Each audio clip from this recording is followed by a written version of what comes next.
Hello, hello, hello. This is yours truly, the voice of the College Nation radio show. I'm the College Genesis. I basically taken a break from Collar Thanos and Collar Rumble and Reverend Collar and Professor Collar. And I'm just coming to you as College Genesis tonight. So no personalities. So how every time I have a theme, one of many collars in the universe, and there's millions of us, right? I take on a different personality. You got the hate collar, the hateful collar, evil collar, hate and evil collar. You got the FBA collar. That's I haven't thought about that one. I think I'm gonna create and work on an FBA collar. Collar FBA. And then you got the collar Pan Africanist collar. You got the FBA collar. So you got different types of personalities in the College Nation, College Genesis. But welcome, folks. Welcome to another exciting show. Before we get started, I just got a shout out to all our people at the Hustle Smart is on Dynasty Show, giving it to Icon Fire and now the jar. It's so funny. It is so fucking hilarious, right? And like I said, we black people have black Americans been focused so much on Nigerians, and we got another problem that's brewing. These fucking Jamaicans. Now, what do we do about these people? They've always the thing is, like I said, it ties into the topic of the show tonight. Has a modern black political class become the enemy of black America? And that goes for the civil rights movement being steered away and the so-called black nationalist Pan-African movement being steered away. The Pan-African black nationalist movement have been hijacked by these people from the Caribbean and Jamaica and stuff like that. And they steered us into a direction. That's why we got people like fucking that come in our community. We accept them like Dr. fucking Sebi and all these fucking goofballs and whatnot. We just accept anybody in black America. Right now, it's time for a purging and a cleansing of black America. It really does. It's time for us to get rid of all these people. This is a time, like I said, I'm giving people a license to hate because this is our life on the line. We have to have a direction in black America, right? We can't listen to Roly-Poly Martin that said, get out there with the Congressional Black Caucus. I want to see the Congressional Black Caucus die. And I want to see us destroy this. It's like we always say, if something is built on a weak foundation, tear it the fuck down. Tear it down to its last molecule. And then build it up from scratch. Rebuild something on a strong foundation. Black politics in America has always been built on a weak, stable, nascent foundation. It's not really real. It's sort of superficial. It's more nascent and sort of more suggestive. And basically, it's us. What's the word I'm looking for? It's fake. It's fake. It's artificial. And also, the word I'm looking for is based on vanity. The worst thing to do is have any movement, anything that's full of vanity.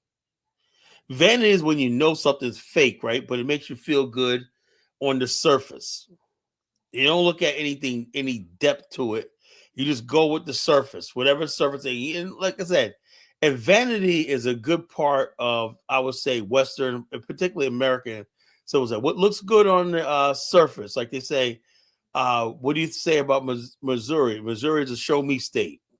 In other words, there's no there. In other words, basically, you could sell. They tried to sell Missouri as all this land, but there was no there. Same thing they said about Oakland. So therefore, when you have people listening to leading us on vanity, this idea that America was going to come to this utopian society where black and white was going to come together one night, that's something created by the Jews. In fact, Martin Luther King's "I Have a Dream" speech was written by a Jew. And the Jews have been number one pushing this propaganda on black America. And the Jews basically the ones who control black politics, the Congressional Black Caucus, all NAACP, all these things have been led down. Now it's to the point where, okay, we thought we had some little gains with civil rights and stuff like that. Now this the black political class really feels like it does not have to do anything to prove the condition of Black America. No breaks, no nothing. But I said, what can a political class do? Well, the white political class created the GI Bill. The white political class created the Homestead Act. The white political class basically gave incentive for railway companies to expand out west and whatnot, and the government backed it up when that created opportunity. That's why we got cities coast to coast, because the government said, hey, we're going to break the set. We want to build out there. We want to expand. That's in our interest. If you do this, A, Y, and Z, you could benefit. That's how it works. But there's no such system that enfranchises Black people on any level. And you got a Black political class who have no way of enfranchising millions of Black people in anything, but yet they still exist. And they exist by basically almost like becoming the enemies of Black America. And they expect us, it's like this, Black America, we need a bloody revolution. If it takes violence, so be it. People like Brandon Johnson, mayor of Chicago, this is what I'm talking about, the enemies of Black America. They have no sense of, okay, I'm elected, these are my people, let's build something like this. They don't care. Right now, they've been bought off by the globalists and the global capitalists and everything like that to basically bring illegals in this country and reshape the political demographic. That's what they want to do. They want to take over this country. How you steal a country? You steal it through legitimate means, through the electoral process. You bring in millions of people from the third world, right? You give them the right to vote. How do you think that Mogami got elected in New York? That ain't because the New Yorkers voted for this clown. It's because New York has millions of illegal aliens there who come from third world situations, right? And they didn't pay into the system, right? It's another lie that illegal aliens pay into the system. They didn't pay into the system and everything, and they're sucking benefits, right? More benefits than they are. And then so therefore, let's say America collapses.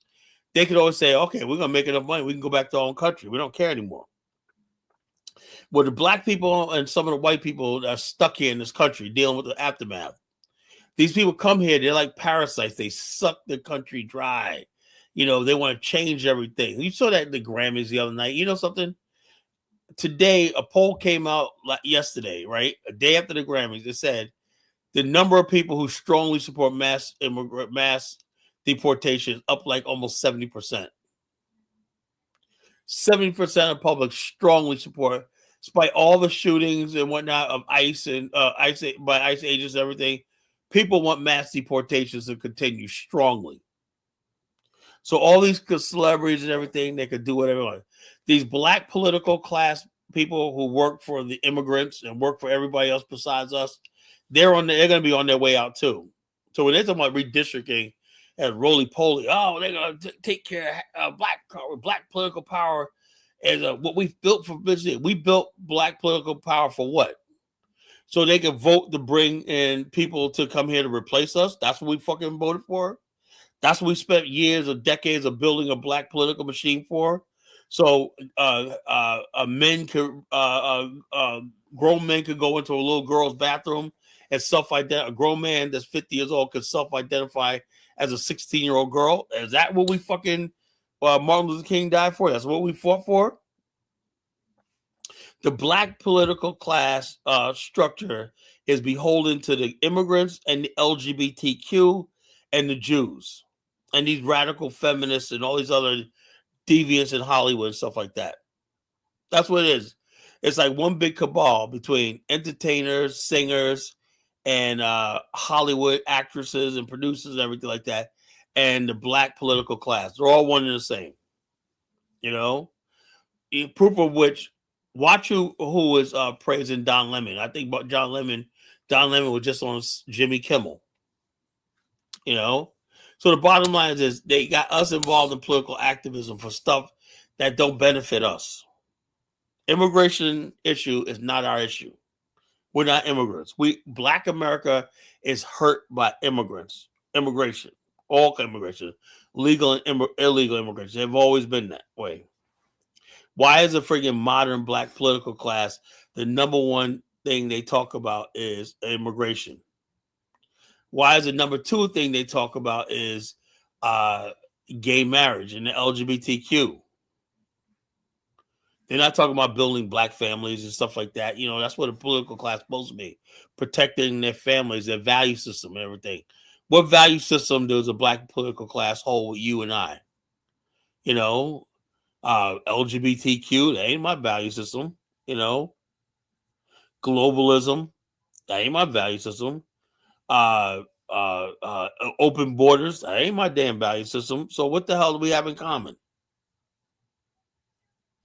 That's what we're talking about tonight, folks. We're gonna have a good show. Now, when you have a topic like has a modern black political class become the enemy of black America, you know it's going down in Colorado. You know it's gonna be heated. You know passions are gonna be raised, tempers are gonna flare. So stop what you're doing, grab a snack, grab some soda, grab a glass of water, grab some hot cocoa, grab some potato chips and whatnot with some pretzels.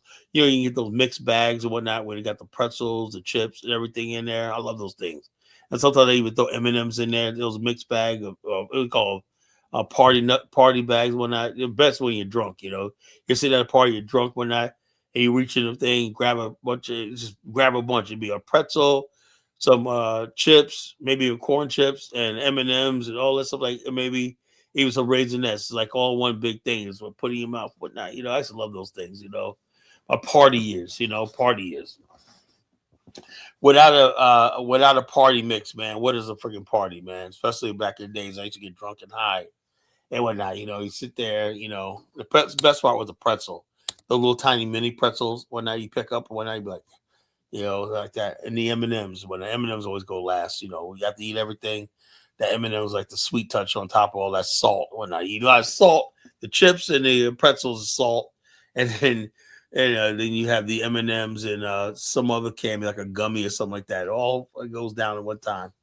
And if you're not, if you got a strong stomach, you won't throw it all up. But that was always when you get the munchies after you get drunk and fucking back in the days, man. Those are my time period, man. You know.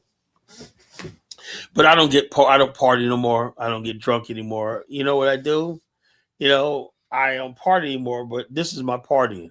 Doing this show every night is my partying. You know, this is every night of the week I used to party. You know, I used to be in a club, work in a club, and I used to party. You know, so the bottom line is now I don't do that no more. Now I turn my life over, you know, I turn my life over to the movement, you know, and this is what I do when I preach my message and everything like that to anybody who will listen to me, you know. So, but like I said, we have a good show for you tonight. We're gonna basically talk about. I got a lot of clips to tell you. This is Black History Month, and I got a couple of clips. Right, I got this one clip from. I want to show you the throwback. I want to do some throwbacks. I got a throwback from the movie what's it called? A Piece of the Action. That last scene when they're basically doing the dance, Funky Chicken, and this girl kept trying to bump against Bill Cosby. That shit was so fun. Man, we used to have a Black America. We used to at time. I like one of those old 70s movies. It reminds me of a time where we used to love each other. And like I said, I want to see my people again in this life or the next. I want to see my people again. Those time periods when I was a kid, when everything was perfect and everything like was perfect, right? Our women, our girls were so pretty and so beautiful. They had the little barrettes in their hair, their little hair done. They were out there doing their little double dutch. They were our sisters. They may have been pains in the neck, whatnot. May have tattled on us, whatnot. You know, they may have been to go to your mother and tell you when you're doing wrong and naughty, but they were your sisters. And then when you see your sisters grow up, and they instead of them following you, they're following after the wrong crowd. And you see the same girl that you was on the playground with, she was your sister. And when you looked in her beautiful face, you saw God in her face. And he said, "This is all I need, Lord. This beautiful girl, whatnot, man. We're gonna go so far." And that's what keeps you going. You know, one day you're gonna grow up and you're gonna get bigger, and that's gonna be your wife, whatever like that. But it didn't quite turn out like that, did it? Our girls got strung out on the streets and crack and stuff like that. And our brothers became predators of our people, getting our girls out there hooked on crack, getting them pregnant and leaving and whatnot. What the hell went wrong? What the hell went wrong with Black America, right? Everything's gone wrong with Black America. Our culture went wrong. Our politics went wrong. And now what we're trying to do and with the colonization is set Black America back on the right course. And I want to say this, right? The things in Black America, we have to straighten ourselves out. We cannot at this point in time be introducing new people to our culture and new ideas from other places like that. That's why I tell my Haitian brothers and sisters, my Jamaican brothers and sisters, and my African, it's time for you guys to step off. We Black people in America, Black America, right? The African American, we have to get ourselves together, right? We gotta forget white America. We gotta forget the Pan-African world. We gotta forget all that stuff, and we gotta focus on each other. We're gonna lose ourselves. We're gonna lose a beautiful race of people that's gonna disappear in our lifetime. Like I said, what happened to our sisters? What the hell happened? What happened to my brothers? Are we not our brother's keeper anymore? How our brothers are the biggest murderers of each other? What do we do to basically state what could possibly be the case when black men gun each other down? I don't give a damn. I don't give a damn if you got to work at the post office till you're 80 years old and drop dead. If you feel that anything you do, you feel you got to take another black man's life over some drugs or some street beef. So I see this one video where this guy was cutting this guy's hair, and the guy was like just really evil, just saying to the guy, "Only reason why I keep you alive because you cut my hair." And the guy was like trying to he goes, "No, man, I don't like you. I don't like you. Blah blah blah blah. That man, I could take you out anytime I want to. Blah blah blah." Now I'm saying, how is it that so many black men are just evil and mean to each other? For example, I have you got 50 Cent doing a documentary on Diddy, which Diddy's a scumbag. I get it. He said he might have one coming out on Jay-Z, whatever like that. Have you ever seen 50 Cent have a public discourse or beef with a white person? No.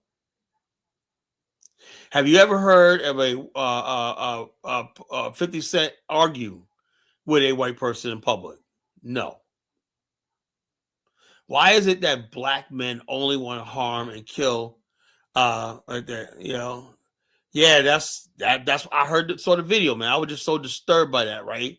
And these are grown men in their 40s and 50s, and just like, yeah, I don't like you, blah blah blah, and you got so much hate and contempt in your heart for another black person, whatever like that, another black man and whatnot. You just, yeah, I don't care. I don't give a fuck about nobody. I'll shoot you, man. I don't give a fuck about you. Yeah, how many my body count is when I just stupid shit he's saying, And I said to myself, man, this is what you're up against. You got a lot of black men out there, like that whole thing with Corey Holcomb and fucking Anton Daniels, 2 black men about the fist fight, whatever like that, with nothing over words, And Corey Holcomb, where I'm turning on him is this: you're supposed to be a comedian. Comedian's supposed to be fucking funny, Yeah, people he get angry at each other and whatnot. I never hear anybody threaten each other's life. When it gets to the point where you want to kill somebody, that's the problem. We can have heated debates and everything like that, but when you start insulting people to the point where you push people beyond the limit, and then you're like this, I like this. Yeah, you see white people act like white people. The difference is real Donald Trump is that white people won't say nothing, right? They'll be smiling. But guess what they're doing? They're plotting your death. White people, real Donald Trump, have the most number of murders, unsolved murders, cold cases. Those are mostly white people, right? People come up missing. They go find what was happening. They said, "Oh yeah, at this one party, such and such at the thing had an argument, right?" And they go investigate, and they guy, "Oh no, we were friends. We was just talking about this." But they said you were really angry when you left that party. That was 5 years ago. Then they go putting the pieces together and find out there was in some financial transaction, and the one guy got burned over there, or the guy felt like he was sleeping with somebody's mother. Yeah, white people are more calculating with their shit. Black people are just emotional. What you see on the surface. White people are even more dangerous, right? Because they're calculating. They're more calculating, and they basically like this. They're more vindictive. Where black people just act up. I immediately instinct. I just want to instantly solve my anger and rage. White people sit like that. Oh, you got me? I want satisfaction. I don't give a damn if it takes me 10 years. I want my revenge. They go studying the people, studying where you work at, where you live, your financial statements. They'll study out who your mistresses are. They're going to find a way how to get to you. It may take some time, but they're going to get you. That's how white people do. I know them, That's how they're going to get you. I know white boys like that, man. I'm like, damn, man.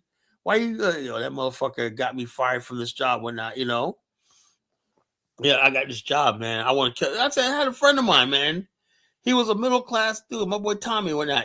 This guy got him fired from a job because what happened was he was selling.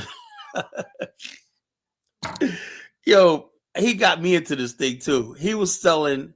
Back in the days, we used to have these things. Back in the 90s, these things called these boxes, these scrambler boxes, right? They were called these scrambler.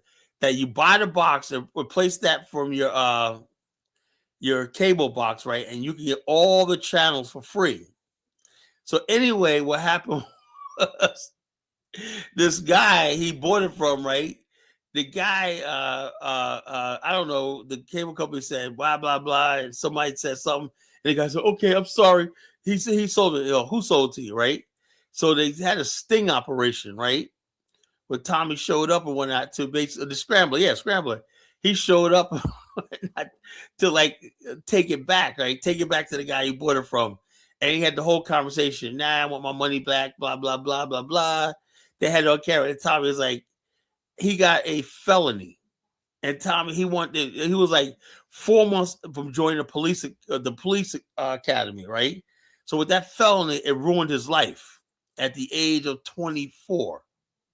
And he swore that this guy, he wanted revenge. Even though he had a good job with the city, he had to get a job with the city, right? And he couldn't get that felony off. I think he got it down to a class 1 misdemeanor or something like that, right? He pled down to that. But still, the fact that he could not get on the police force, he plays that. I want my rent. I'm a fucking, and then he even asked me, if I paid you such money, would you shoot? I said, man, I ain't getting no fucking. And that was the time, man, Virginia was handing out the death penalty left and right. I said, man, I ain't gonna fucking be sitting on death row for your fucking ass. He got caught with this scrambler. The scrambler, those were illegal in the state of Virginia. And he was selling them. So he pleaded guilty, right? They were going to, what is Cox Cable was like behind that. They was leading. Cox Cable had their own investigators and stuff like that. And they put pressure on the police and the prosecutor because if you got a special interest, right? You could put pressure on the police. It's like a third world country in Virginia back then. You could say, yeah, this is blah, blah, blah, blah. It's going to cost us millions of dollars, whatever like that.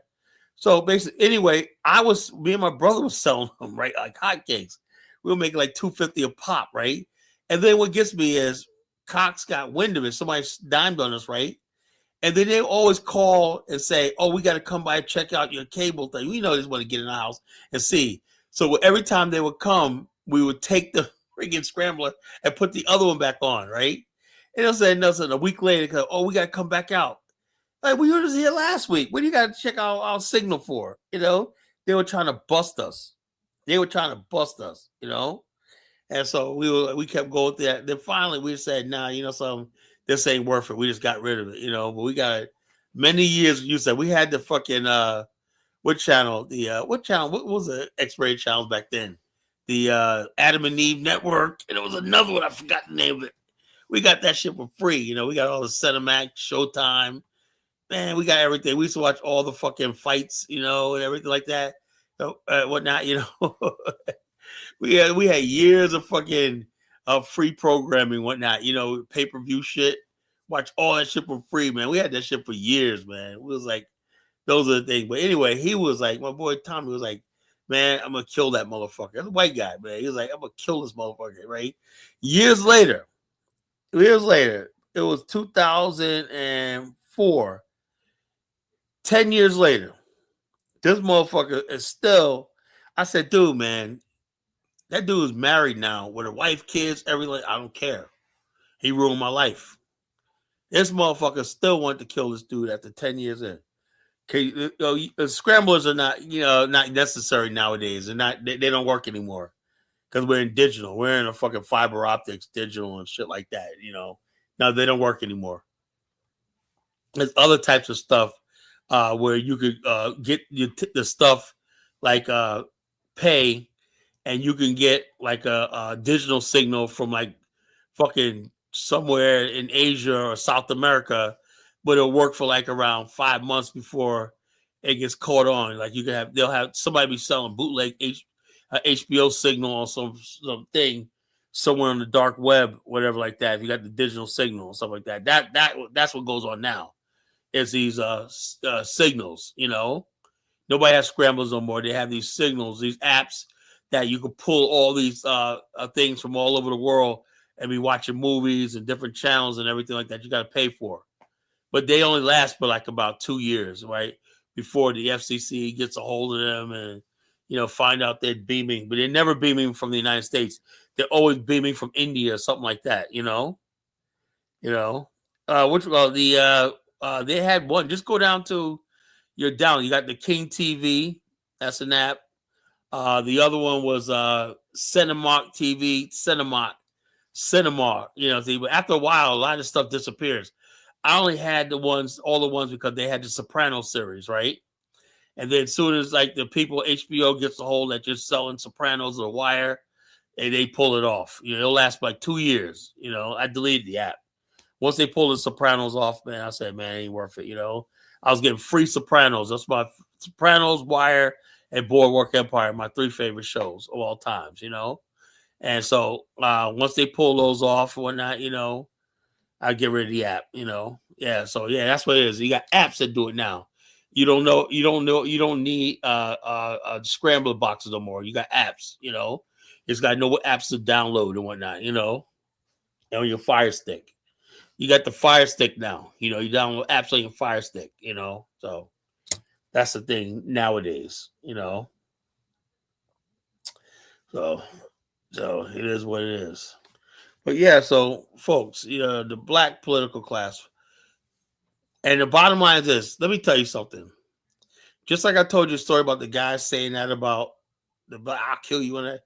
That's what a lot of the black political class think about you. Black people have this idea that Republicans hate them. The people I'm observing that hate black people the most are black liberals and whatnot, because what they think is black people are stupid. And basically they want us out in the streets. They don't care nothing about us. They're itching to create another George Floyd. So they can say, oh yeah. So they can join with their white liberal friends. Look. When the white liberals win, we don't win. But those hand-picked black people, the Roland Martins, the Al Sharptons, the Pastor Jamal Bryants, all the TD Jakes, all these people friggin' oh yeah, man, you was yo you ate Icon Fire up, man. Holy jeez, man. Hustle smart, man. You finally gave it to him. He's sitting there telling me, Colin, you think you're smart? Man, I never said that, you gave it to Icon Fire, man. He deserved that shit, man, So, like I said, these black leaders, right? They benefit what we call butter biscuit politics. Butter biscuit politics is, right? I don't care what goes on, as long as I get to eat some butter milk biscuits, right? And you got your Roland, all of them, they get their butter biscuits and everything like that, and they're happy. As long as they got their butter biscuits, they're happy, right? And Roland Martin's the type when he'll ask for some butter and cut them open and put some strawberry jam on one side, grape jam on the other side, sit there, eat his butter biscuits and whatnot, and say, now what y'all gonna do? See, Roland Martin, when he walked away with the bag, that did it for me. That really did. This Negro walked away with $250,000. Hey, Roland, all I'm saying is your face got fatter and wider in the year, in some months since that thing like that, look, there's nothing wrong with butter, biscuit, and jam, but you don't sell your soul out for it. These Negroes will sell their soul for some butter biscuit and some jam. Just all you have to do is invite them to the thing. Hey, what's on the agenda? I don't know, but talk to me. We'll talk about the agenda afterwards. Give me those butter biscuits. That's called butter biscuit politics. When you're after the butter biscuits, right? But that's really symbolic for, we don't say literal butter biscuits, but butter biscuits could be the crumbs. Al Sharpton walked away with like $350,000 for the Kamala campaign. Roland got $250,000 and whatnot, Oprah got $1 million, Beyonce got $1 million. Everybody had their hand out, Plies, Megan Thee Stallion. Everybody got their hand out. Everybody wanted to butter. Big Negroes will sell their soul for some butter biscuits. Butter biscuits just means money, That's all it's about. Everybody's trying to get the bag, And okay, look, let's say I say, okay, I ain't gonna knock your hustle. That's the other thing, right? But don't sit here and come here at me like you better get out there and vote, or you better get out there and start marching. Get the entire fuck out of here. I wish one of these people, if I'm walking in DC, matter of fact, man, when it's springtime, I'm going up to DC, I'm gonna be walking around, I'm gonna be looking for political activists and whatnot, and it's not gonna turn out well.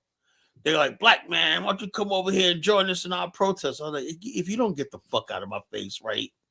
All we do is protest, right? And everybody else walks away with the bag. Gays walk away with the bag of goodies and whatnot. Illegals and people ain't supposed to be here walk away with the bag and whatnot, We're left paying the tab, like in Chicago right now. Black community is paying the tab because the black political class have become the ultimate enemy of Black America. That's what it is. Look, they want to destroy us, Yeah, I'm looking for. I want all the smoke. I really hate these black political class people because they don't represent my values. You know what it's like, brother, being a black man in America, that nothing in the system speaks to me. That's not right. That's when this country was founded and this country was built and cultivated, is understanding that this country means life, liberty, the pursuit of happiness and whatnot, that your vote counts, that you're participating in the system, your values and everything is going to protect it. When the United States thought that Spain sunk the Maine in Havana Harbor, the outcry for war was so great, America went to war. Their values, that's what a nation does. It responds to the people's values. When Japan bombed the United States, it was a resounding, we were ready for war with Japan because a slight was done against the United States. Remember the Alamo, right? The massacre of the Alamo. America wanted revenge, right? It took Texas and all that. You know the story. The black man in America, right? We see all the atrocities against our people. Lake Lanier, the drowning of a whole entire town, the massacre, genocide of Lake Lanier. We had no response for it because we're powerless. Our culture in Black America is about a culture of powerlessness and just getting by. And our leaders tell us, as long as we're getting by, as long as we can get our little crumbs and butter biscuits, be happy. But men basically don't live by prayer alone or bread alone either. Men, like Marcus Garvey said, do desires. They got passions, Black men are just as capable of wanting war and vengeance as anybody else, and should have that option. Anytime you're in a situation where you can't act on the wrongs against you, right? Even if you lose, right? Even if it costs you everything. But to act like you don't have the right to say, you know something, you know, these people, what they did to us, they burned down Black Wall Street, they burned down Rosewood, they did all these atrocities to us. And we're not even, not only can we not avenge that, but this is being erased from history. All these atrocities that we went through in this country are being erased from museums and everything like that. And so, therefore, this is what we have in this country.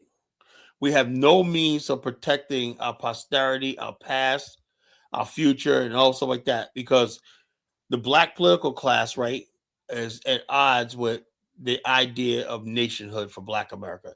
The only thing that's gonna solve Black America's problem is an independent, nationhood. The complete severing of ties with white America and Black America being on its own. That's the only thing. The black political class stands to lose in a nationalist argument. That's why the black academia, the black academic class is part and parcel with the black political class. And both these groups of people are insane. You ask them, what's the plan? There is no plan. Well, Jules, you look at cities like Newark, Baltimore. Everything's going to hell. What's the plan? They have no plan. All they do is get around, say, oh, we don't have a plan because Republicans are racist. Okay, if that's the case, then why are you guys making $100,000 a year, sending your kids to the best colleges or whatnot? You're eating off the same system you're telling us about. That's what it is. These people, for all it's worth, right? America has enough gravy to spread around for these black political like this. The masses of black people, get nothing out of the American political system. Absolutely nothing. And another ploy by the black political class is to talk about reparations. The reparations argument is only to basically legitimize this system, to make black people think that sit around for another 100 years, wasting time thinking they're going to change this country. The black political class is very smart. They know everything else fails, so they hatched onto the reparations argument, right? Because it keeps you engaged. As long as you're engaged with the system, you believe in the system, everything like that, they have a job. They have something to talk about and argue about. That's all the reparations. And then the white people, like the governor of New York, she said, "Oh yeah, I support reparations. We're going to study it." That's only because they want to keep the black people engaged in the political process. That's it. They just need your votes. That's all that is. They're not going to give you no damn reparations. Anybody who believes that is not well studied. They want to basically keep them and the black political class have found a way how to keep black people interested in by talking about reparations. Oh, reparations. And they know most black people are uneducated. They don't know any better. They don't know that that's never going to happen. The same people talking about it were never going to vote for it, But that's what we have. They use things like reparations and police reform, all that stuff like that. They dangle out in front of you because there's nothing left. They need police brutality to exist in your mind so they have something to campaign on, to justify their existence. Do you understand why they call me the College Genesis? Do you understand why I'm the chief host of the College Nation radio show? Do you understand why I'm the most hated person on YouTube? So look, folks, I need y'all to like, share, subscribe, hit that like button and everything like that. So we're gonna be like this. So we're gonna, like I said, I don't know when this channel is gonna get monetized and everything. If it does, it does. It does, it does, it don't, it don't. Does, it does, don't, it don't. I don't care. Anyway, I just gotta keep doing what I'm doing. I'm gonna keep doing what I'm doing, man. God will provide a way. God will provide a way, But I want to really master this AI stuff. I keep saying this is an AI course for people over 40. Learn AI in 30 days. I am determined this year to learn AI and get an AI. I want to see how this could help my movement, I want to see how AI could help my movement and what I'm trying to do. You know, if they say AI is a great thing, I could build an organization and stuff like that. You know, reach millions and millions of people. You know, maybe like I said, this habitat. I believe this movement right here is the last chance Black America has. The modern Black political class is about self-serving themselves and serving their Democratic, the DNC, and their masters and people like that, and the deviants in the Democratic Party, the Hollywood deviants, and all these other people like that. You know. Well, I know that software is cheap, but I've seen apps. So I don't know. I need to know what it is because I see this one app for $29, right? You know, I download the app, but to get it, I got several AI apps downloaded, but I haven't paid for them yet. You know, one seems like it's pretty good, but I don't know. Let's see what the name of it is.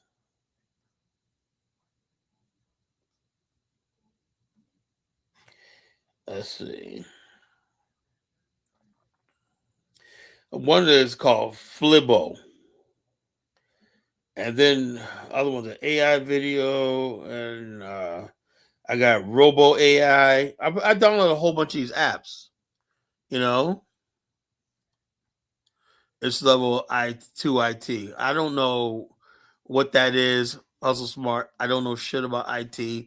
What's up, Dark Mingo? I don't know shit about this stuff. I just need, as soon as I get back from Liberia, right? I want to learn AI. I want somebody, if I have to pay somebody, I want somebody to teach me all about the AI, what it does, why is it necessary, what it from A to Z. Tell me the good things about it. I heard about AI this, AI that, and I really still don't get it.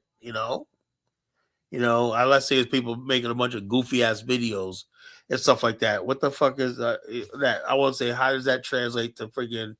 All right, Doc Mingo, you're gonna be my guy, man. When I get back, man, I'm gonna call you, and we're gonna work on that. You're gonna show me what the hell AI is. How can it translate the money? Can I design a stock exchange? Can I do all the stuff like that? What I want to do? Can I build my gold mining corporation? And stuff like that. Can I organize a business, or can I build an international organization with AI? Can I do all that stuff like that? You know.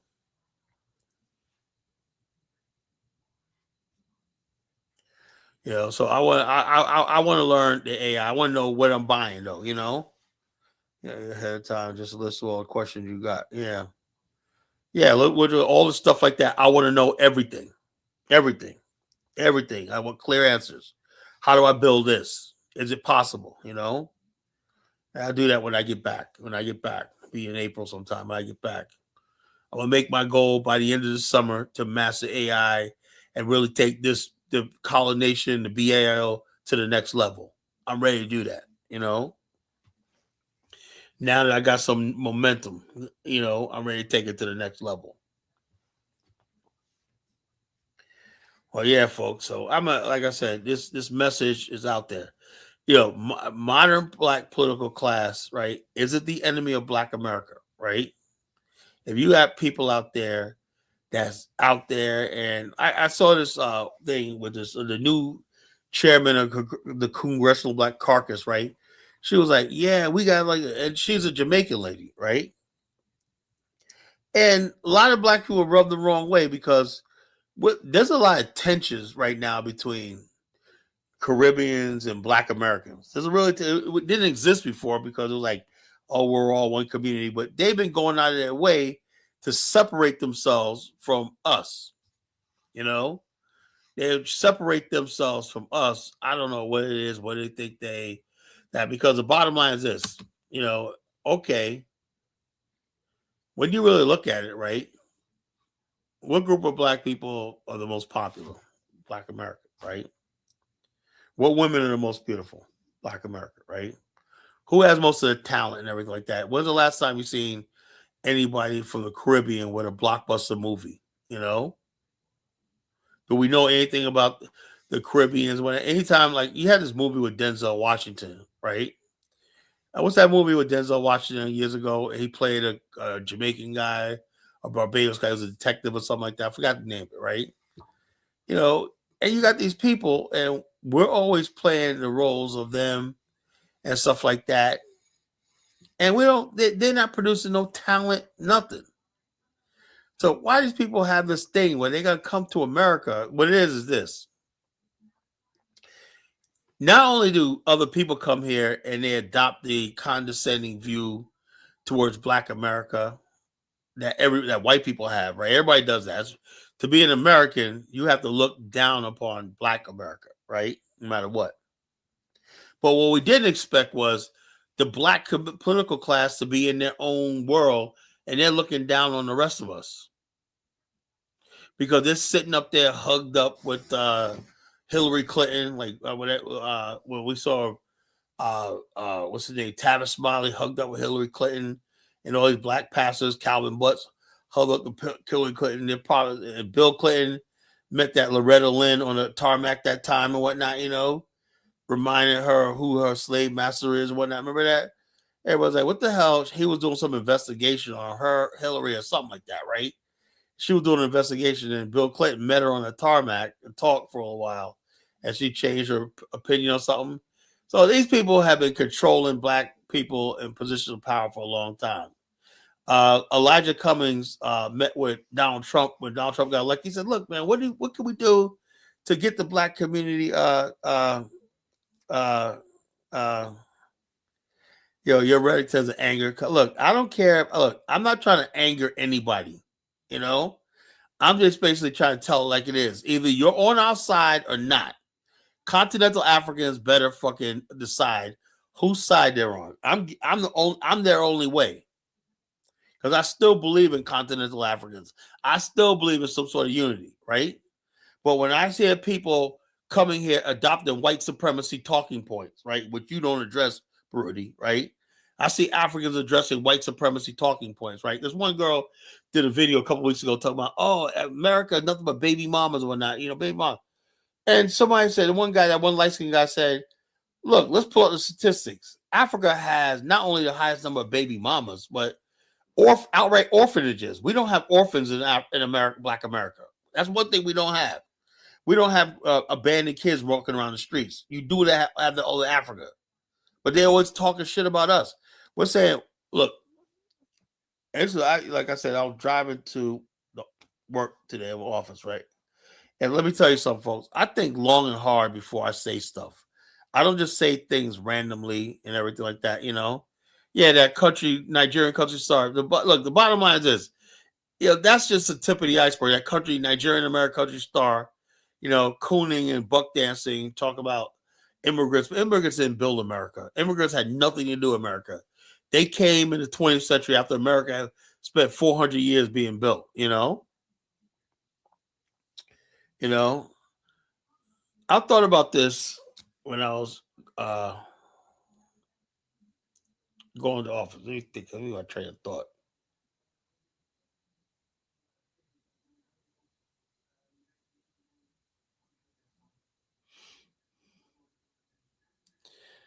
Yeah, immigrants are people from the dustiest part of the world. A Nigerian never contributed a damn thing to America. But yeah, they're immigrants. They try to make this whole thing immigrants versus native people. They're gonna lose. They're gonna fucking lose. In fact, after that thing, the number of people who want mass deportations is up to 71%. Yeah, this is what I want to say. When there's an old saying, a thought unspoken dies unborn. Look, we all have evil thoughts in our head. We all have evil things we think all the time. But what makes the evil thought die and keeps the peace in the world? It's not spoken. Words are powerful. When you say something out of your mouth, right, that goes out in the atmosphere. And as soon as it's connected with somebody else, another person hears that, right, it can't be unheard. And it spreads like a virus, right? You'd affected somebody with what you said forever. You go out there, a white person go out there and say, nigga this, or that can't be taken back. You're going to traumatize somebody for the rest of their life. Or you call a girl a hoe or something like that. You can't take that back. You see a girl, you think she's loose, you may think, well, she's a hoe, but if you don't say it, it's nothing. You can see her when she never thought you said that when she can't tell what you think in your mind. Now here's the thing. Now I want to give Africans some grace. So either Africans are stupid, they're childish, primitive people that I thought they were, or they're malicious and they know what they're doing. Why don't you get up, not only say stuff, right? But you get up online, open your TikTok up or your Instagram up, and say disparaging things about Black America, right? Like this girl put this video there and said, "Oh yeah, we're booty scratchers and whatnot." Now I'm like, they always repeat the same lie that they will call booty scratchers. They outright lie. Africans are the biggest fucking liars, Baruti. You know, and then they spread that out, or that causing discourse, or that. And then what happens is this. You got a video that goes out there and Black people in America are seeing this stuff, and you got thousands of likes and shares and whatnot, you know. Next thing you know, what should have never been spoken is viral. And Africans did so much of that you have a toxic environment. That's what birthed ADOS FBA. That's why I am not going to sit there and people want me to freaking go after ADOS FBA. I don't like FBA people. I don't like it, right? But the bottom line is this. I would say one thing that immigrants and African immigrants started this shit. And Tariq right now is stronger than he ever was. So if you guys thought that this was going to go away, whatever like that, I don't know. I can't help you, you know? You know? So whatever it is, Rudy, an Afghanistan is in the mind. It's not a place yet. It's a mind. It's a mind state. The bottom line is this, you know, yeah, Tariq is stronger than ever, you know? And so the bottom line is this, he played this game right, and the bottom, Tariq's a divisive figure. But I don't know why you Africans thought you were going to win this. Right? Now Africans like, oh, FBA, so okay, what are you, because they're turning Black people against us. So you realize that the numbers and the power was not on your side. And then Africa, like, I know most Black people ain't going to support Tariq. How do you know that?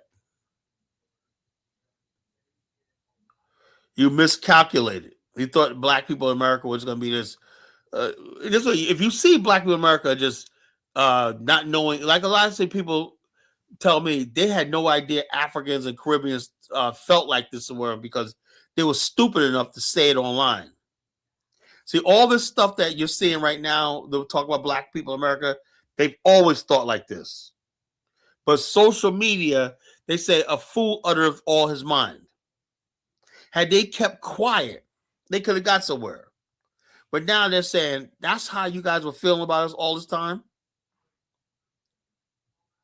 And then they say, oh, yeah, the reason why we come here, because y'all know they got us believing that the governments in Africa are the problem, right? The governments in Africa are corrupt. That's why they kind of come to America. It's not their fault. It's the government. It's always the government with these people, right? And then we say, you know, something, we got a lot of fucked up shit in America, right? It's like this. No, y'all just lazy. America's a land of opportunity, blah, blah, blah. But when it comes to them, they got us convinced that their problem is not their laziness and their stupidity, but it's actually some government, you know? So now people saying, you know something? You guys ain't shit. Africa ain't shit. And people say, I don't want nothing to do with Africa. You know, fuck Africa. That's the first time in my life I ever heard Black people say that. That the motherland was always revered, you know? And so I say to myself, how did it start? It started because a lot of our Black political class aren't ethnically coming from Black America anymore. Really, not, you know? And we got people coming here with contempt in their heart for the mass of people. Even if you're a Black American, if you have a contempt in your heart for Black people, like if I'm like this, I know most Black people are Christian folks. They go to church or whatnot. So that's where I go to one of that. If you go down to, if you want to reach Black people in the South or not, You got to go to one of their family reunions. You got to go to a fish fry. You got to sing, listen to their songs, their jokes, and their spirituals. You got to listen to them sing. Listen to their concern. You got to learn how to love and respect your people, right? I know a lot of people, even in the South, are not, they're different than I am. I'm from the up north. That's another thing people don't understand. When you go down south, right? It's like you go down there and you lose yourself, right? You put on your overalls or whatever like that, your kinfolk, whatnot, the life you live. There's no like people down country, like they're not going to a job 9 to 5, whatever like that. They're working here and there and everything like that. They're doing country things. So they're in the barn all day, they're on the field all day, they're doing this, they're cooking, they're laughing and whatnot. And then you do all that, all summer, you learn something, you go to church. And then when the summer's over, we go back up north in New York. We know we can't see each other every day. We got school. We know adults got to go to work that 9 to 5 for the man. A different sort of order takes over. You're back in New York. People just don't drop by all day to sit around all day, kicking the breeze on like in the South. In the South, people just go by and just pop by. Hey, ooh. My girl say, ooh. I mean, that's what I'm coming. How y'all doing? And then like, oh yeah, and people just get up. Let me get y'all something to eat. Let me get y'all something. I made some lemonade, some iced tea, and whatnot. Yeah, you have to chill and go outside and play and whatnot. That was the life we knew in the South. But we knew when we got up north, it wasn't like that. Families separated. My cousins, for the most part, were in their house. I was in my house. So things change. The social dynamic change. But we're still the same people. When we go to the country, kinfolk, how you doing? All that stuff goes out the door when you're in the South, your kinfolk, all that status and everything like that goes out the door. Everybody, you might have a nickname, a southern nickname, something like that, that they nickname you down there, But that's how it comes from knowing your people, growing up in Black America, like I have. Knowing the taking a transition from the north to the south or whatnot, in the summertime. So we have to know our people, Colin, honestly, you think your ideas, FBA movement and integration movement flaky for I think your idea what do you talk about, Brody? You say I think your ideas, the ADOS FBA movement and the integration movement are flaky. Full of holes. What are you talking about? I don't know what you're talking about, Dark Migo must be a native northerner.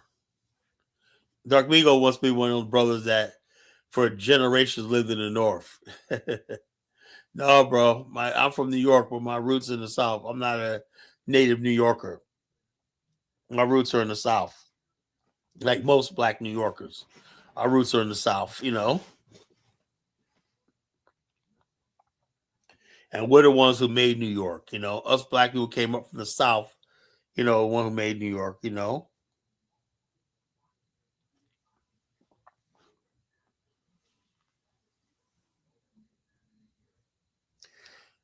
there's native Black New Yorkers up there in New York. There's Black people that have been living in Brooklyn for 400 years. There's Black people living in parts of Long Island, Brooklyn, Staten Island. Remember the Wu-Tang Clan? Their ancestors been there since the fucking 1600s, There's Black people in New York, Connecticut, where Martha's Vineyard is, like that, Nantucket in Boston that's been there for 400 years. There's Black communities that are there that's been there for 400 years, Yeah, there's Black people upstate New York too. There's Black communities upstate New York, places like Saratoga Springs, Ellenville, there's pockets of Black communities upstate New York that's been there for a long time, you know. Yeah, I grew up in upstate New York when we moved up upstate New York. I grew up in upstate New York. I'm born in the city, you know.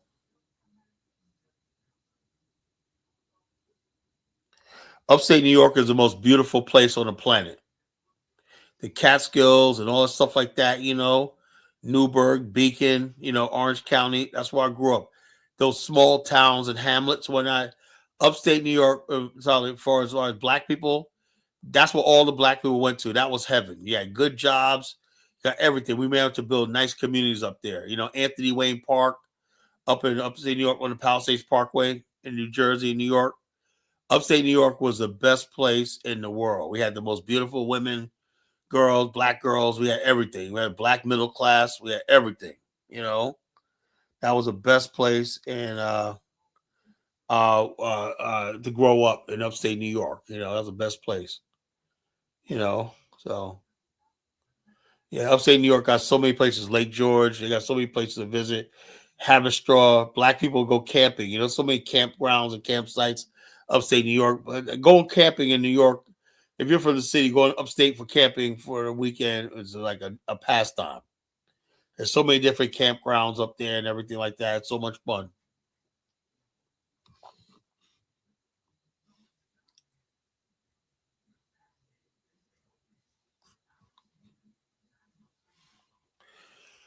So, yeah, but Baruti, I don't know what you mean by Adolf's FBA. Adolf's FBA, I don't agree with the movement, but I understand now why it was created. When you start saying stuff online, right? And black people were in the Wakanda, Africa, we're all Pan African. That's what we grew up on, culture, right? Then when you start hearing what other people thought about us, right? Y'all ghetto, y'all this, I don't like Albany. Albany's ghetto. Albany's too far upstate, bro. I'm sorry. I can't do Albany.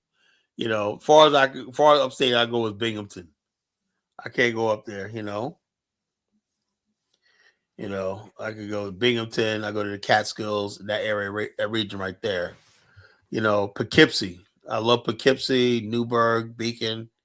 All that part is beautiful. Then I go over to Danbury, Connecticut. I love that off 84. I love that. But Albany, that's just too far for me, and Albany is a hood, really it is. So it is what it is, folks. What you call it? Imagine having a fight. I never going back how it was. We know how they feel. Well, we know how they feel, but Rico, we have to be the bigger person. I ask people to open your hearts. Open your heart. I can't tell people what to do, man, but I say open your hearts. Understand they're not like us. They're not like us. And you got to understand something. Black people America have to understand something. It's all rooted in envy and jealousy. So you give them a little grace. Most all of them want to be us. That's all it is. The Catskills not Italian. The Italians go up there, but there's a lot of black people in Catskills. Mr. Sandman, I grew up there. A lot of black folks up in the Catskills, bro. They work in the hotels and everything like that.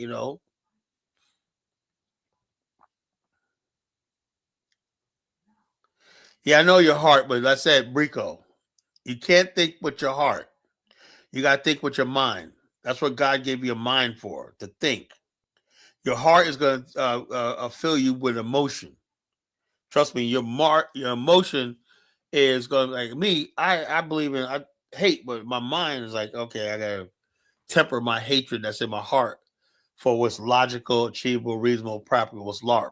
I don't think the freaking hatred, I don't think saying just fuck them, I don't think your mind's saying that. I think you just want to say it. Your mind saying, yeah, I don't care about it, but you don't want to say fuck them all together. You want, remember, so we're all black in the end of the day, But I would say like this: the days of black people in America, just basically, just being this loving people. And the bottom line is this: them days are over, and I can't say, and I'm not going to say it was Black America's fault. When black people in America found out, a lot of these foreigners think about them, right? That was like it. I told these foreigners and everything. I said, watch what you say online, because I had an idea. I said, I didn't want to bring this up, but I had an idea, and I knew that's how a lot of them thought. right? But I just never thought it would get to this point. Then the internet happened when first started, where people started, I don't think black, and they always sit in that room. I want to say this about it. So that means you're deliberately took the time of your day to make a 10-minute video disparaging black people in America. That's serious and deliberate. That ain't just some accident. A thought unspoken dies unborn. Let's say you sit in a room in your mirror, and I don't like black people, blah blah blah. I think black women are ghetto and whatnot, blah blah blah. Blah, blah, blah. That's how these Jamaican women talk. They talk shit about black American women, but they always try to look like them. They're all ghetto, blah blah blah. And they say, "Have you seen your island lately? Have you seen your Jamaican community lately?" They get online, want to project themselves on us. Now, if they want to do that, just sit in the mirror, right? Like what a lot of Nigerian women do. They put a wig on their head, try to lighten their skin, and then start getting to talk about black America, this black America. Blah, blah. Yeah, it's weird shit, They got so much energy. You're in Nigeria. Your country space is starvation and some of everything. Why are you sitting online talking about black America, right? And then because they know they can get a response out of you, whatever like this. And then what you call it, a lot of black people react. I think the people who reacted most was people who were leaning towards Pan-Africanism, They leaning towards Pan-Africanism. Then when they hear, or they're defending Africans all the time, and then when they hear someone talk like that, they're like, what the hell was I defending? And that seems like betrayal, look, Rudy. Nobody in Black America, my community, wants to learn Kiswahili. I don't know what to tell Baruti. Nobody in our community wants to learn fucking fucking Kiswahili and all that shit like that, bro. I can't sell that, Baruti. I'm sorry. It sounds nice, but I can't sell it. Black my people will fucking have my neck, man. Are you kidding me? I'm supposed to put my neck on the line for some nonsense and whatnot. Are you crazy? The fucking black people will lynch me, man, if I start talking that shit. Africa can't believe the whole white emulate slavery. Yeah, they can't believe it. Oh, they think Nigerians think that you would think that's why you think they're trying to steal hip hop. They're trying to credit Jamaicans with hip hop. Why is that? Because they don't want to say that that's Black America, because that's like, oh man, we hate Black America so much. But if we could say Jamaica hip hop came from Jamaicans, then we're justified and kill hate. All these people try to say, look, can you imagine? You think really fucking Rakim, his rhymes, Big Daddy Kane came from somebody in the islands? No. Next thing you know, they're gonna think P-Funk, soul, R&B, rock and roll, all that shit came from Jamaica, Yeah, Africans, everybody creates, so everybody always coming here want to steal our fucking culture, because not because they want to participate, because they don't want to basically they're so proud to say that Black American culture, like Fela Kuti, he didn't blow up until he came to America. He studied James Brown and all these other people. His Afrobeats is part of Black America. He came to America. He didn't know nothing about the struggle, Black Power, nothing like that. He became conscious when he came to Harlem in New York, in California. Same thing with Hugh Masekela of South Africa, Everybody owes their stuff, I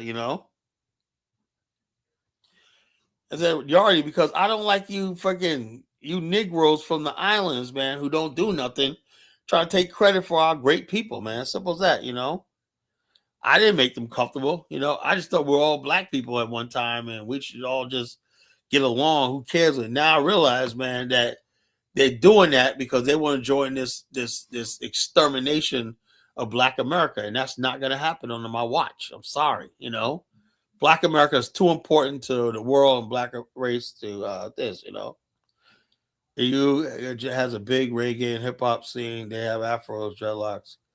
Yeah, what Africans R&B greats, so Even reggae was actually influenced by Black America. You know, I'm not coming home that easy.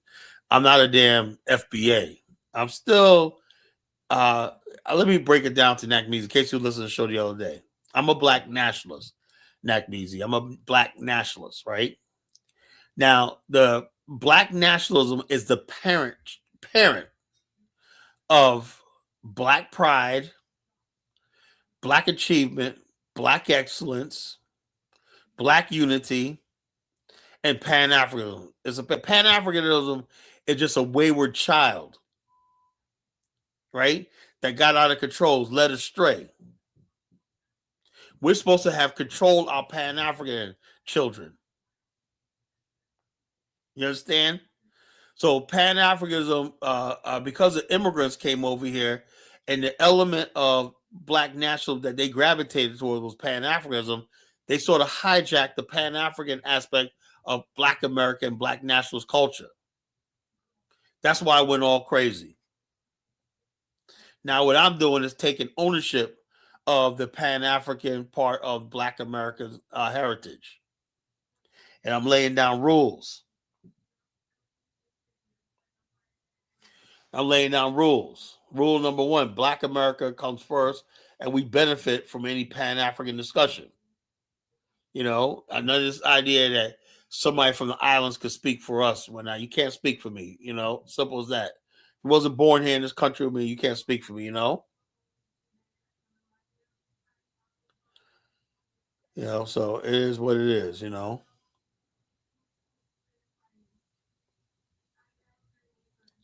We don't use the words like wayward, or whatever you want to call it. You know, lost. The Pan African child was lost in the wilderness. You know, it was abused, led astray. The Pan African, it was like the delinquent child, the prodigal son, the delinquent child. You know, but this is all part of this idea of black national, the idea that we exist as a collective, as a people. You know. No, yeah, you ordered me FBA, so but because FBA is not is not black nationalists. They're for America. I am not American. I am not American. I don't call myself an American. That's saying like this. I'm saying black nationalists say we're a people. I'm a people no matter what, with or without America, we're still a people.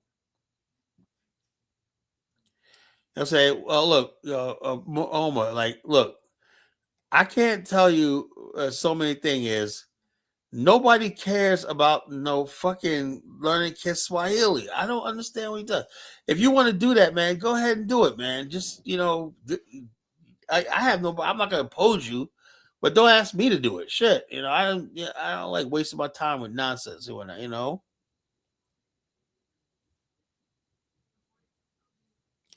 You know? And I'm not going to waste my time with fucking, teaching somebody some language that's going to take 1,000 years to learn so we could be retarded. And some fucking East African people can rule over us and dominate us because they have mastery over a language. When you have a language, right, the person who masters that language, they become the rulers, and you become the subordinate.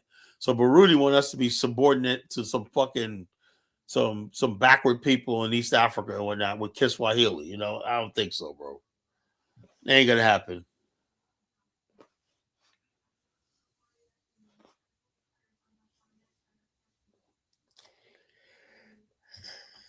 Yeah,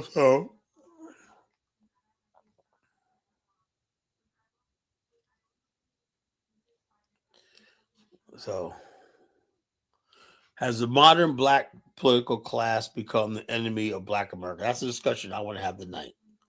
What do you think about the modern black political class, the Roland Martins, the Congressional Black Caucus, and all these other people like that? Do they serve black America's interests, or are they just like, look, I'm like this. If you're for open borders, and I see all these black politicians like Don Lemon and all these other people out there, I'm speaking English right now, Nakmeezy. I don't give a fuck, what it is. I speak black English, I speak an African American vernacular. I speak Ebonics. How about that? So I'm not gonna have entertain that discussion,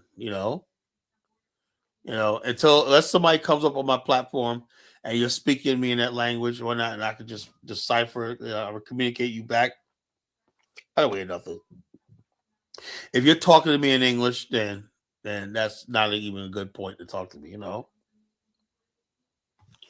I don't give two shits about some fucking language in East Africa. I don't give a fuck.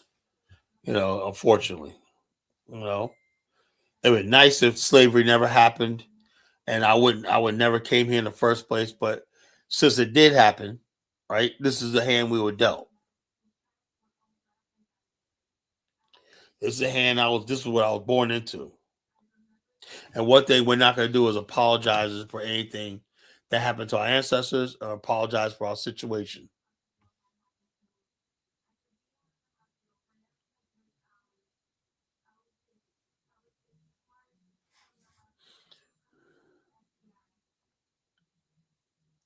When you say we're not like us, I respond like, God, we're not like you. Yeah, look, that's fine. That is perfectly fine. That's perfectly fine. I don't see any use in you people. No fucking use whatsoever. We're fine. We're good. We got all the millionaires and billionaires. We got all the culture, the talent, and everything like that. We have nothing to gain from that little shithole island. Nothing. I don't even know anybody that goes. My brother goes to Jamaica.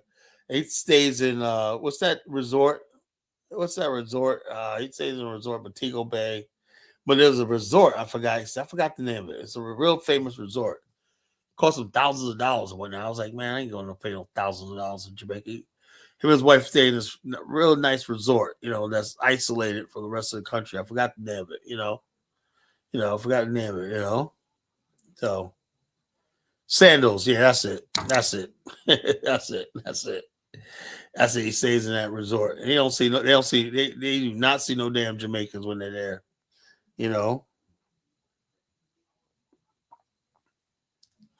They at the Sandals Resort. I might do that shit this year. Nah, Jamaica, no. I might go to Cancun this year. I'll be honest with you. I might go to Cancun. Me and my brother might take a side trip to Cancun and Vegas, this year. When I get back from Liberia.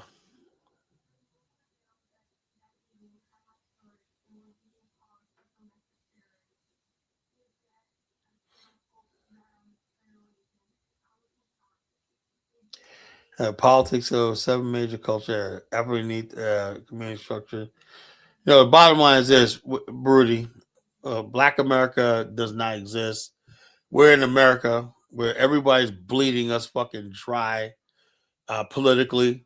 Now, tonight we're talking about the blood-sucking political class who bleeds Black America dry and leaves us nothing. Look at Brandon Johnson, Chicago.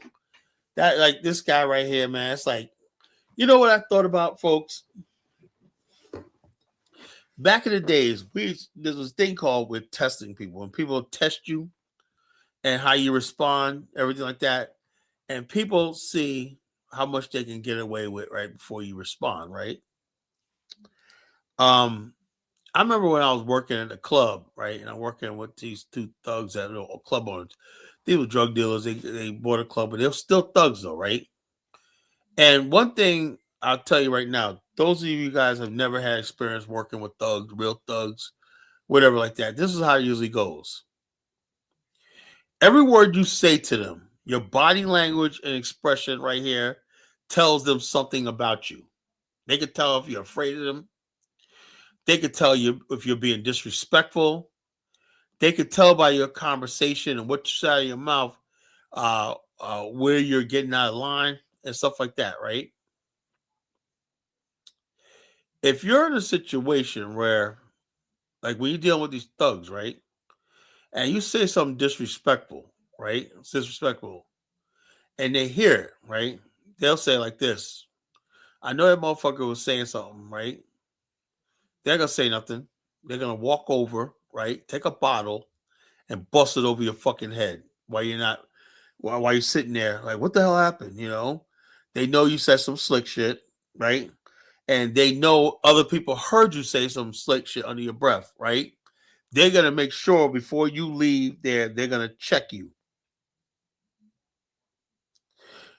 Black America. How often do people got to disrespect you, right? Before you say, I'm going to check these motherfuckers, you know? How does somebody like Brandon Johnson get away with that? Y'all voted him instead of Lightfoot. You know, y'all voted Lightfoot out. Voted this clown in. The first thing he did was screw you guys over. Did you check his background? Some people say Brandon Johnson is a Haitian. And most black people, politicians who are immigrant background, they want to flood America with immigration. They don't see themselves as black. They see themselves as an immigrant. Hence the way what we're going right now. We're in a fucking war right now in Black America. We're in a fight for our fucking lives. That guy at the Grammys who said, "Oh, this country is built by immigrants," just basically disrespect to Black America, right? So the bottom line, these people don't see themselves as part of the Black community. They see themselves as immigrants. And what they happen, they think they're going to curry favor with white America. No. After the Grammys, all that stuff I talk about immigrants and all stuff like that, right? People like this one girl said, "I don't care, it's more ice." Oh, that's the end of her career, blah, blah, blah, blah, blah. The American public, the number of people the public who supports mass deportations have skyrocketed at 71% overnight. That includes everyone, black, white, of all strands of America. You know, what immigrants gone.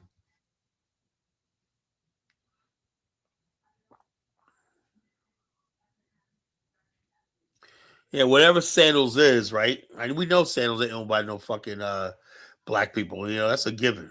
You know, we know Sandals ain't owned by no fucking black people. You know, a white Jamaican.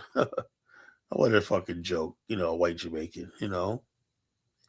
So I say that island's a fucking joke. The only thing Jamaica ever produced was some reggae and Marcus Garvey. That's it. Everything else, man, island's a fucking shithole. You know. In many ways, Jamaica is worse than Haiti. You know.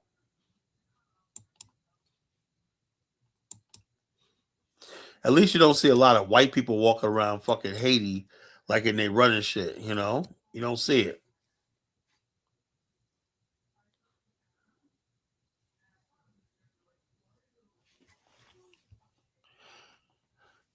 So we produce sandals. How do you produce sandals? You know, you produce, the flip flop sandals, you know. Oh, Haiti's worse, but the bottom line is that they have some sort of pride that you don't see white. I saw this thing where this video, I want to play this video where they said the average Jamaican has no access to the beach, you know. They said all the foreigners bought up all the beachfront property all around the damn island. The average Jamaican doesn't even get to see any part of the island, the ocean in this country. You know, you can't see nothing of the coast from the road.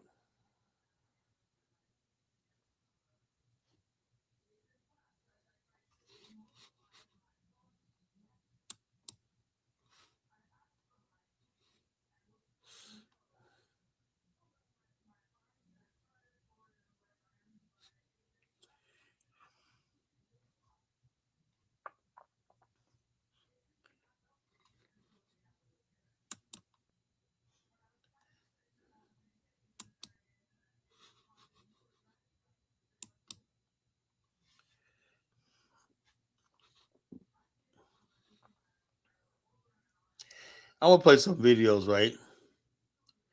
Yeah, I'm gonna have some fun. Let's have some fun, right? I saw this one video; it's hilarious. No, wait, hold up. All right, I'm gonna have some videos. Let's have some fun. All right, there's this video, man, and I love my Liberian people. I told my wife, man, I'm gonna go easy on the fucking Liberians on my show and whatnot. She says I'm being too hard sometimes, harsh on her people, right? I love her. She thinks I'm a little harsh on her people. Anyway, there's this video of this like young Liberian, and they're asking him about politics. And this is what you have gonna vote and decide the future of this great country, right? You know, let's see like this. Let's see. Watch this guy. The guy asks him some basic questions. And this is I don't know if it's a high school student or a college student, right? I hope it's a high school student. Because this is college thing is I'm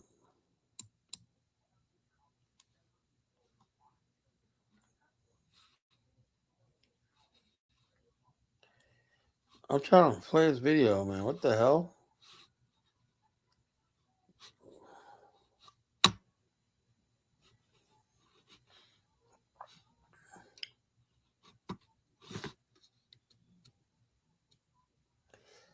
It's hilarious, man. This guy's a comedian. No, but anyway, yeah, I can't play the video. Hold up. Let's see if they don't let me play the video. The guy basically was asking this Liberian kid some question. Uh, he goes, what's your what do you say? What's your nationality? And the guy kept saying, I go to school. He goes, what's your nationality? What country you live in? I focus on my education. The guy kid did not know what country he's in. I'm like, damn, that's your CDC voter. That's your typical crying kid.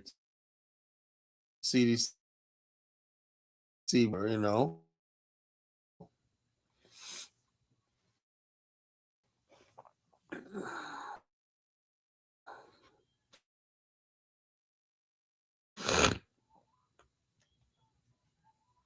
So damn it, born in America. We're not gonna be like, oh, we're not American, blah blah blah.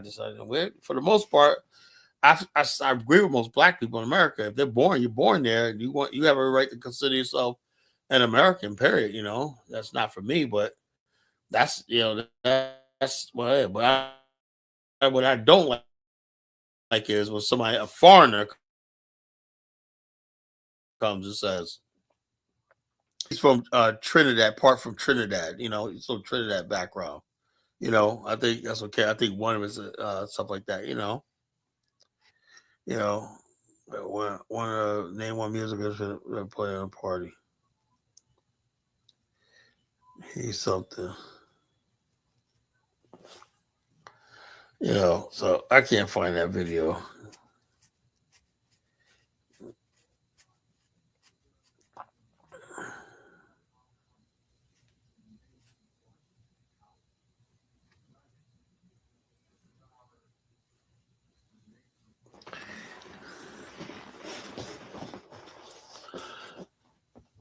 Yeah, so a lot of these people, man, like I said, man, we got these people. We just gotta check some of these fucking people, man. They come over here. Like I said, if the thoughts unspoken dies unborn. I have a suspicion that these people always thought about us like this, right? But social media just giving us a window and like how the fuck they really think about us, right? So what's our response to this shit? We're supposed to be like, oh no, loving everything. Let's get out there and you know, oh, it's got a news thing about Virginia Beach and ICE. Let's see what's going on. As ICE seeks to expand footprint in Virginia, Youngkin's final day prison cell draws scrutiny. The shuttered Augusta Correctional Center in Craigsville closed in 2024 after decades of operation and is now subject to renewed scrutiny over proposed sale, potential future use. On the last full day in office, Governor Youngkin instructed state officials to move forward with selling the shuttered Augusta facility to private asset management company. A director, Spanberger, has since withdrawn pending further review.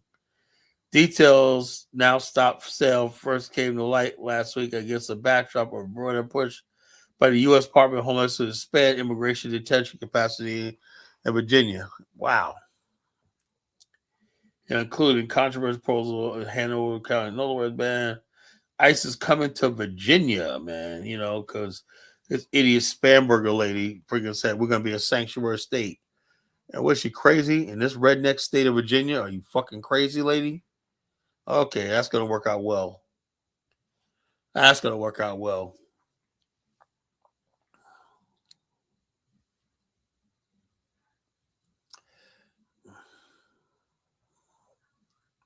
A black woman has to become satisfied. The black politics has become satisfied, mostly until they get old and senile. Yeah, John Lewis stayed there till he was 100 years old and shit. Didn't do nothing but get out there and scream about civil rights and social justice. Right? We've let look. The bottom line is this: I think it's gonna be this is the end of the social justice warrior black politician. You know, we're out there fighting for equal rights and blah blah. The Al Greens and all these other clowns and whatnot. Hands off Medicaid, you know. So you're a Medicaid fighting for LGBTQ rights, fighting for motherfuckers, man. Y'all are some rootin' tootin' open borders, MAGA hating motherfuckers, you know. So the bottom line, the black political class do not represent us, you know. I wish that was fucking clear.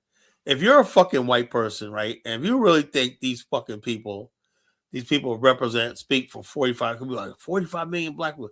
That's the whole thing. Back in the days, anytime somebody appeared on a TV show, right, all of a sudden he's somewhat semi-articulate, right? And he gets a chuckle out of white people. He sounds like he's optimistic about the system, whether he's Democrat or Republican, right? They just label him a black leader. Really. You don't have to just like, oh boy, we need a black leader. But boss, I ain't no black leader. It doesn't matter. We'll make you one, right? Oh, we'll handle your press image. We'll get you around. We'll get you on all the talk shows. You'll make the talk show circuit. We'll even hire people standing in the background and cheer you and whatnot. Look like you got a following and whatnot. You know, you could make look. You could. That's what they've been doing for the longest time. They've been taking people that come out of nowhere and whatnot. Next thing you know, his motherfucker is a fucking leader. You know.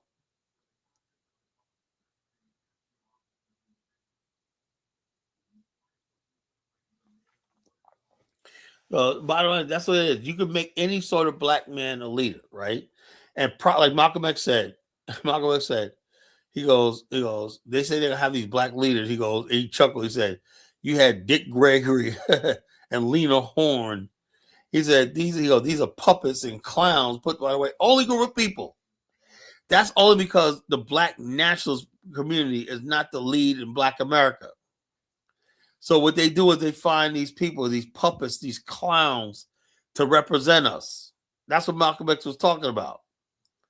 But when you have a black nationalist movement, it's going to lead to what? It's going to produce what? Black pride, black ingenuity, black achievement, you know, black self-help, black do for self.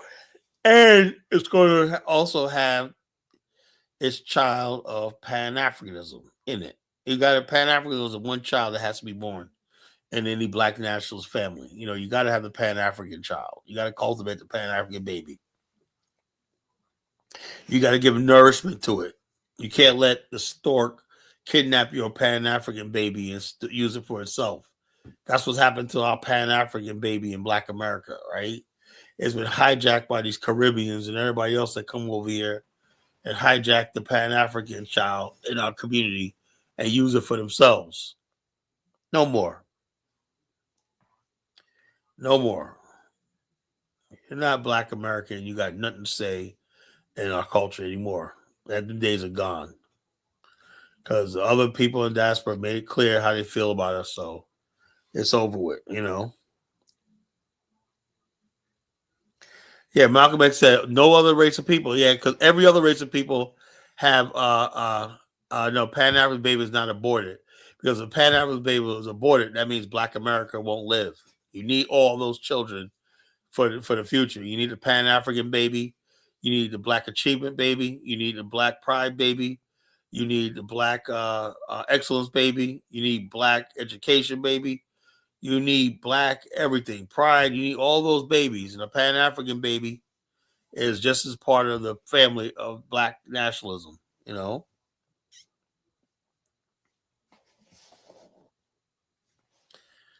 Yeah, Malcolm X said no other race does that because other races would not put themselves in a situation where they don't have some sort of nationalism. The Jewish community, their nationalism is the state of Israel. The Mexican community, their nationalism is Mexico. The Chinese community, you got Chinese people been here for 200 years. You know how the Chinese government still was able to recruit Chinese Americans, many generations, 20 generations deep, to come to Beijing, China, and help them build. That's how China got who it is. They recruited, educated Chinese Americans because of nationalism. The Chinese nation was more important than your comfort in America. No, the Pan African baby is working as an adult now. Is working on a sincere relationship with Africa. You know, that's what it is. I said the Pan African baby was steered in a way that it wasn't working in our interests in Africa. It was working in these other people, Caribbeans and all these other people like that. Our Pan African child should be working for Black America. That's establishing an African. That's what the Pan African baby and the colonization is all about, establishing an African.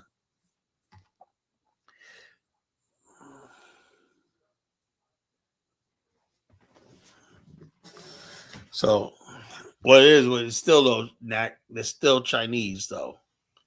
You know, they're still Chinese. You know, we're gonna argue with semantics and whatnot, but you know, you get what I'm talking about. You know what I'm talking about, Knack. You know I'm telling the truth, man. Come on, Knack Measy, work with me. You know.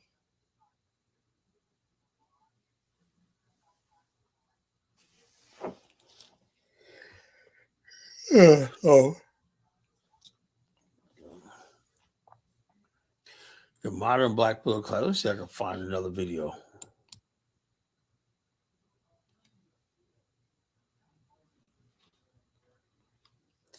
One of the things about black community that I miss in an area is the fact that we used to adore our beautiful sisters in Black America, right? You didn't see no fucking, for the most part, a lot of black men in America fucking with white women. Who were the guys that were with white women? They were mostly always from the Caribbean. Harry Belafonte, Sidney Poitier. These guys were from the Caribbean. You know, they didn't have that same what you call, you know. This is a funny video right here. Okay, I hope TikTok let me play it.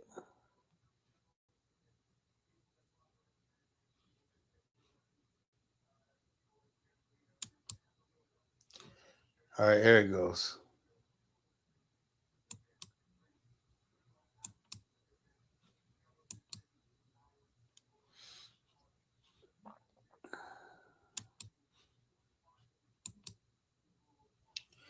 Now, this video,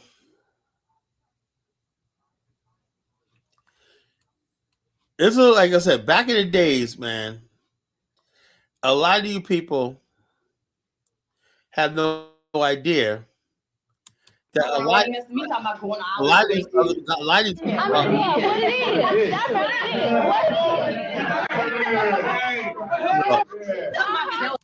a lot of our conscious people were clowned back in the days, right?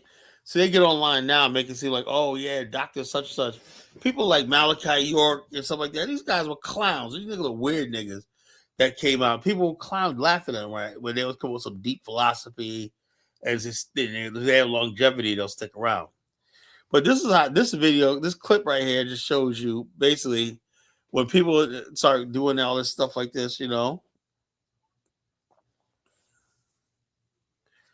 Oh, Halle Belafonte is from the islands. He, you know, as far as we're concerned, he's from the islands. You know, you know.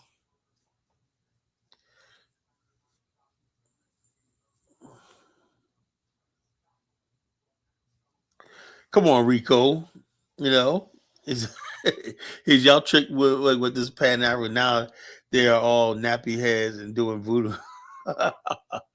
Rico, man, come on, that's a real swipe at our sisters, man. You know, you know. All right, so this is a video right here. They're clowning this dude. I guess he's an early Egyptian Negro and whatnot, you know. And he's talking about, I know my, you don't know yourself, whatnot. That's how it is. But this is made back in the 70s. So let's see how it works. It goes down.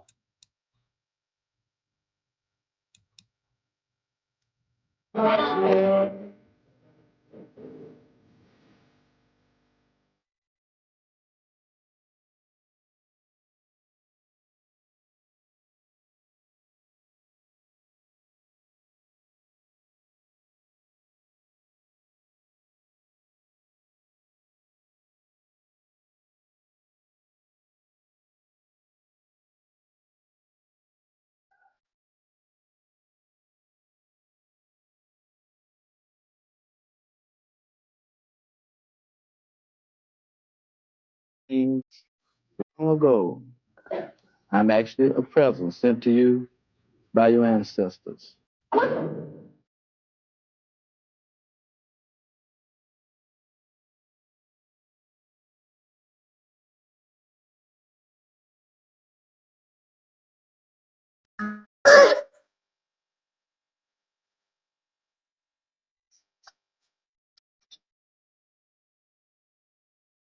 You know, real? I'm not real. I'm just like you. You don't exist in this society. If you did, your people wouldn't be. You're not real. We're nations of the world.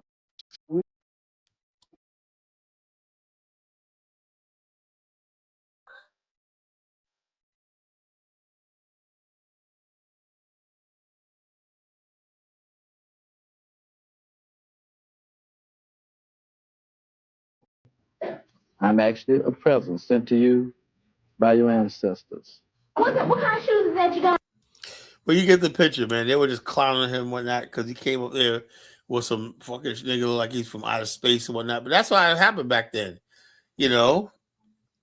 They were just basically you came on the scene with so that's like back in the day. You see these motherfuckers like that's a weird dude and whatnot. Weirdoism was prevalent in Black America, man. You like back in the days, niggas like Polite and Sinetta. These niggas are weirdos, man. We're like, who the hell are these fucking weirdos, man? That's what turned a lot of people off from the movement, right? The Pan African child was hijacked by weirdos and creeps, perverts and deviants and shit like that, and led astray, So it ain't just all immigrants; it's all the deviants and like these Republic of New Africa clowns and whatnot.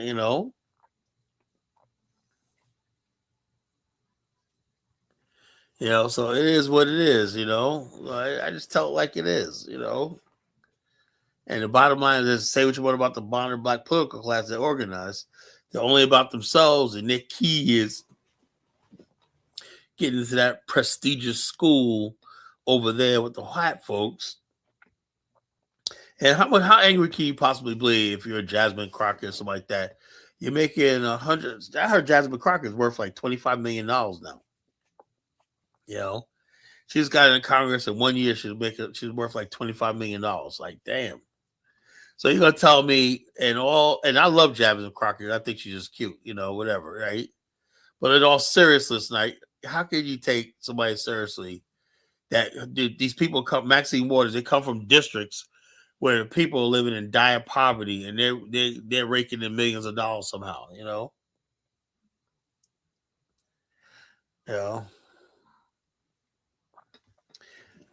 we go majority black people in America have a lot of weirdos, not just Pan Africanists, civil rights Negroes, and all like that. You know.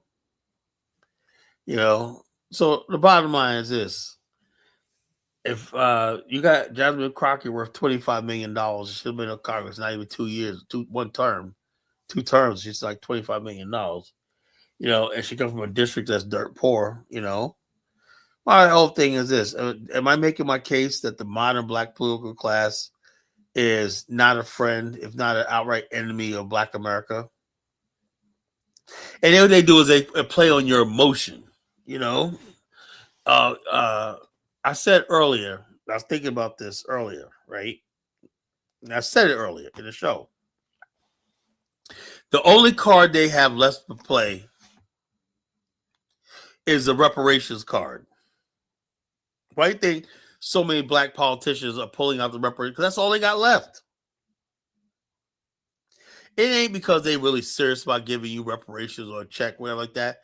They know they have to have something to bait you into the political process to get you to vote and participate in the process. If you don't vote, if a large group of black people in America, like Black America, give up on the political process, that's dangerous. That's dangerous to national security. You know, how can America sell itself to the world if it got a large part of its population disenfranchised? Imagine if you go to Soviet Union or Russia and you have a group there. Let's say, hold up.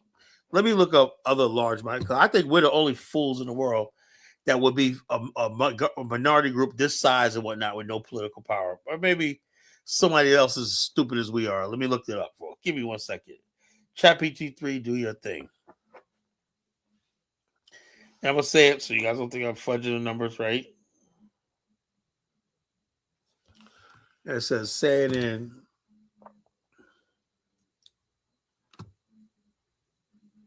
Hey, what's up? Feel free to ask me about anything that's on your mind. I'm ready to go.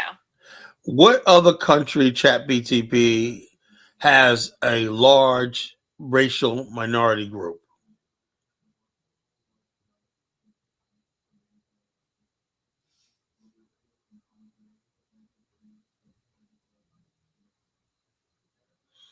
The hell's going on? Okay, get started.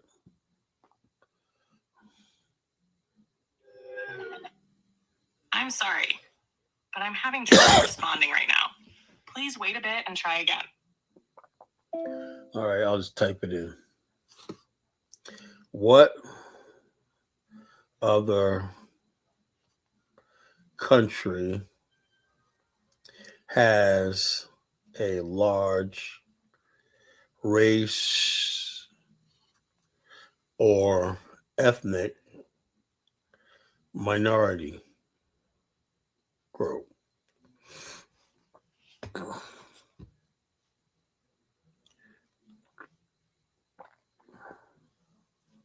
Many countries across have large racial and minority groups. Of course, it starts with America. United States, large minority populations. Hispanics, 19%. African Americans, 13%.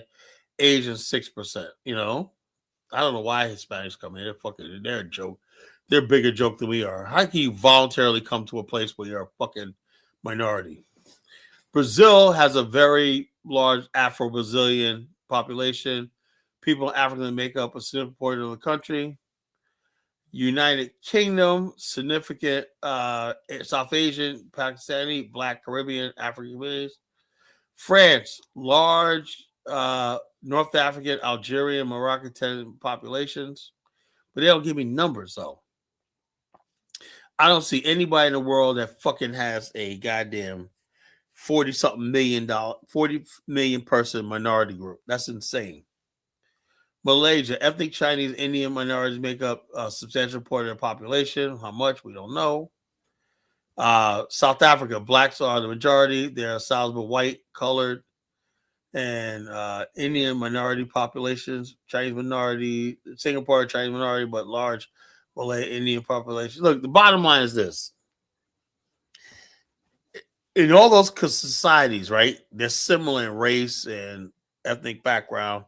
So it's not like that. It's like an ethnic religion. But Black America is a racial group in a minority in a country that enslaved them. You don't tell me that's not a fucking a recipe for disaster. You're a minority group.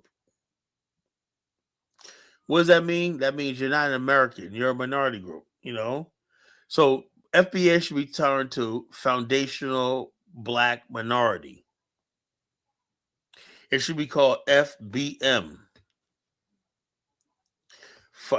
Maybe add a G on it.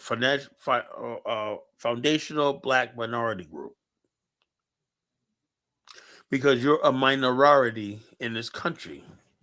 You're not an American.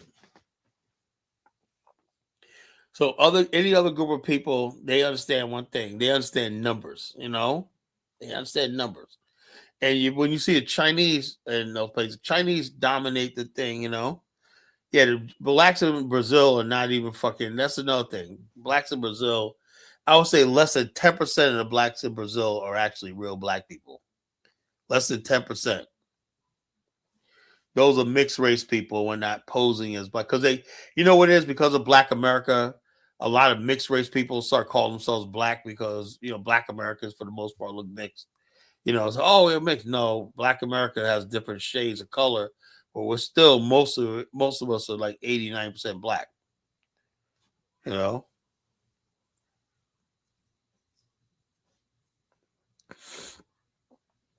yeah. They wanted us extinct, Rico Miller. We were not supposed to live this long. You know.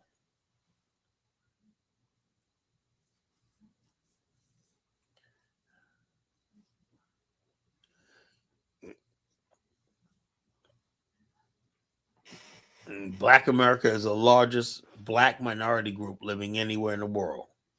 Nobody else has our problems. That's why we can't talk to anybody about our problems anymore, you know? Let me get my good brother Dark Migo on. What's going on, Dark Yo, Migo? what's up, Carla? What's How's it going on, going? brother? I just wanted to shed light on your point about the mixed people trying to identify as black. Recently I had it was a mixed person that was claiming that, and I was like, well, if you're black, can you just name 3 black inventors? They had a very hard time doing that, brother. It was crazy. Yeah. Everybody they want our sauce and whatnot. They want sauce, but they don't want to clean up behind themselves and whatnot. You know, everybody wants to be invited to the party, but nobody wants to bring nothing and clean up afterwards, you know. It's People just crazy, want. man. That's how it is. Everything they think Black America's here for the good time, but you have people who could smile on our face, attend our graduations. And I think about it, man. How many times I've had Jamaicans in my family reunions, like that? They see that we're the culture, you know. They come to our gatherings, our churches, our graduations, like that, and they freaking have this hatred for us, you know. It's like, what the hell? And the internet just exposed a lot of shit, man. I'm like, what the hell? That's the way they were thinking about us, you know? All this Yeah, I think time. it's like a lot of the like the newer immigrants, maybe, because I've seen like I a hope lot of so. I like. hope I didn't like when I grew up with the Jamaicans and black, we got along. We was just Yeah, I seen like even like you seen like the African elders, they'll be like, "Hey, like we looked up to you guys like when we was in Africa watching what was the I know guy, they the black?" oh, yeah, I did, but over the years, see the whole thing is when you buy into America, right? In order for you to buy in America, that means like let me give you an example, brother. Just want to put it to you like this. Your friend, basically, let's say your best friend becomes a millionaire, multi-millionaire, right? He says, Dark Mingo, man, don't worry about money, man. I got you. You're gonna work for me. You know, I got you. Ain't money. I'm gonna get your own account, everything like that. I got a car for you, Lamborghini, blah, blah, blah, blah, blah, blah, blah, right? Yeah, But you know that his money didn't come from clean means. And you know that he abuses his wife, whatever like that, he beats her like that. You know, you could do 2 things. You could say, nah, I can't be associated with you, or you just be quiet and just go along what you see, or even try to justify him. Yeah, well, his wife's a bitch. You know, his wife. Yeah, I can see why he's like that. Blah blah blah. She don't do nothing when that. All she does is spend the money up. He was right. He comes home when she yeah, cook. You see how it works. I'm getting where I'm getting with this, right? yeah. I That see what you're getting at. Yeah, yeah, that's what the immigrants do, right? They know all the shit white people did to us and continue to do it, but because the white man's feeding them, that's what's so dangerous, right? When you got these desperate people coming here from third world countries, you know. That's why I said at some point in yeah, time we got to break with these third world people. You know, I don't want to deal with no more fucking third world people. Really, I don't, because they have a different yeah. mentality. They're so grateful to America that they will side with America against us. Yeah, it is kind of crazy because now that you say it, because I kind of think about it like maybe that because you ever seen how immigrants just say like we're ungrateful and we should all this other stuff. So yeah, Yeah, maybe since the white man's feeding them like little pennies and peanuts and stuff like that, that's probably why they kind of feel like that. Like yeah, that's what we I tell probably Doc. spoiled in their eyes. You know what I'm saying? Like we spoiled. They didn't really have shit in But their you don't country, understand what the so white a man took couple from you. peanuts is You know? okay. Yeah. They don't understand what the white man took. If it was justice, we would be above the white man in America. You know, because we had the organization, everything. You know, these motherfucking white people always fought with each other. You know, and black people, we came together. Such and such, Mister Such and such built a new hotel. Every black person would support it, just like that. When we had the bed with the Green Book, you heard of the Green Book? Nah, I haven't. What's that? Oh, come on, Arky. This is Black History Month. Let's talk about the Green Book.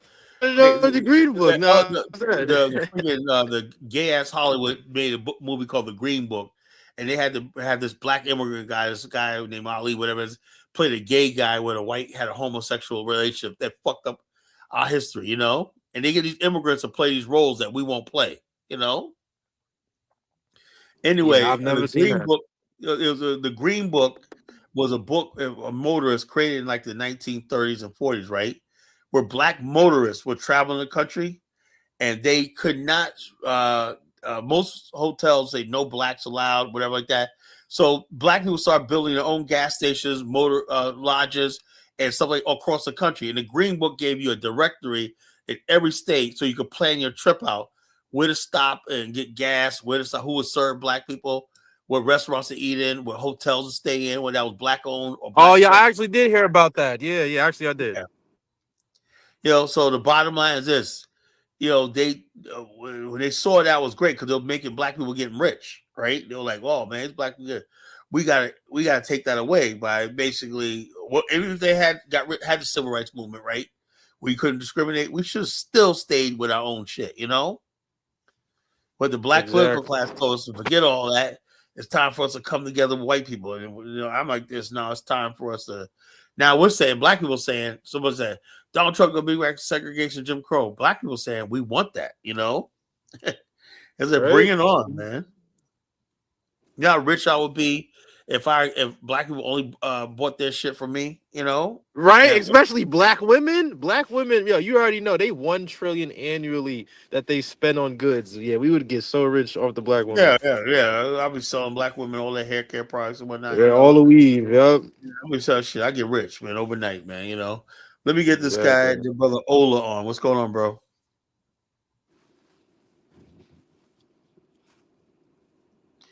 Ola Ashudai. What's going on? Oh, hi, brother. How you doing? I'm doing good. Yeah, I'm stuck here in London. Sorry for you. Yeah. Well, as I was saying yesterday, I think we're all our own tribe. Even over here, it's predominantly West Africans and West Indians, and we've become like a group, like our own tribe right now. Whilst people are in a place for a long time, they become their own people.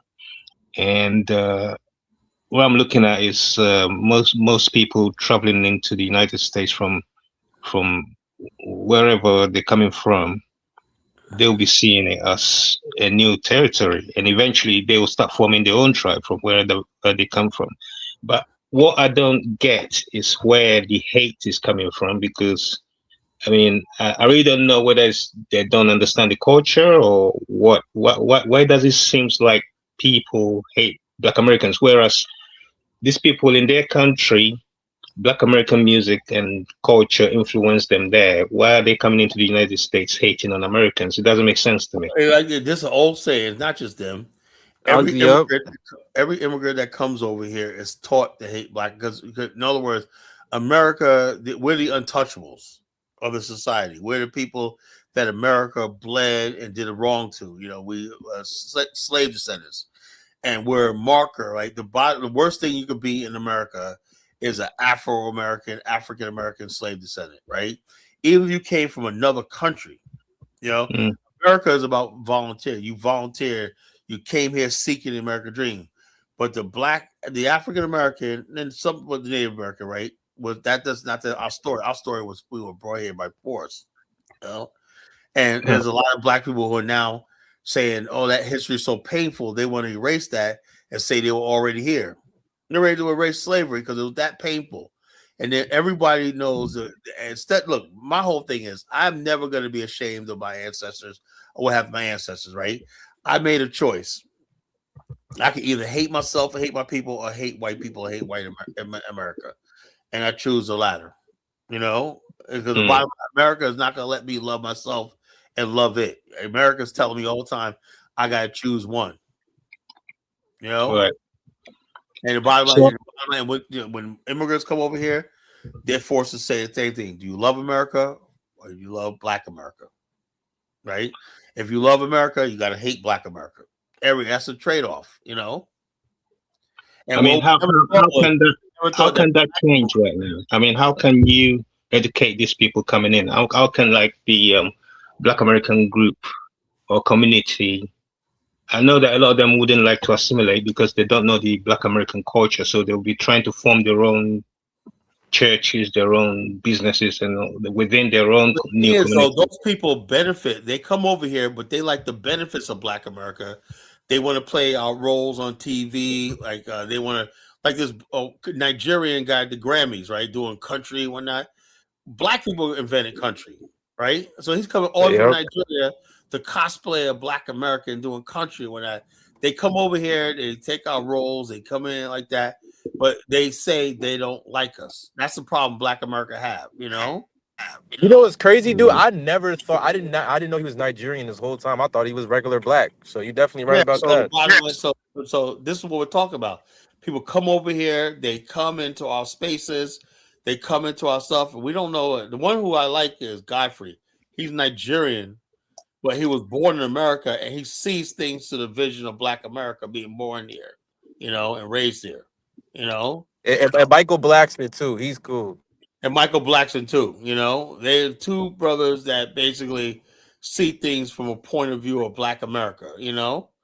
But they come over here and they face that racism and stuff like that, and they see our struggle. But there's a lot of Black people that come over here. They don't have no idea how dangerous this country is. How really dangerous. They be going to all white spaces and stuff like that, moving to white areas when that. You know how dangerous that is. You still got Klan out there, you know, dangerous Klan, you know, and parts of North Carolina and stuff like that, Asheville, the western part of North Carolina. You don't be in those states if you're those areas if you're Black. If you don't have to, you know.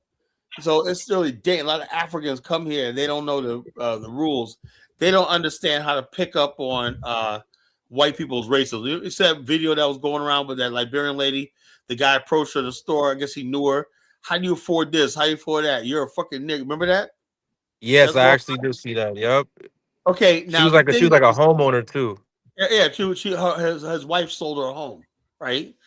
And she was like, "Oh, how are you saying this?" She didn't pick up on his body language. You know, you and I, as Black Americans, we could pick on white people's body language. You know, we could pick on Facts. And their sarcastic remarks. You know what I'm saying? Like you already know by their tone of voice. Backhanded comments and stuff like that. It's like we know them. You know.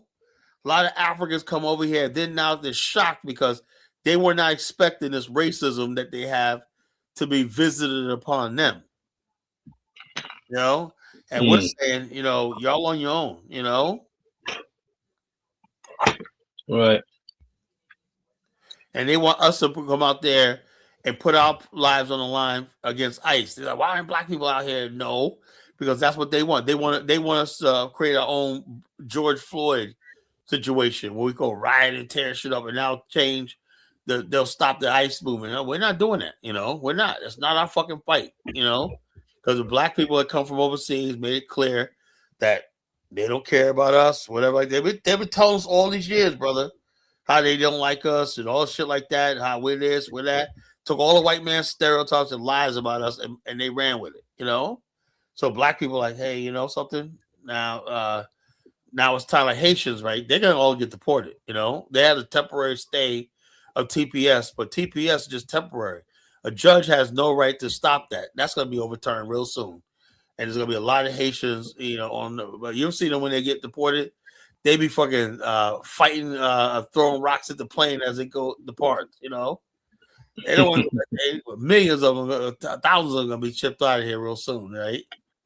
And they want us to be out there fighting in the streets for a while. Like, that's not our problem, man. You know, y'all told us how y'all felt, you know, so we're like, you know, so it is what it is.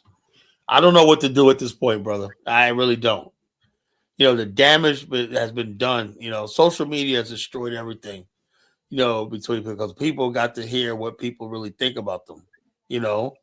And like, oh, that's what way y'all think? Why not? You know, what the hell? You know, people are like, hey, I'm not gonna get involved. And that's what you feel about us, when not, you know.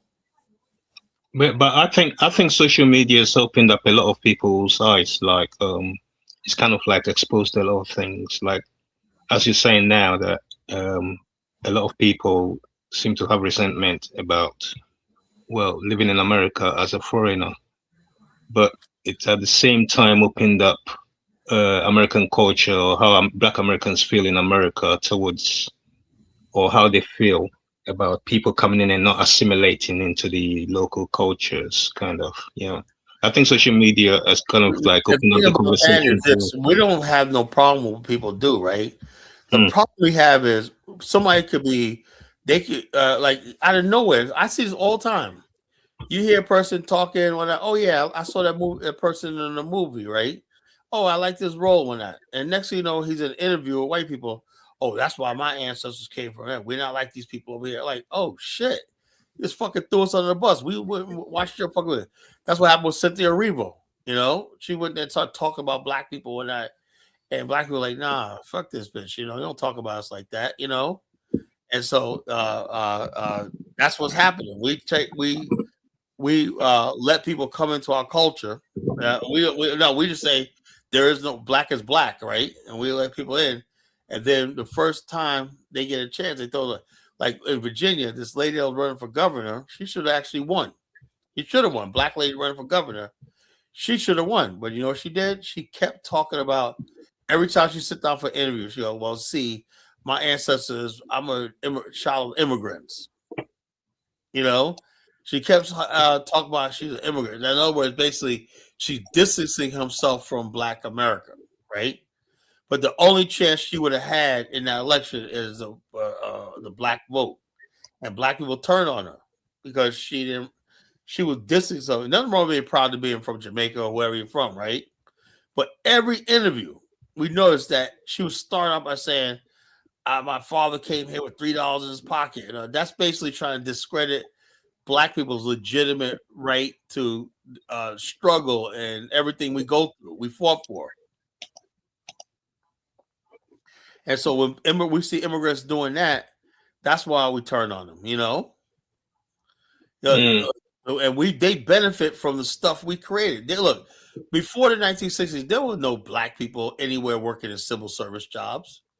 There was no Black people working in a sanitation department. The government, the federal government. Woodrow Wilson fired all the Black people under the behest of the Klan. Fired all the Black people in D.C. working in the federal government, the Wilson administration, right? And it wasn't until Roosevelt got in there and started changing. We lobbied Roosevelt, and he started changing things when Black people become being federal employees again. Do people even know that history? Now people can come off the boat or off the plane, whatever, from come and apply for a job and your color's not looked at because of what we did. Well, I'm here to tell the truth. I'm like what you call it, Bruce said, oh, Carl, look, I don't care about people's feelings. I really don't. You know, the last thing I'm thinking about is Africans or Caribbeans' feelings. I'm just telling like it is. I don't mean to hurt nobody's feelings, but I'm just telling like it is. If it was not for us, none of these people would be here in the first place, nor they would be succeeding. You know, the first Black people to get in the Grammys, Black America. You know, we had to fight to get our music recognized in the Grammys. You know, now we got Afrobeats. Like Tyler, she got a Grammy for Afrobeats. You think that just evolved overnight? No, we had to fought to get hip hop in the Grammys. Do people even know what came before them?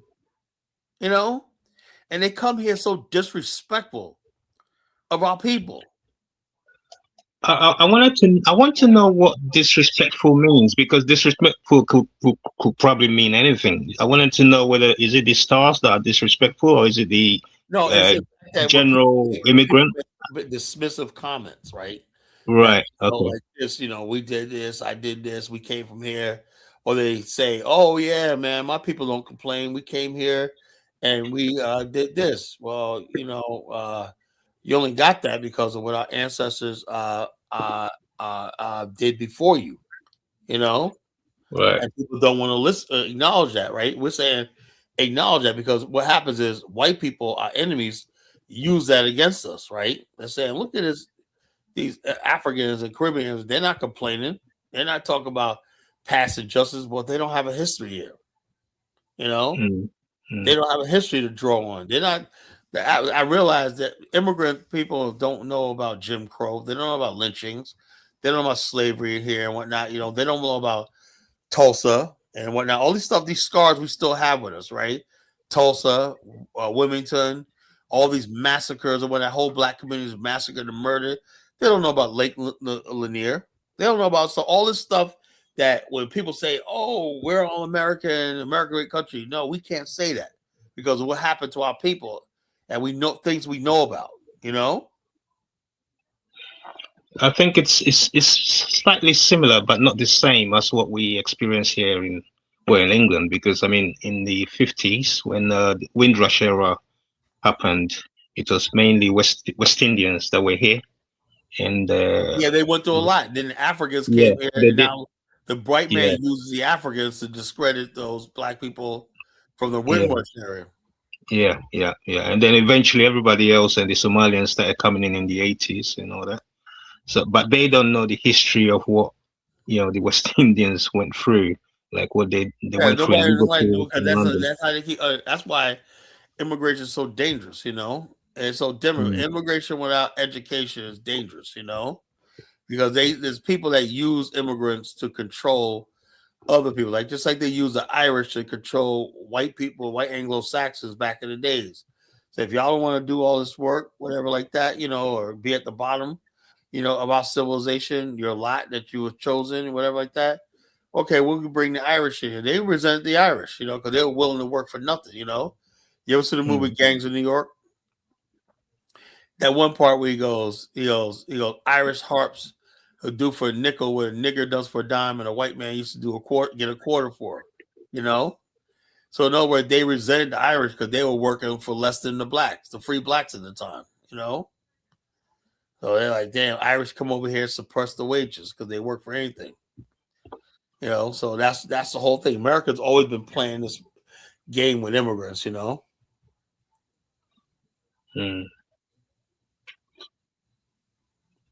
I mean, over here we don't use the word tether. What does it really mean? Because we're hearing it a lot over here, and people are Well, beginning to question what that means because we don't get it. It's a stupid term. And basically, they saying the immigrants are tethered to, but the black thing with FBA people, they're tethered to the white man.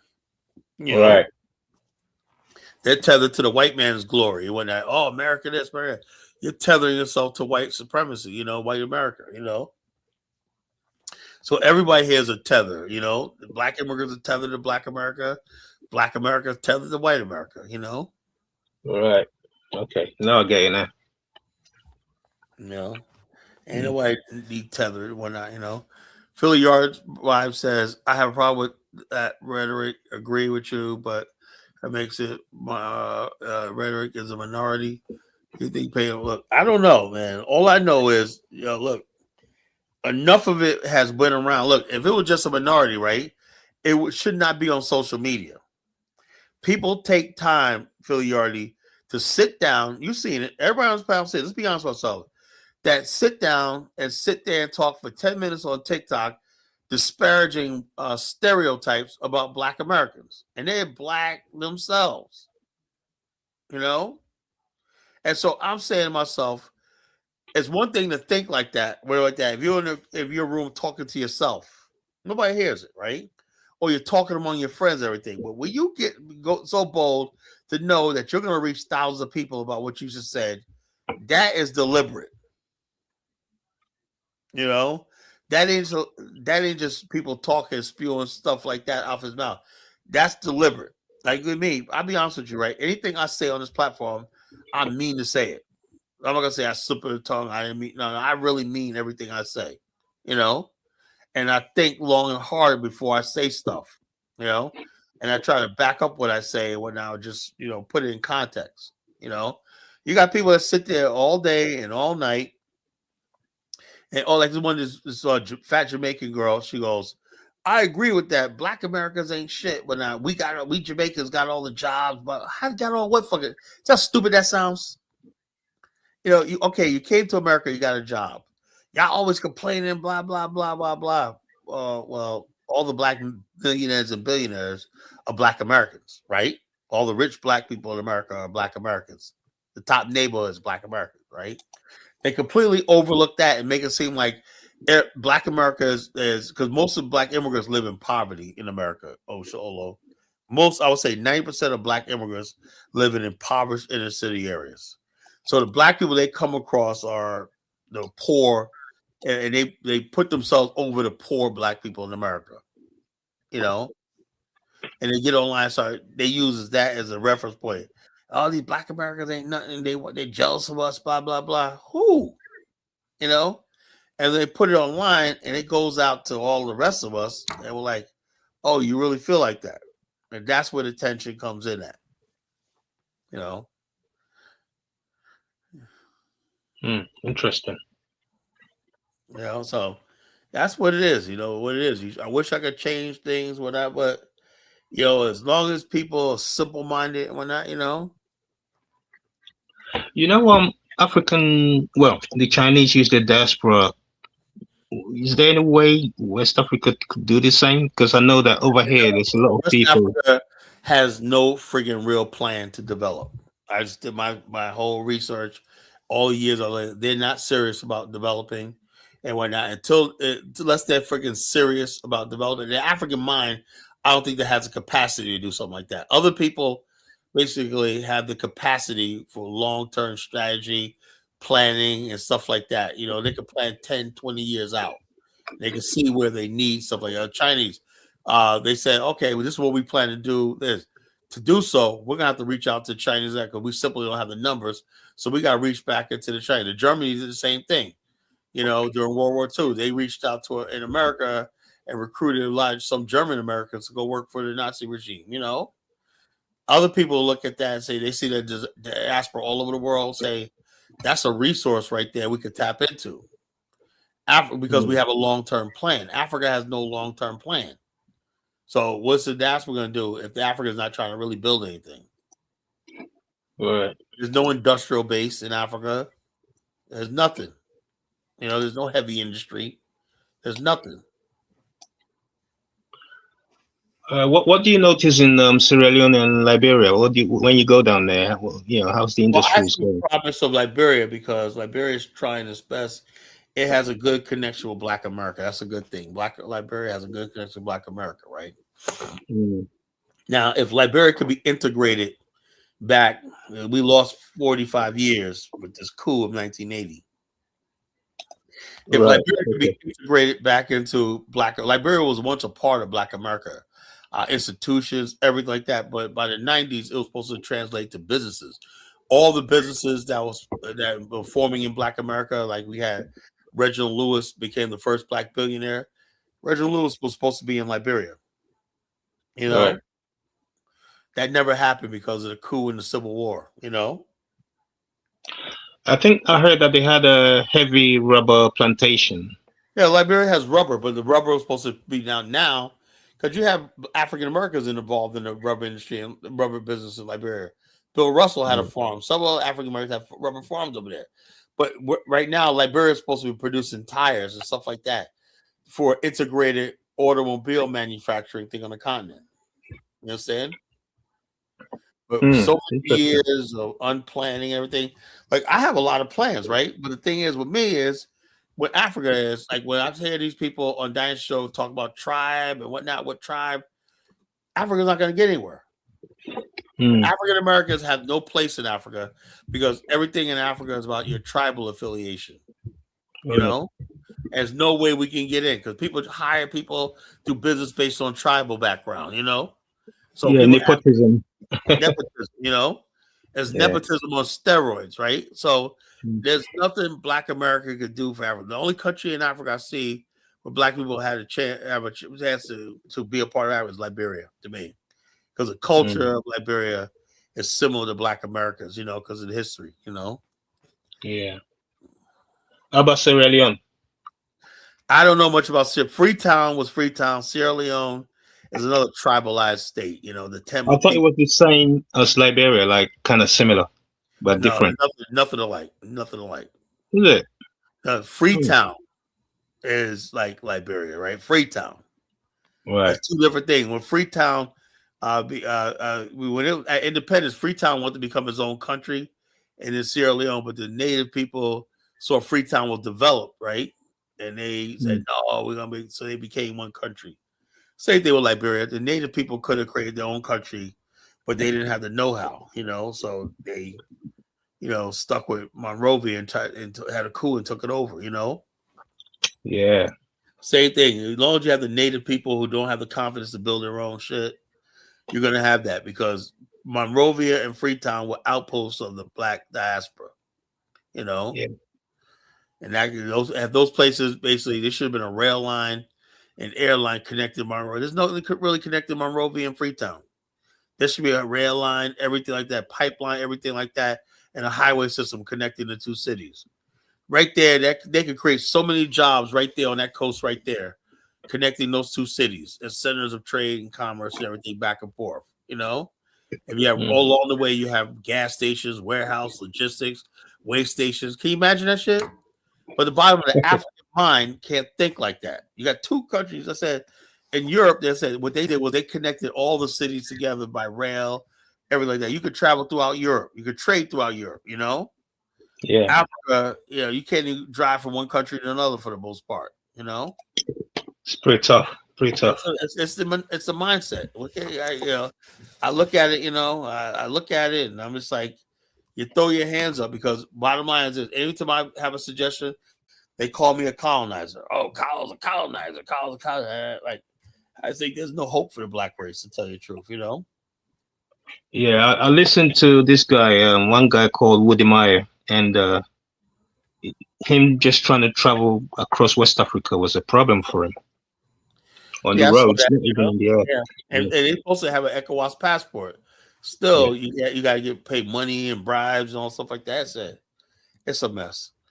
NYC said, I regret to say that despite our shared heritage, African Americans only belong in America. We don't quite fit in Africa. Well, that's true.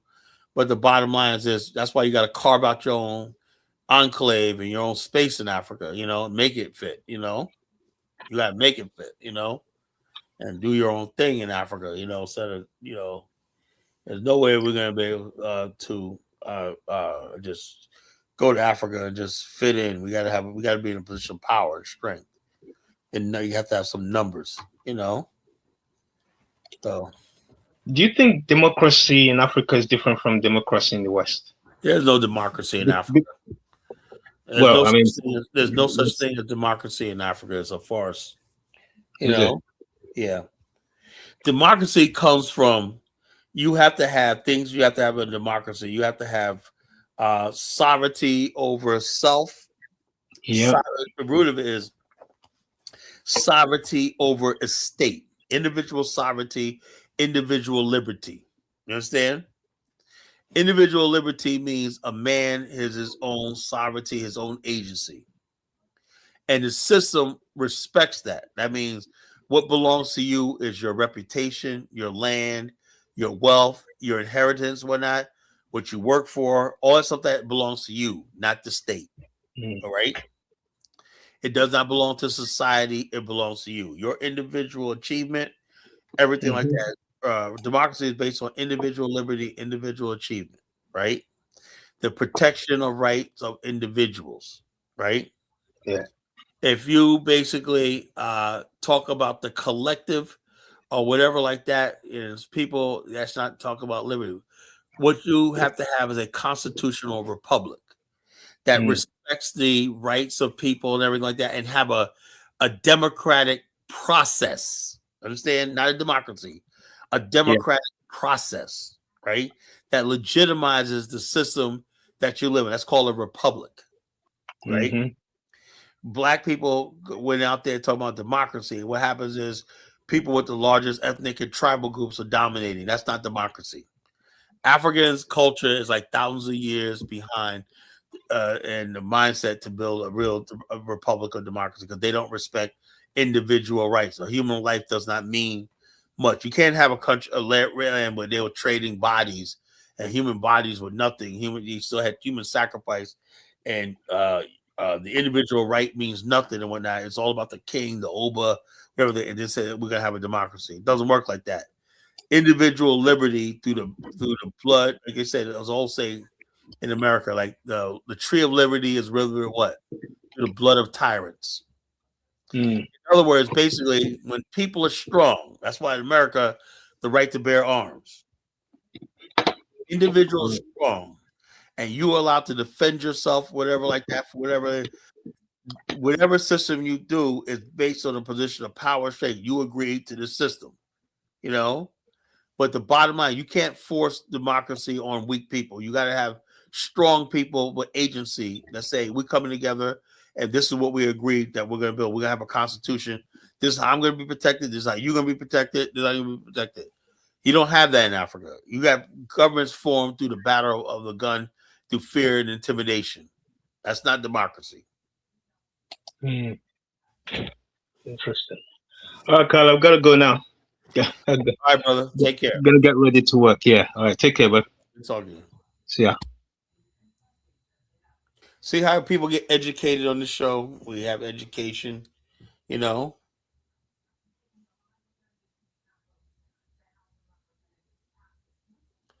What you call it, African guys, it's all about individualism. You know, anytime you say we don't need individualism, all that does is this. That allows one or two people to manipulate people and say, oh, it's not about individuals, it's about the collective. The only checks and balances if people understood that if I have land, I work my land, and when I work my farm, I benefit from my farm, right? If you don't work your farm, that's on you. My debts, I pay my own debts. I'm not going to encourage somebody else's debt. You know, when a bunch of individuals come together and you can have 99% of the people that are successful, you have a society that'll work. But you can't have a society where like 80% of the people are living in poverty and whatnot because they don't care about themselves or they don't have the means to pull themselves up. You know, China's not working. China has like 600 million people in poverty. China has a part of China that's really rich and middle class, but the majority of people live in abstract poverty. African goddess. That's another thing. People look at China as a role model. China's turning towards capitalism, you know? And China has like at least 500 million people living off the grid in poverty, extreme poverty, you know?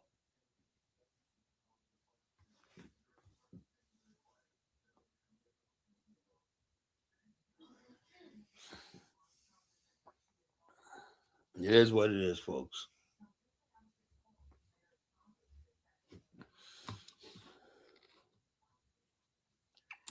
Let's see. Play some more stuff.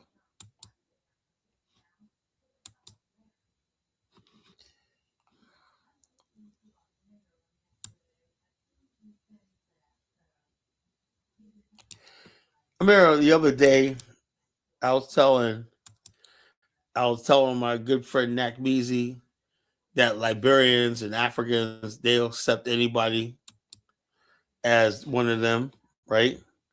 Here's a white guy who's now I said abject poverty.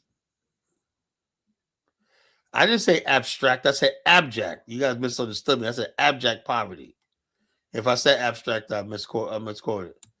Here's a white guy in Liberia, right? And he's now a Liberian because he speaks Pele now. The fun never ends, man. There's a white guy, he's now a Liberian. So some fat white guy is now a Liberian. This is like I said, that culture now, according to Nak Measy, he wants me to go to Liberia and become a Pele man. The superintendent, the honorables, the chairman, everyone watching this night that we all meet on Sundays. And I'm so happy that we gather together because since I've been in the community, I didn't have the gathering. I'm somebody who like to be among people. Maybe I don't show myself, but I like to be among people. I hear all the women complain. What I can do, I will say it. What I cannot do, I will not say it. That's my way. The honorable told me about the road. I said, this is my first priority. Because when I saw the children going and all the water in the road, I said, I will do the drainage before I do the road. Because when you do the drainage, the road will not work. Because the water will go in all the community. And for sure, some people didn't like it. Some people like it. Jesus Christ on the ground here. He said it for everybody. I will never say. Now, look, this white guy is in Liberia building a road, whatever it is. He's not Lebanese. He's white. I know Lebanese. That's not a Lebanese. That's fucking a white guy. That's not a Lebanese. I know Lebanese. They're dark. They have dark olive features. That's a white guy. No Lebanese look that pale. That's not a Lebanese. He's not mixed. That's a white guy. This is a fucking white guy speaking. Oh my god, this is hilarious, man. This is hilarious, man. Look at this. Somebody said, listen to this other criminal. They call him a criminal. Oh my god, man. Let's see what the comment section say. It said, thanks, brothers. It's a guy. Okay. Maybe he is Lebanese. I don't know. You know. Anyway, he goes, thanks, guys. He's really smart. Speak colloquy very well. How somebody said, how to make the hustle easy. Yeah, some Liberians aren't stupid, you know. All right, some Liberians aren't stupid, you know. I hate the comment section. Yeah. So all the belly boy, my sister and my brother. Thank you. Honorable, I want to say thank you. My brother and my friend Honorable, almost 25 years we've been together. Yeah, but you listen to Africans. I want to thank everybody, the superintendent, the honorables, the chairman, And then you wonder why I have fucking no goddamn respect for African culture. You know, I really don't. You know, this is what I see all the time. I have absolutely no respect for African culture. None whatsoever. And I tell people I do not respect this shit. You know, it's garbage and whatnot. It needs to be fucking destroyed and everything like that. Before Africa can freaking go any place, it needs to get rid of its fucking culture. You know, because that's what it is. Anybody can come up there, put a fucking whatever the fuck he's wearing on, and start talking to somebody. They're like this. The African mind is fucking simple. You know.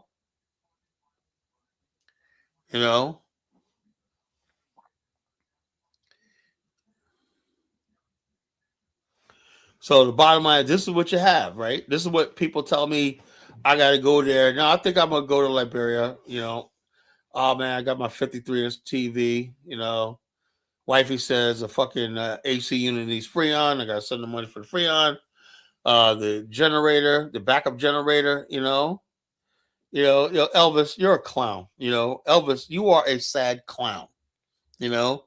This guy is speaking Liberian colloquy, right? Accepted by the people, right?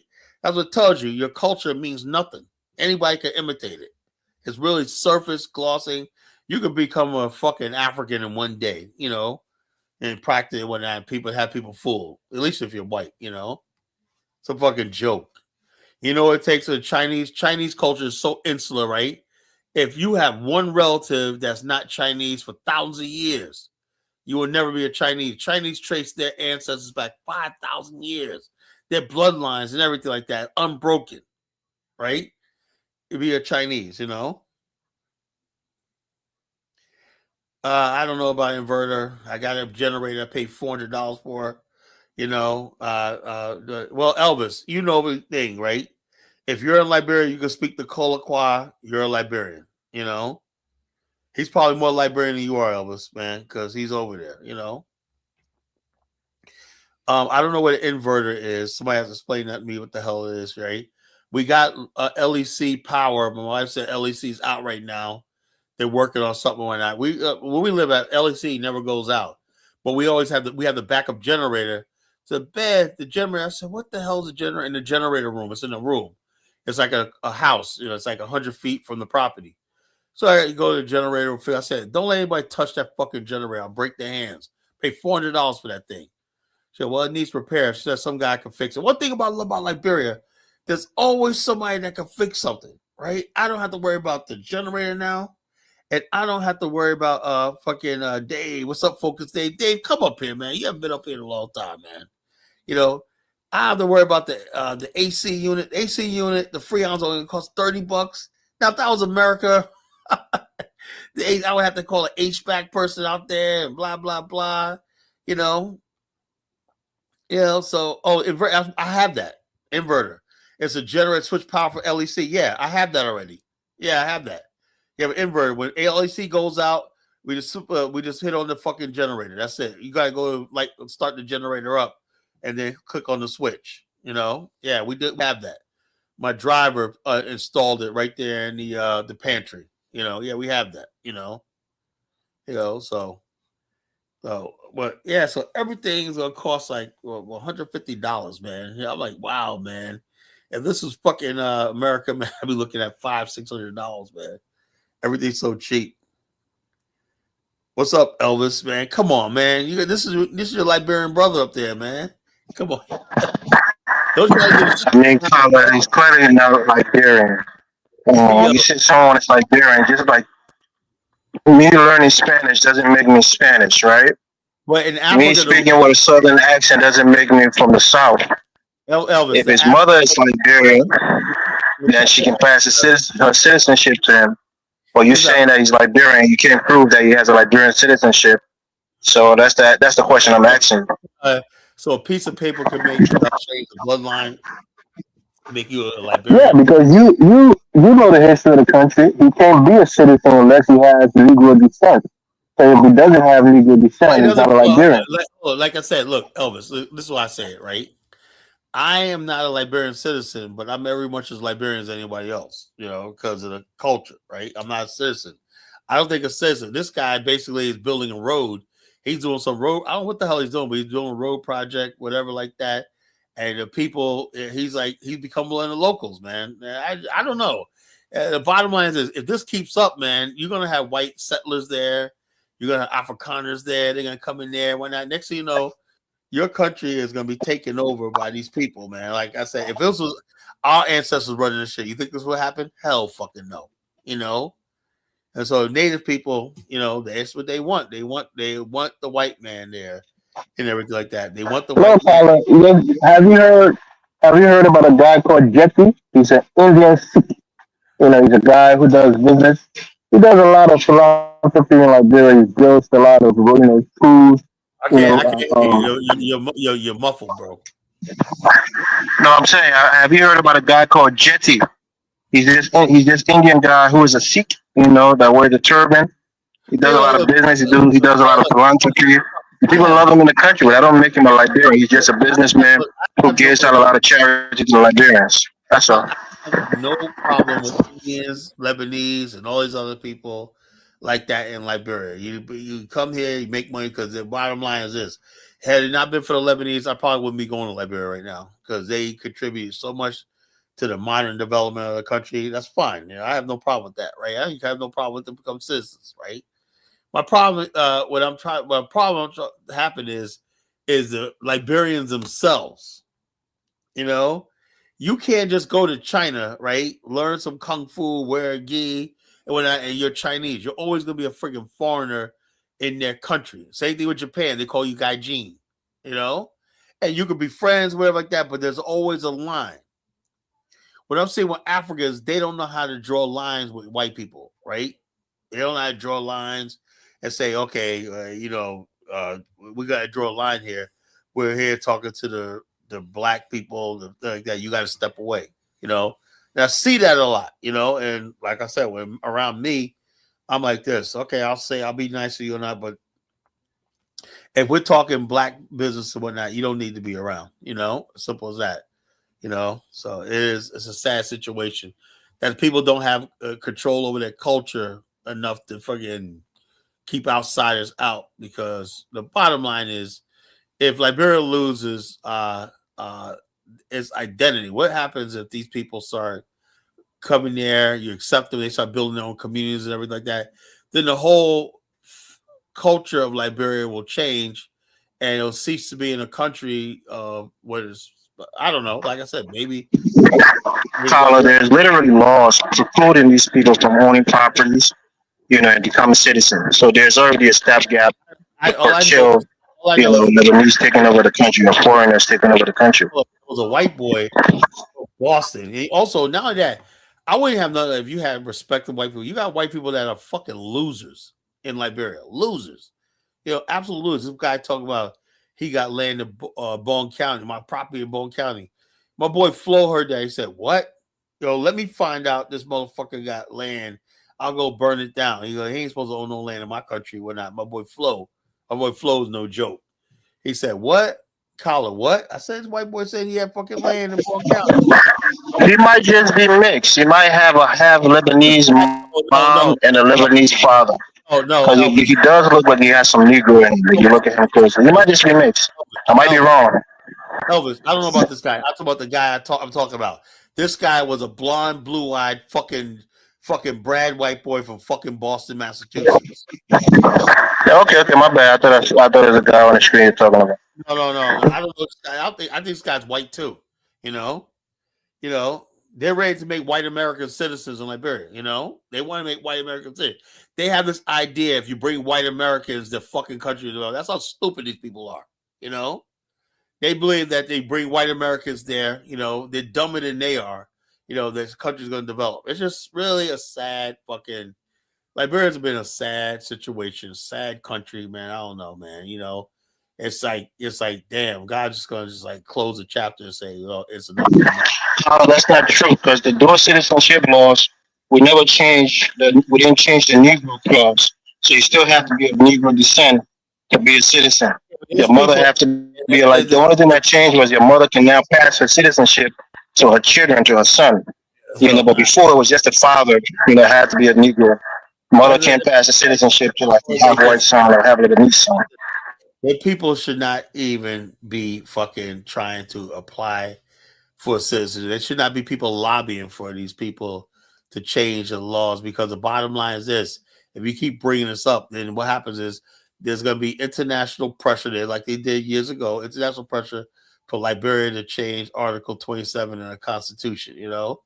If you make white American citizens, then that goes against everything the country was founded for, and that what that does is minimalizes and dismisses the unique history that caused Liberia to be formed in the first place. Liberia was born out of the transatlantic slave trade and racism and colonialism, everything. That was a response to that. If you take that, and so the response was this place is going to be only for black people, right?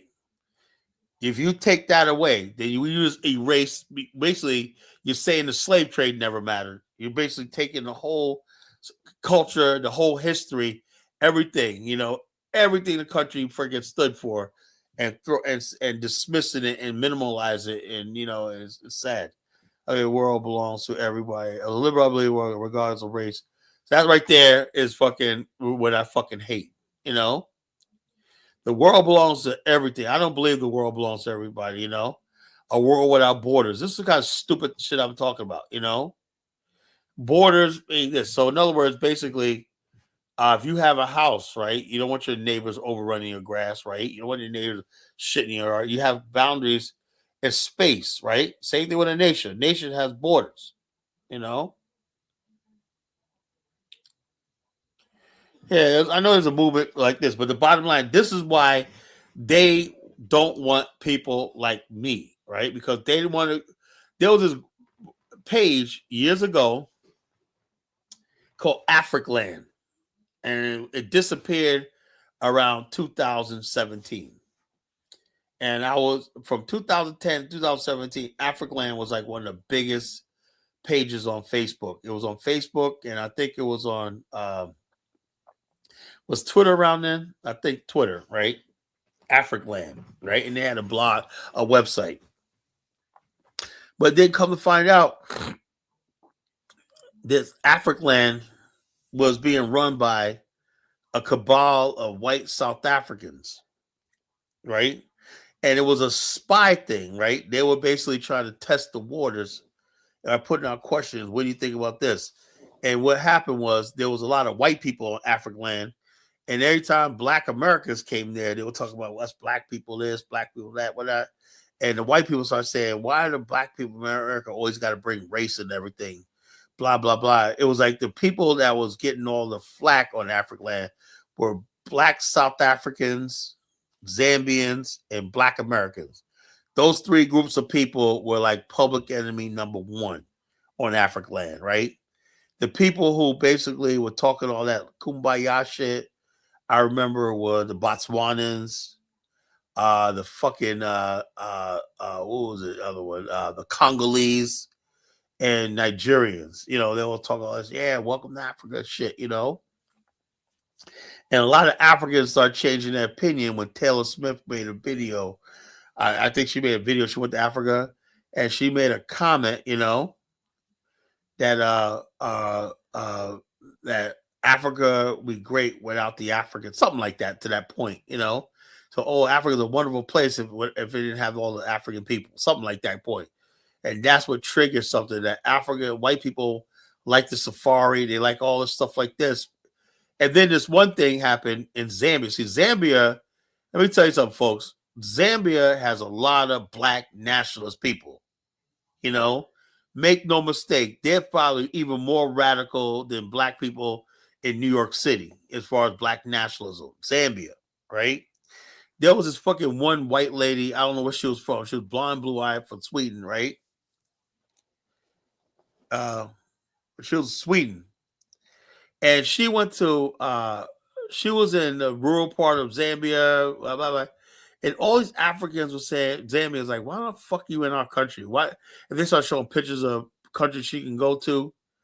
You know, Zambia was actually part of Zimbabwe, not South Africa. They was like, why don't you go? She was like, well, I'm just going there and I'm like this.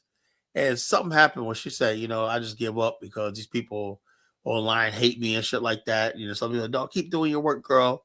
You know, this, that, and the other thing. When they showed the pictures of African children touching her blonde hair and shit like that. And that just rubbed a lot of people the fucking wrong way. You know, it rubbed a lot of people the wrong way. And then she was like, you know, I don't know about this one. Then there was this one guy, a Zambian guy, who was a fucking real racist. I told this guy, you got to calm down. He was like, see all these pink people coming to Africa? What are you going to do about these pink people? Should we exterminate them? And my guy, Mapupwe, knew this guy. You know, he's my Zambian guy, in the BAL, Zambian guy. And I said, man, you guys are fucking extreme down there, man. They fucking, Zambian people know Khalid Muhammad. They know Malcolm X. They read all the black radical stuff in America, right? Zambia is a fucking country of black nationalist proportion, right? It ain't Ghana. It's actually Zambia, you know? Zambia is a fucking real thing like that, you know? Watch some of those UK chat. Yeah. Yeah, UK got a lot of black supremacists and black nationalists too. Yeah, I know. But most of those motherfuckers are crazy motherfuckers are in Zambia, you know? And Zimbabwe too. That's where black America should be focused on. People that got this black nationalist energy, you know? All those countries that have a history of dealing with white people are turned black nationalists in some way or another, you know? But yeah, so I watched the show, A Man in High Castle where Africans, they part of Germany and there were no black people in Africa. I don't know. Ghana is a Trojan horse for Pan. Yeah, Ghana is turning out to be a disappointment, man. You know, I thought Ghana. See, whereas all these people that got rid of Nkrumah, right, and power, right, but they use Kwame Nkrumah to lure black people from America. Kwame Nkrumah. They don't understand the people that's luring you there are the people that fucking hated Kwame Nkrumah back in the days.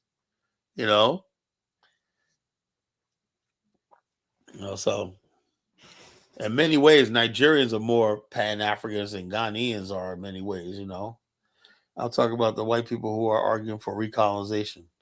Yeah, white people doing that because the whole thing is, this is why me personally, you know, I made my stand, Liberia, my presence.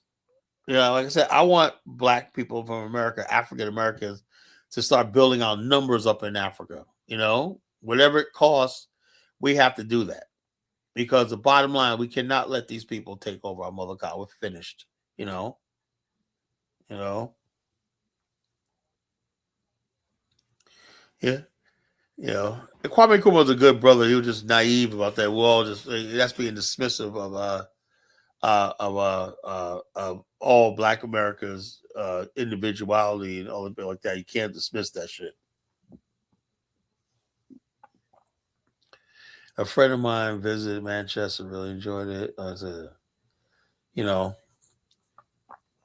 But about the topic, Elvis, do you think the modern black political class is the enemy of black America from your opinion, observation?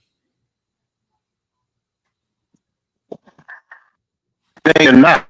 You know, I don't think they're the enemy of black America at all.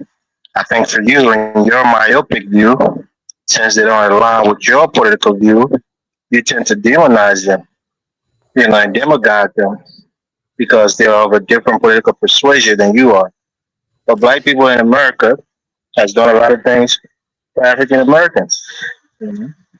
Most of the legislations that they fight for benefit you. Nothing that they fight for excludes black people. The whole thing is this, You right? know, and you listen to too much Republican talking points. The things Yeah, that benefits you, you think actually hurts you, because that's what Republicans will tell you. well, let me- Diversity is bad, inclusion is bad. Don't want that. Affirmative action, trying to bring back equity into education is bad. So don't fight for that. let me ask you a question, right? Okay, you said affirmative action equity. Is there any proof that that benefited Black America? Like I just said to you, if you say that the majority of people that benefited were white women, fine, because white women make up more of the population than black people in total. Well, what is You know, that? they're like 48% of the population in this country I'll say compared this. to white people, right? White population, they're like 48% of the white population in this country. So yeah, white women are going to benefit because they are a minority. They're not the majority of the people. Anytime you say anything about minority, I mean, Kyle, you talking while I'm talking, then I'll just be quiet then. Okay, let me say this, right? You know that the only reason why white women will benefit from that because white racist males put them in there. They said we're gonna get our daughters in there. That's what you would say, fine, but they are a minority, and as such, they qualify for those programs. The majority in this country, there's only one majority. It's white males. They are the majority. Everybody else is a minority. They're not a minority. See, that's why I said this is why. Well, we can't get along and politically, right? White women are part of white males. They're freaking white. They bring the money back to the white power, Okay. which is white America. Males and females are the same. Okay. No. White women and white men are together. You saw this in the last election, right? White women voted for Trump like 70-80%. You know. So the bottom line is this: white women. I don't know the numbers, but I don't think it was 70-80%. Yeah, but the point that I'm making is that if you go to any discrimination or anything in the workplace, they always talk about respecting gender because one gender is the majority in terms of it could be a majority, it could be something in terms of a particular profession, like in construction, right? The majority there is males, right? So if a woman goes there, she's a minority. So if somebody wants to have more women working in construction, they might formulate a policy that says you have to have a certain amount of women on your staff to get certain benefits. That's inclusion for more women to be part of that space. If they want more black people to be part of an organization, they might give you a quota. You have to hire 20 black people in your organization to get certain benefit. That's inclusion. That's equity for black people to be a part of a certain space. So if you're so myopic and you think that since white women are benefiting more than black people in general, it's not beneficial for you. It's not a zero-sum game, Kali. It's not either. It's not. Shut the fuck up. Trying to talk and this motherfucker keep talking, right? Yeah, let me get a word in fucking edgewise. I know he wants to spew his liberal talking points. The bottom line: white women and white men are together in this shit. When you talk about diversity, equity, and stuff like that, there's no evidence that black people benefited from affirmative action on a scale, and there's no evidence that black males in particular benefit from equity, inclusion, or anything like that. It's either white females, gays, illegal immigrants, and all these other people, handicaps. All these other people benefit from that, but they basically use black America, because when you automatically think of DEI, what do they do? There's a black pilot and whatnot. Charlie Kirk attacked DEI or the fact that black pilots might be qualified, right? DEI had nothing to do with black pilots, right? DEI basically was about diversity, equity, inclusion, right? On people who are already qualified for certain positions and whatnot. You cannot just not pass your pilot's test because they want a black pilot. That's what it leads to, right? And if they knew the truth, whatnot, 99% of black men get their jobs because they're just that fucking good. They don't need DEI, They make it without these things. But they create these things and whatnot because you know who ends up getting the DEI positions? Females, white females, sometimes black females, Asian females. All these people benefit from these slots of DEI and diversity and whatnot. When they say diversity, they're not talking about black people or whatnot. They're talking about anybody but a white straight male. So when they talk about diversity, they also talk about gay males, gay white males. Oh, they're discriminating. Everybody's a fucking victim. They say, 40% of all new Stanford college people, basically, new students entering the freshman class, right, identify as some sort of a marginalized victim group. Everybody is a goddamn victim. Everybody feels like they need DEI, they need some special help from the government, society, right? Now, I'm saying the Black America, right, is a group of people that's disenfranchised from the majority. White women are still part of white America. Their uncles, their fathers, everybody else leave them inheritances. They marry white husbands and everything like that. They're nowhere in the situation that Black America is. So basically saying white women, Elvis, is the same, making a mockery of the pain and suffering Black America goes through. That's why people like you are dangerous, That's making a mockery of Black womanhood, Black women were really discriminated against, White women have always been the most privileged group of people that's ever existed in the history of mankind, white American women. For them to fucking talk about they need DEI and stuff like that is a fucking farce, right? Because the truth is, they simply don't. The white men are the ones who create all the inventions.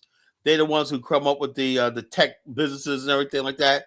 And so white women say, "Oh man, we want it too." So the bottom line, they need help competing with white men, whatever like that.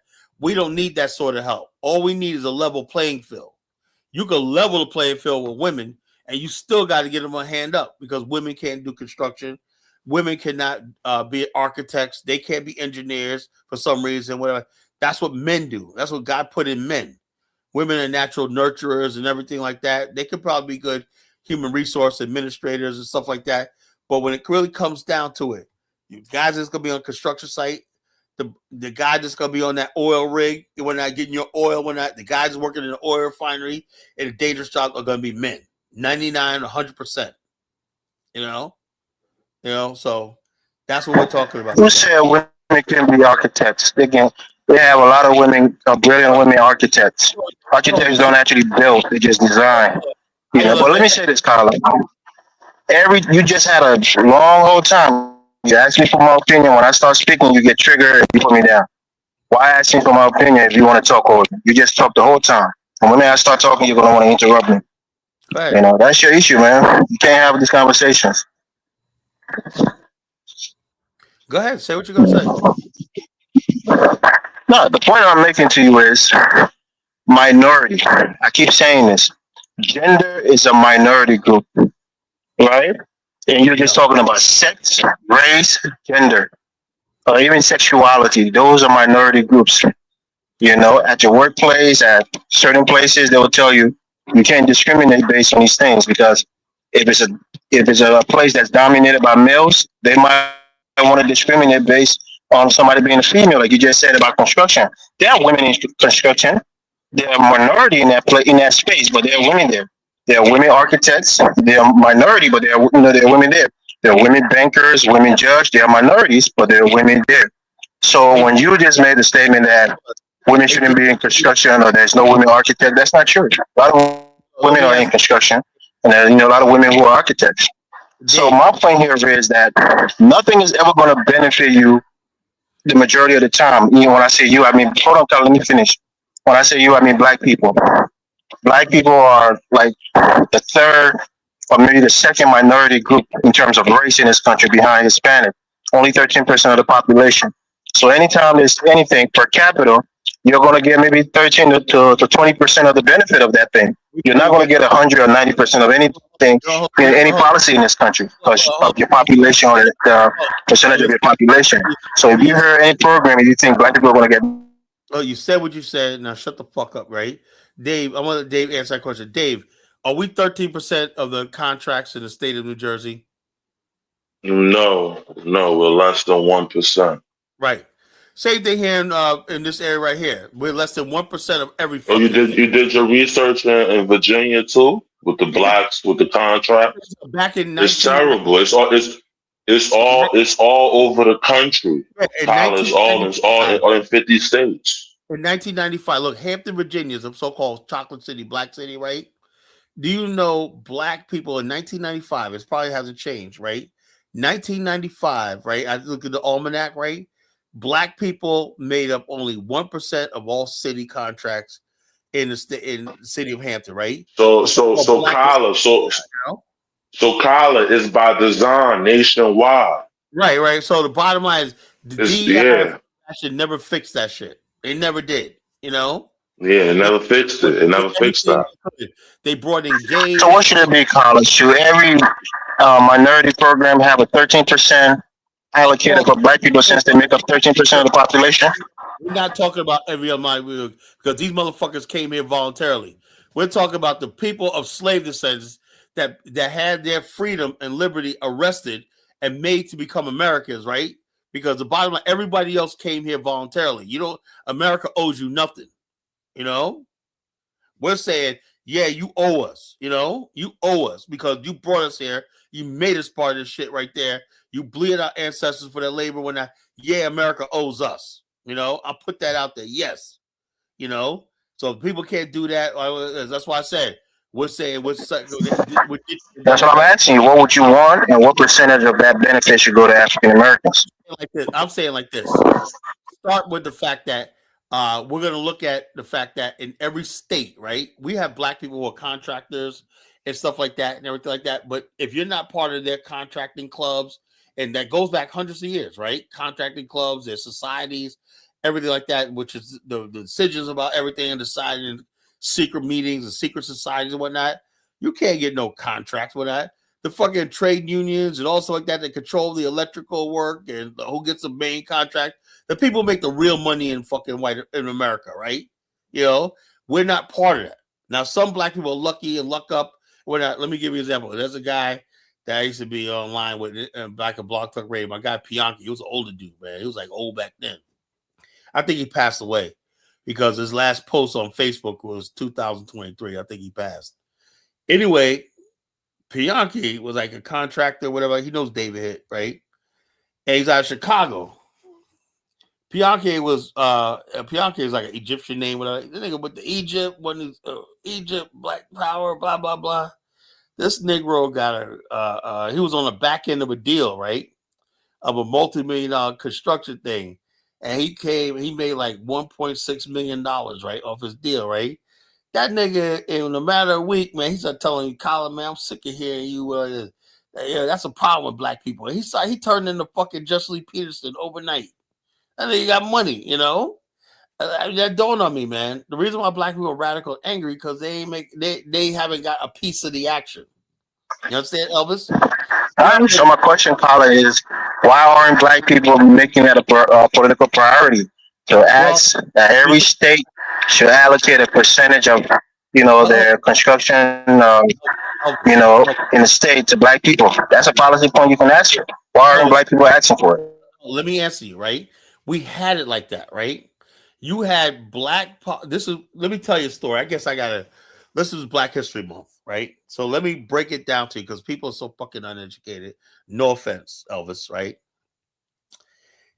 In the 1980s, right? Before 70s and 80s, black people were moving in this thing called minority set-asides, right? Mostly done by black men, right?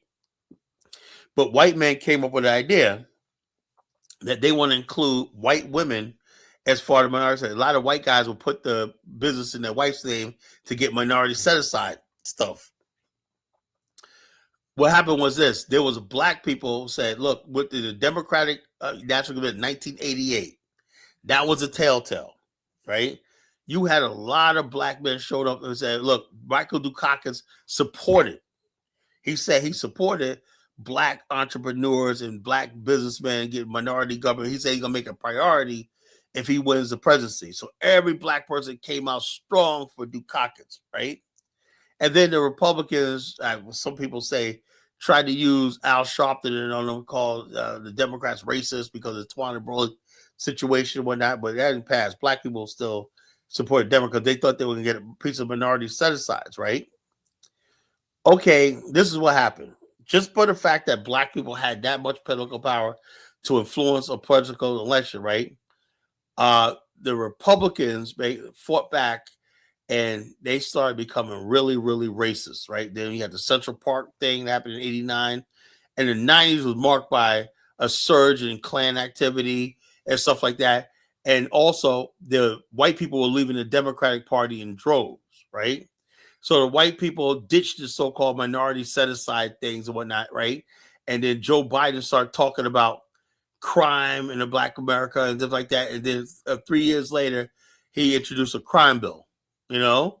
So therefore, the minority set-aside, all that stuff that was abandoned politically by black people because they said that it was too toxic, right? If we start doing that, we're going to lose a white vote and everything like that. So we gave up on that, right, to pursue just beating the Republicans because we felt that they were racist and if they win, so we'd rather suffer than let the Republicans win and whatnot, you know. So we said, okay, we're not going to pursue minority set-asides and everything like that. We're going to support the crime bill and like that.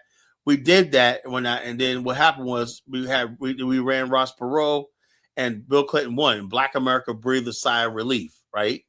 Black America, after that, still didn't talk about minority set-aside. Then Barack Obama gets elected. And one of his planks was talk about urban renewal and minority set-asides again, you know. But people said that...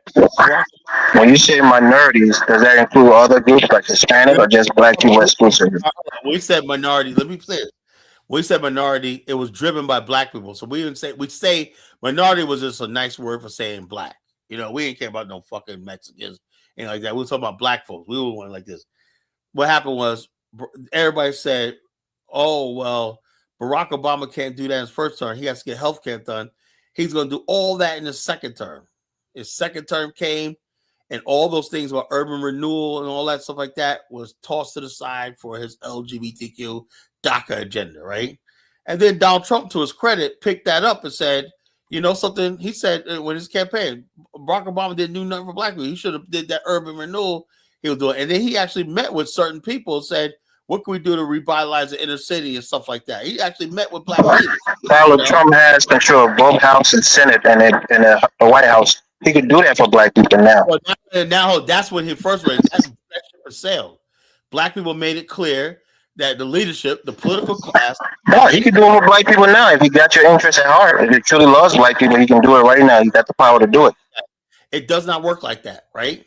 The black political class basically deliberately severed us from the Trump administration with their answers like the Al Greens and the Al Sharptons and all these other people like that. So the fact like this, Donald Trump met with what's his name, Elijah Cummings, right? And then after Elijah Cummings got a dragging from Chuck Schumer and all these people, he said, "Nah," he started coming. I ain't gonna talk with Trump. He's a racist. Blah blah blah, blah blah blah. So the black political class has made a calculated thing. They're not going to engage the Trump administration on any level, even though he offered the platinum plan and everything like that. That's what we're talking about, Elvis, right? The black political class has said we're going to basically keep Black America in one little box. You know, anti-Republican, and like this to always keep black people in a limbo and everything. They don't. The thing is, they do not want to see black people progress. What you see in Black America, the black political class, that's exactly what they want. You know. Hey, Dave, let me get you on. What's your opinion? Yeah, man. It's a lot, Colin. It's a lot, man. Elvis knows, like I said, Elvis knows he can't bring these liberal policies to Liberia. They'll kill him. So stop it, Elvis. You know, you're crazy. You know what I mean? And you know, it's just a lot going on, man. We got to get some of these contracts, man. It's just design. I'm amazed at what you're saying, Colin. 1% in Virginia, too? Yeah, man. It's not even 1%. It's all over the country. This is design. The bottom line, if we basically, and the bottom line, you know what gets me is these be cities with black fucking yeah. you know? This is This is what we're complaining about in the state of New Jersey. Black cities, black mayors, and what are you guys doing? The black political class only cares about how they look in the white media and getting elected and taking care of themselves. They don't give a fuck about fighting for what's right with us. We want contracts. We want all the stuff like that. America has trillions and trillions of dollars worth of contracts and whatnot. You know, white people have been eating off and building their community for generations of government contracts and whatnot. We want our taste now. You know, and the bottom line, white people don't even want to give up a crumb. You know. So, and the black political class don't want to do nothing. All they want to do is deliver us for some agenda that helps illegal aliens and all this other bullshit and whatnot, you know? So, that's what it is. Hey, Dave, what do you think about this white guy doing colloquy in fucking Liberia? Look, I told you, Kyle, I've been telling you this. They're ready to make the white American citizens in Liberia. They think Nathaniel, the senator of Mount Gibby, Nathaniel McGay, is one of the main advocates for making white Americans citizens in Liberia. And I'm going to fight him vehemently on this. I'm going to fight him vehemently. On this. I don't care.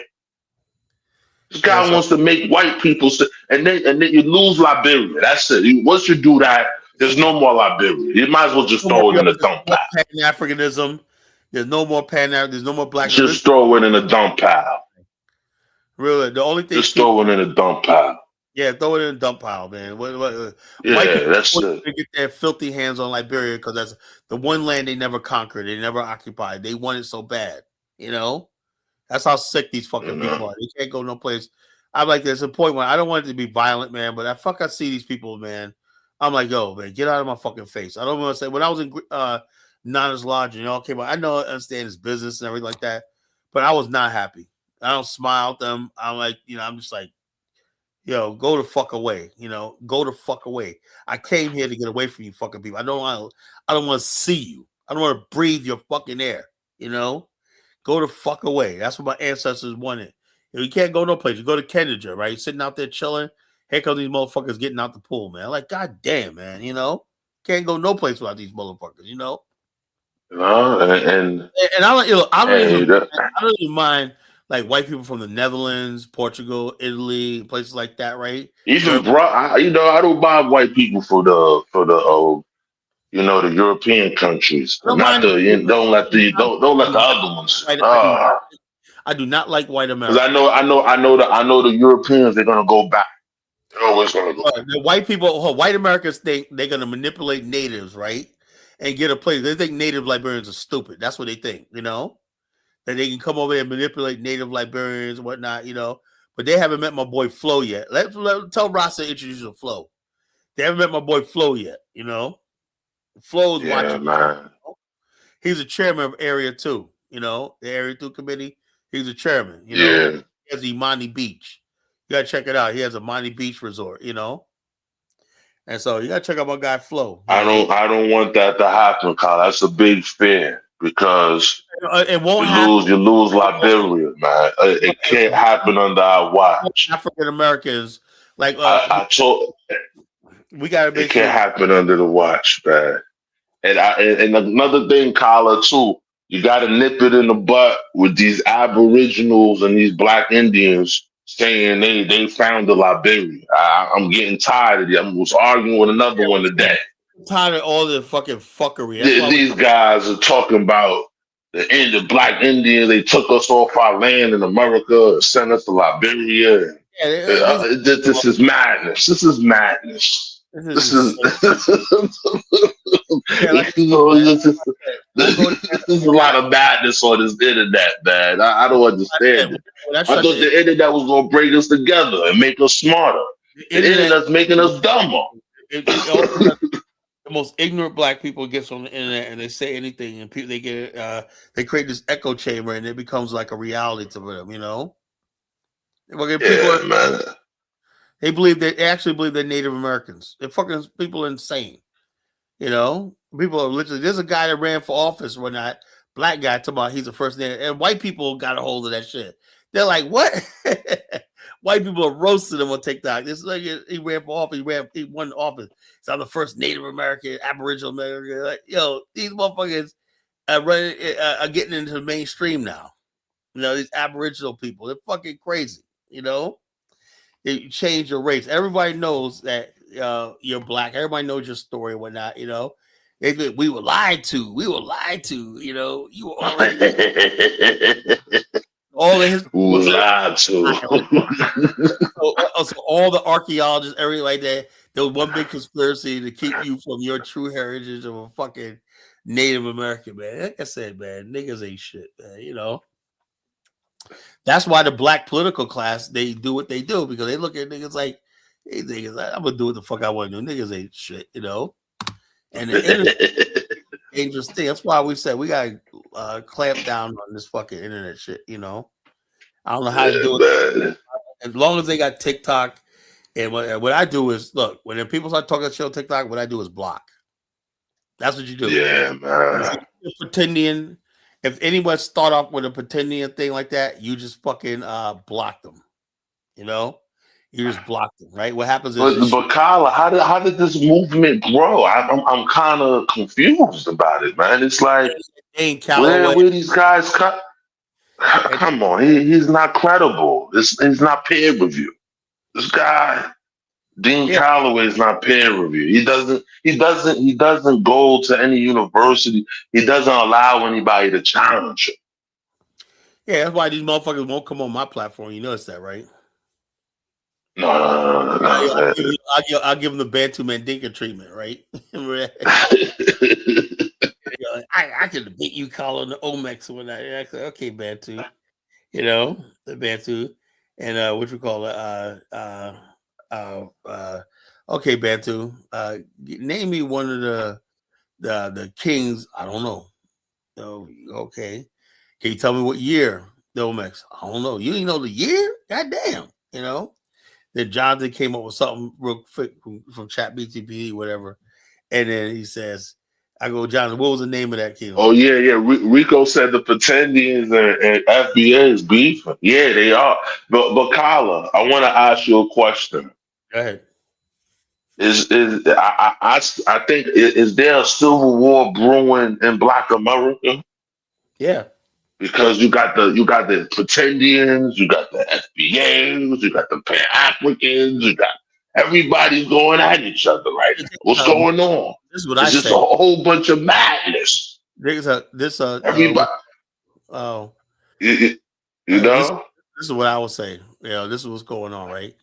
That's what I basically like when people say when Afro's think tank was like, see, I'm the Pan Africans, you know. See, I got a fish farm and I got a goat over here in Nigeria. I'm doing the work. And that's what he was a clown. His page is growing though. He's growing. Yeah, so bottom line is State Takes is growing. You know, I'm not going. He's growing. To be honest with you, people, you know, just like to be entertained, right? You know, like, yeah. I mean, let's be honest with ourselves, right? And people say, "Let's say, Carl, you're jealous," right? Look at where he's at. He's in a real dusty, swampy in Nigeria. Right? He had a catfish farm when you know, a goat, whatever. Would you even go there on vacation? No, I wouldn't go there on vacation. But people respect him because he's out there, you know, living the average African life. You know, he's living the average everyday African life. So they respect him, Kyla. You know, he has a lot of respect, you know, amongst the African community. Yeah. You know, they say, oh, he's living a poverty and, you know, struggle life with us. He knows the struggle. So, you know? The good thing about it is, right, just when that was going on, right, I think there's a good side of FBA and a bad side, right? The good side is, you know, everything African is not gold. You know, I didn't know how to put it like that, right? I remember Dynas had those girls. Remember that girl what's the name? Flower, whatever her name is, that was with him, that was cool with him all the time. Remember that chick, Lexus Flowers, whatever her name is? Lexus Flowers, whatever. Yeah. Remember they had a falling out, whatever like that. Yeah. Showing how he went on tour, and Diamonds was bringing those women up to him on the bus, and they were on their face dancing. She goes, "Man, they're up on us. We're not asking for money." She goes, "I felt harassed and intimidated." Right. So the whole thing was before that, no one had felt like they had the right to question Africans. Right. When you go to a place and the motherfuckers insist on renaming you and shit, or insist on eating their fucking roadside bushmeat, no one had felt like they had a right or agency, or people like, I like the African thing, Colin, but goddamn, I don't want to do that shit. That just looks fucking nasty, I don't want to do that. Then I dawned on me, right? I said, look, when I went there in 2024, right? That's when I changed my mind. I said, something, and like I said, this guy right here, this guy out here speaking colloquy, I said, something? African culture is not all that. I said, if we like African culture, they should be grateful that we're coming down from our culture in America, Black America, that produce the likes of Langston Hughes, W.E.B. Du Bois, all the best minds, Black minds the world's seen. And we're taking our time to reach back into our thing. So however we engage Africa, we getting credit. That's what I said. Mm-hmm. So I stopped thinking that we gotta learn this, learn that, one that. And then when I see things like this guy, this white guy, fat white guy thinking colloquy, it shows me any African culture is not that fucking deep. It's not. It's not that deep. Because if it was that deep, it wouldn't be so easy. If African culture was that deep, it wouldn't be so easy for a white American, a racist white American. Dave, it's not even white people going to Liberia. It's fucking be rednecks, racist motherfuckers. What will make a racist? Add it up. They don't even know when they see certain tattoos on these guys. Yeah, you don't even know the symbols and stuff. Come on. When the white Americans, they could sense from all across the room that I'm an African American. They could sense it, Oh yeah, they could sense, they could smell it on me too. Oh no, this guy. And they know from the way I walk. Oh no, this guy. Everything like that is different. This guy. They avoid you in the store. They don't make eye contact with you. Yeah, look down and shit. They don't want to talk.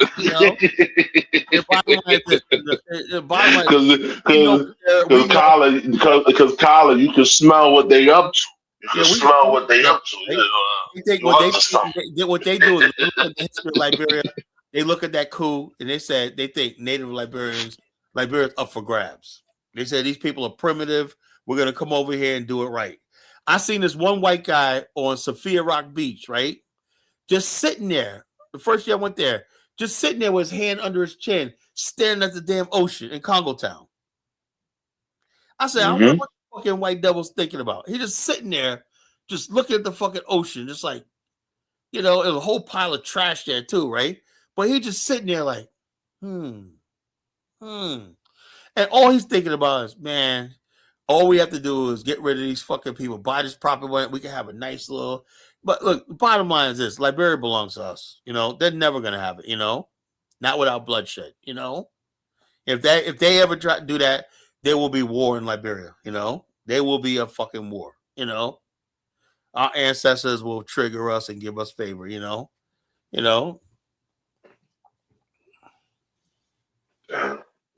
the bottom line is this: like I said, we go to Liberia.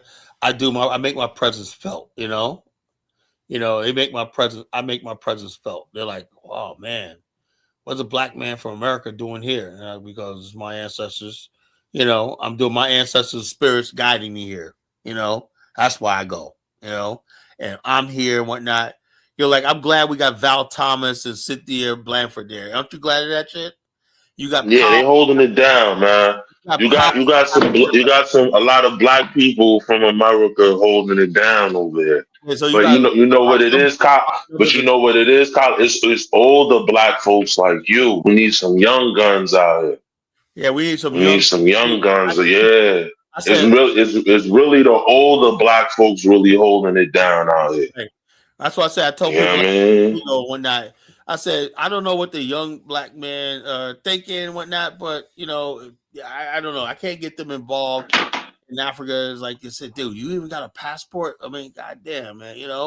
That's why I tell all the time. You want to be with me? Look, in order for when we start building this, Dave, anybody that wants to be part of the nation, the colony nation, they have to touch African soil, particularly West African soil, once in their life. You know, before trade. Yeah, You got to, you know. Another yeah, until man. pledge, you're just a pledge, you're initiate. You know. So until you been to Africa and whatnot, and stuff like that, I don't care. That's what I'm saying. It's really the older black folks from older African Americans that really know the history, that's Right. really well researched, and they're professionals. So they have something to add to the country.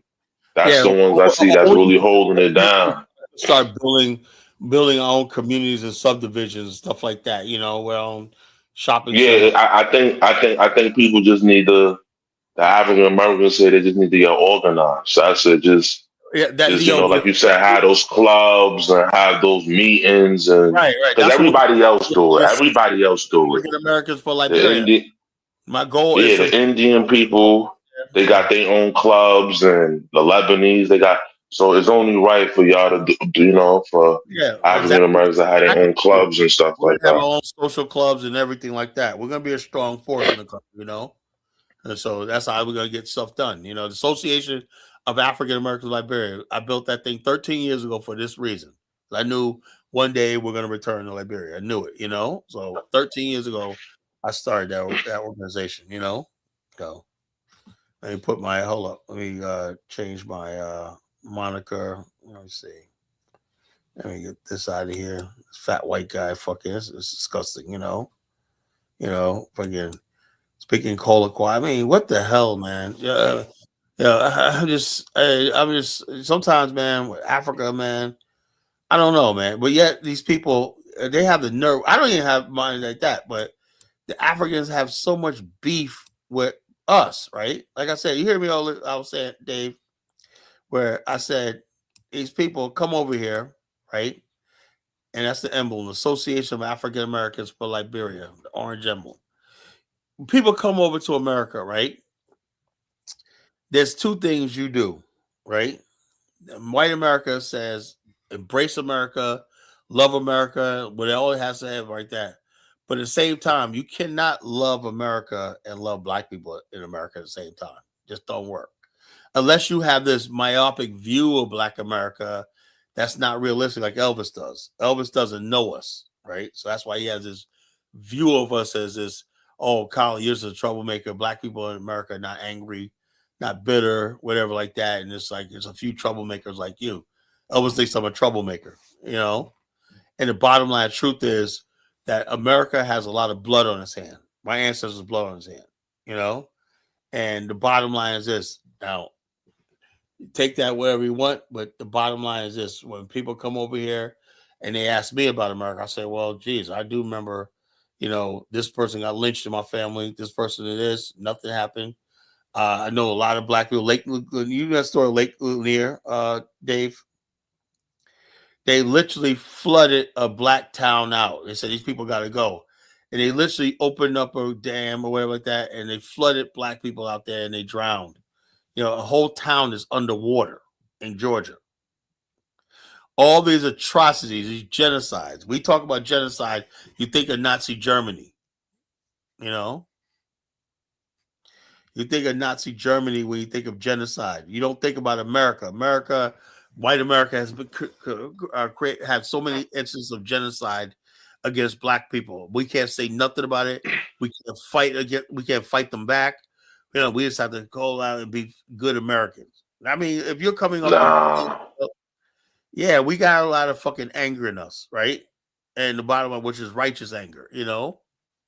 We have a right to be angry. So a lot of immigrants come over here. Oh, y'all always complaining and whatnot. Y'all always talk about this. Y'all make us uncomfortable, and that's where the tension comes. We got to raise the roof. We got to raise the temperature in the room because we got to be rebel rousers. Yep, that's the only way things get done in this country. Yeah, we got to do it. Our rebel rousing is what changed this country in the first place, And we're always gonna be rebel rousers. You look up it now, it's like damn, man, fucking every state, black people get 1% of the contracts. How you gonna build a Yeah, how can you build? You can't do nothing. You You need can't. black. You don't have to. We need those contractors because if they start to making the millions of dollars, they're gonna spend and circulate, invest that back. That's how you pull a community up, you know. But these motherfuckers don't want to do that. They motherfuckers want to do that. They want to exploit us, keep us down, exploit our cheap labor, exploit our vote, everything like that, man. It's like I said, the white man, he got it good, man. He got it good, man. He got Yeah, man. that he could exploit anytime he want to, rob, steal from, misalign, slander, whatnot. He got it good. He ain't trying to lose that, you know. So we come over here and we're saying we're in a fucking bad situation with these white people in America. You know, a lot of black immigrants like, oh, y'all just troublemakers, like that. But yeah, every time when you ask them, Dave, what about their country, right? Well, you got to understand, Kala. You know, you got to understand, man. In our country, man, it's the government, right? Isn't that right, Dave? Yeah, but what about the structural policies that they put on the governments? They don't allow them to build nuclear power plants or the climate change. You can't build this kind of factory because it's gonna pollute. All that stuff. Yeah. Is the structural program. They don't talk about that. And I agree. The structural adjustment. I agree. In Africa, just like America, the problem is the government, right? Can we agree on that? It's the government. Yeah. You know? Run to you niggas, booyaka, booyaka. Run to you niggas, booyaka, booyaka. Run, booyaka, booyaka. Run to you niggas, booyaka, booyaka. Government. The government, it's the government, it's the government, the government, the government, it's the government, it's the government, it's the government, the government, the government, the government, it's the government, it's the government, the government, the government, it's the government. That's what I'm saying. It's the government, you know. Yeah, but like I said, but have you seen a lot of white Americans there this time, Dave?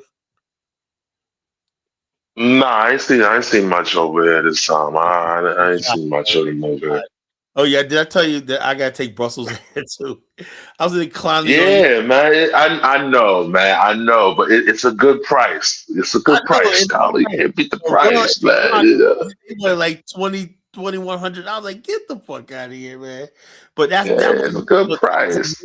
Part of my trip, man. That time in Morocco, man, I love niggas over there, man. Yeah, man.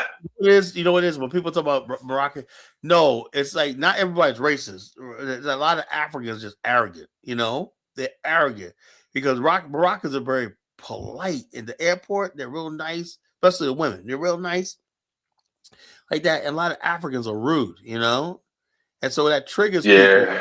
You know, and Africans are rude, idle and whatnot. You know, they act arrogant. And so when they meet us Americans, they said, "We love you, Americans, because y'all so cool." When you know.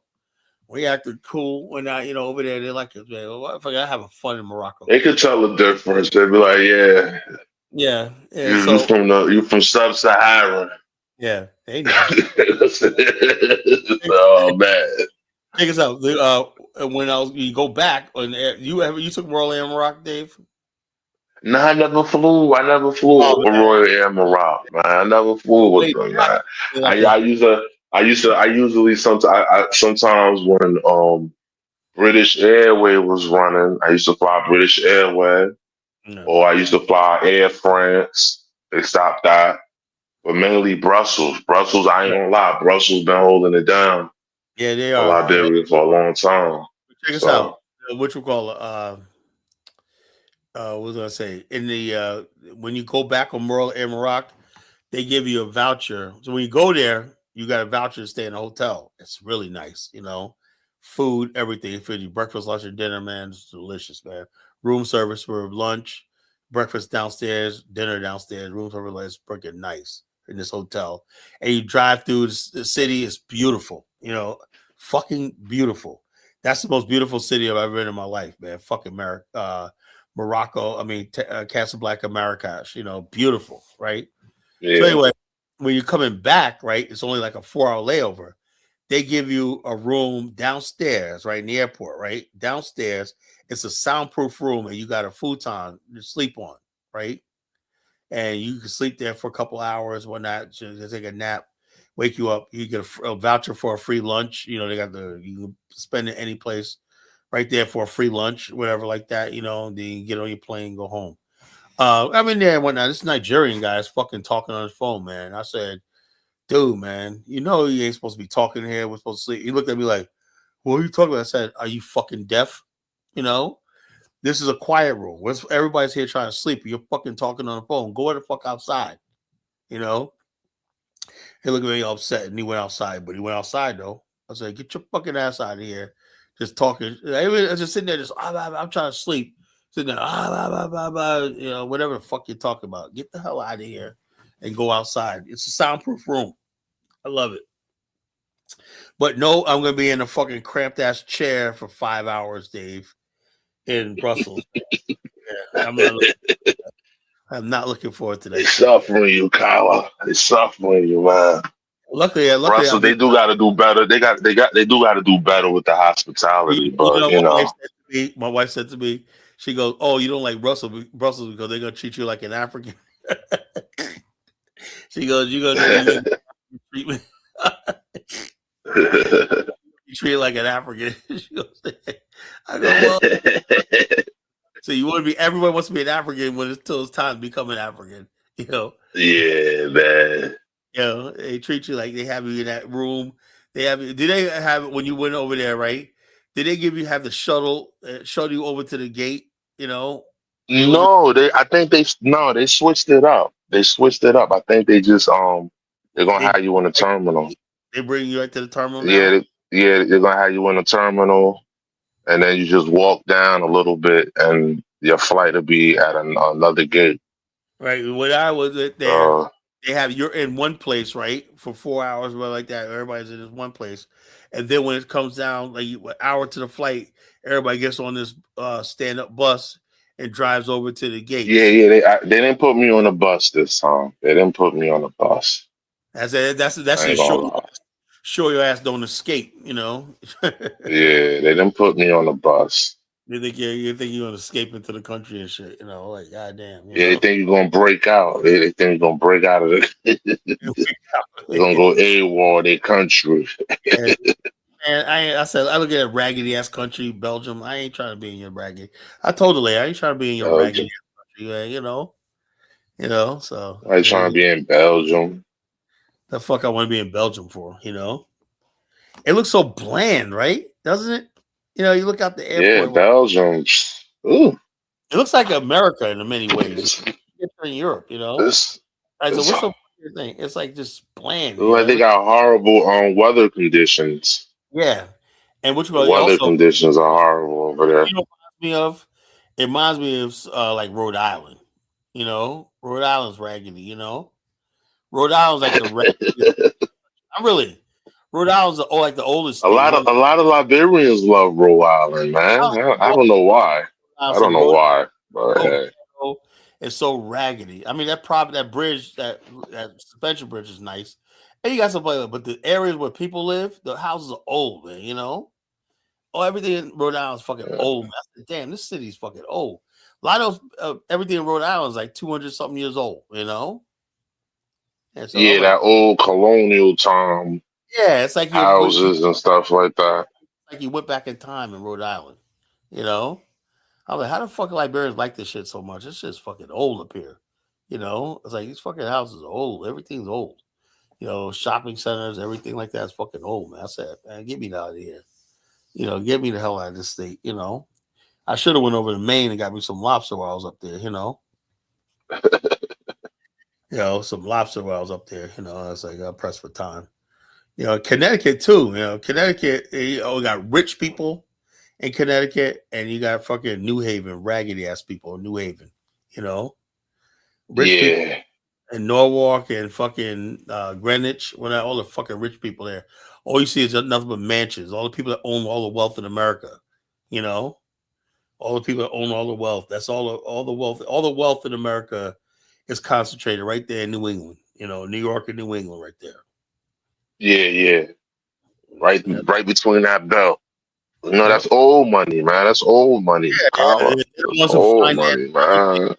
every state, every railway, everything that's expanded westward was financed through that system. And all they did was get rich Yeah. off of people's expansion and the importation of slaves and all stuff like that. They were making all the fucking money. I would like to be in a You know, it position had all the port access. They had a lot of port access and all that stuff. and just bring people in and have them fight with each other, and then like that. The more people came in, the more hard work and misery, and they benefit from it all. You know, it's like a casino. You know, Yeah. the more you go in, you know, the more you're gonna lose. You know, like a big casino. Probably Caribbean have same racism, covert, hidden, clone. Oh, that's what I said. Caribbean has racism, right? But somehow they come to America and they forget that shit. You know, do they forget that your island is controlled by the British? Do they forget that shit? You know, or the Chinese, everything else? They always come here running their mouth against Black America. I don't understand that shit, you know? And you know what gets me is they don't run, they never say shit to anybody's face. Why they always get online and start talking shit? You ever notice that? Yeah. And you know what I'm saying? I don't know. If you really feel like that, how come you don't tell us that when you freaking sitting at a table with us or come to our gatherings and tell us how you feel? You know, they always basically people that basically come online. Let me tell you something. That's what Fat Chicks about. Black Americans are just jealous because we come over here and we got all the jobs. Oh, okay, we're not, Dave. We don't have jobs though. You know, we don't I have don't. jobs. It baffles me. It baffles me. It's like, why would you come here and disrespect, you know, other Black people that been here for hundreds of years and that has done everything you're trying to do here? Yeah, not only that, what they Done always it do over like a lot 6, of 7 times, 10 times over. Yeah, check this out. So it's like, come on. A lot of immigrants live in poverty in America. They come to the most poorest neighborhoods, like Michael Lawale, and their view of Black America comes from like the fucking hood and the ghetto, you know, and they think that's Black America, right? They don't understand there was a whole majority of Black America that's moved on into the middle class. You know, we got nice neighborhoods throughout this country and everything. They don't know nothing about that, you know. And then when they do see a black, they automatically would try in their mind thinking they're Black immigrants, you know. They really convince themselves that anytime you see a Black person with a business is a Black immigrant. They really believe that. Oh man. Well, that's why when I played Stephen Hightower, Afrodamus went crazy. Man. Oh, what you? I said, yeah, he's a Black. Remember, you know, he's, you know, like that. We were like Reginald Lewis was a Black and world's first Black billionaire or that. You know, that you don't want to go there with us. You know, they want to play that game. You know, they want to play the dozens with us, man. They're gonna lose. But Black people became millionaires even during the 1800s. They don't know about that stuff. You know, Black man became a millionaire. Come on, man. In the 1800s, they tried to ban him from Wall Street. Yeah. He beat them as a Black guy, man. You know, Black history, man. You know, he basically learned the mastered the whole science of Wall Street trade, and he beat the white people at their own game back in the 1800s, man. You know. Yeah. You to us, man. Madam C.J. Walker, she was a millionaire, you know. They ain't fucking playing. You know, so the bottom line is this: when people come to this country, they take the white man's view of us. So white people have this thing where they ignore Black success deliberately, you know. And so they tell them, oh, no, Black Americans is a problem. We have that's why we gotta get back to building our own shit. Fuck the mainstream of America and everything. Just build among ourselves, man, you know. Yeah, so man. Those who want to be with us, down with us, hey, look, we welcome you to the family. Those who don't want to be with us, man, fuck you. You know, we're not trying to string nobody else along no more, you know. So that's what I feel. You know, I'm not part of no liberal agenda, whatever like that. All these other groups of people, all they do is parasite off Black America. You ever notice that? Now they're basically this. All these people talking all that shit, right, against Donald Trump, but they ain't gonna be out there putting their life on the damn line. Oh no. They're not gonna do that. Go out there and get killed. They want us to give them another job. That's why I said when those 2 white people died in Minnesota, they mad because it wasn't 2 Black people that died. It was supposed to be like, the social justice warriors. As a white guy get killed because he went out there with a gun. Yeah. They think they think No, he was violent though, Carla. That That dude guy, was I violent. I saw know he was videos of him. The guy was crazy. He was that he dude, was a lunatic. that dude was fucking violent. He got what he deserved, man. Yeah, You fucking know. lunatic, man. So, Saw the guy. I was like, oh, this guy's a lunatic, man. He's that guy, man. kicking headlights out and Yeah, he was busting a fuck guy. windows, and this guy's violent. So the bottom do it make it like this. So what they want is they say that's not good enough. We need a George Floyd. We want a blackface, out there protesting. But they're gonna make sure he gets shot. They could probably take the shot themselves and say it was ICE. Look at ICE killed this black man protesting for illegal aliens. That ain't gonna happen. There ain't nobody black stupid. They don't see no black people out there. All you see is white people. White people like, well, we want to do this, but we need the blacks to go out there and start breaking heads, man. Get the fuck out of here. We done retired, man. I turned in my social justice warrior badge, Dave. Oh no, I gave that up a long time ago, man. Turned my Gave badge. that up like 10 years ago, man. I gave my badges like 10 years ago. When Donald Trump came to power, I gave my badge up. It's all over, man. It's all. That's what I said it's over with, man. I said the Obama years are long gone.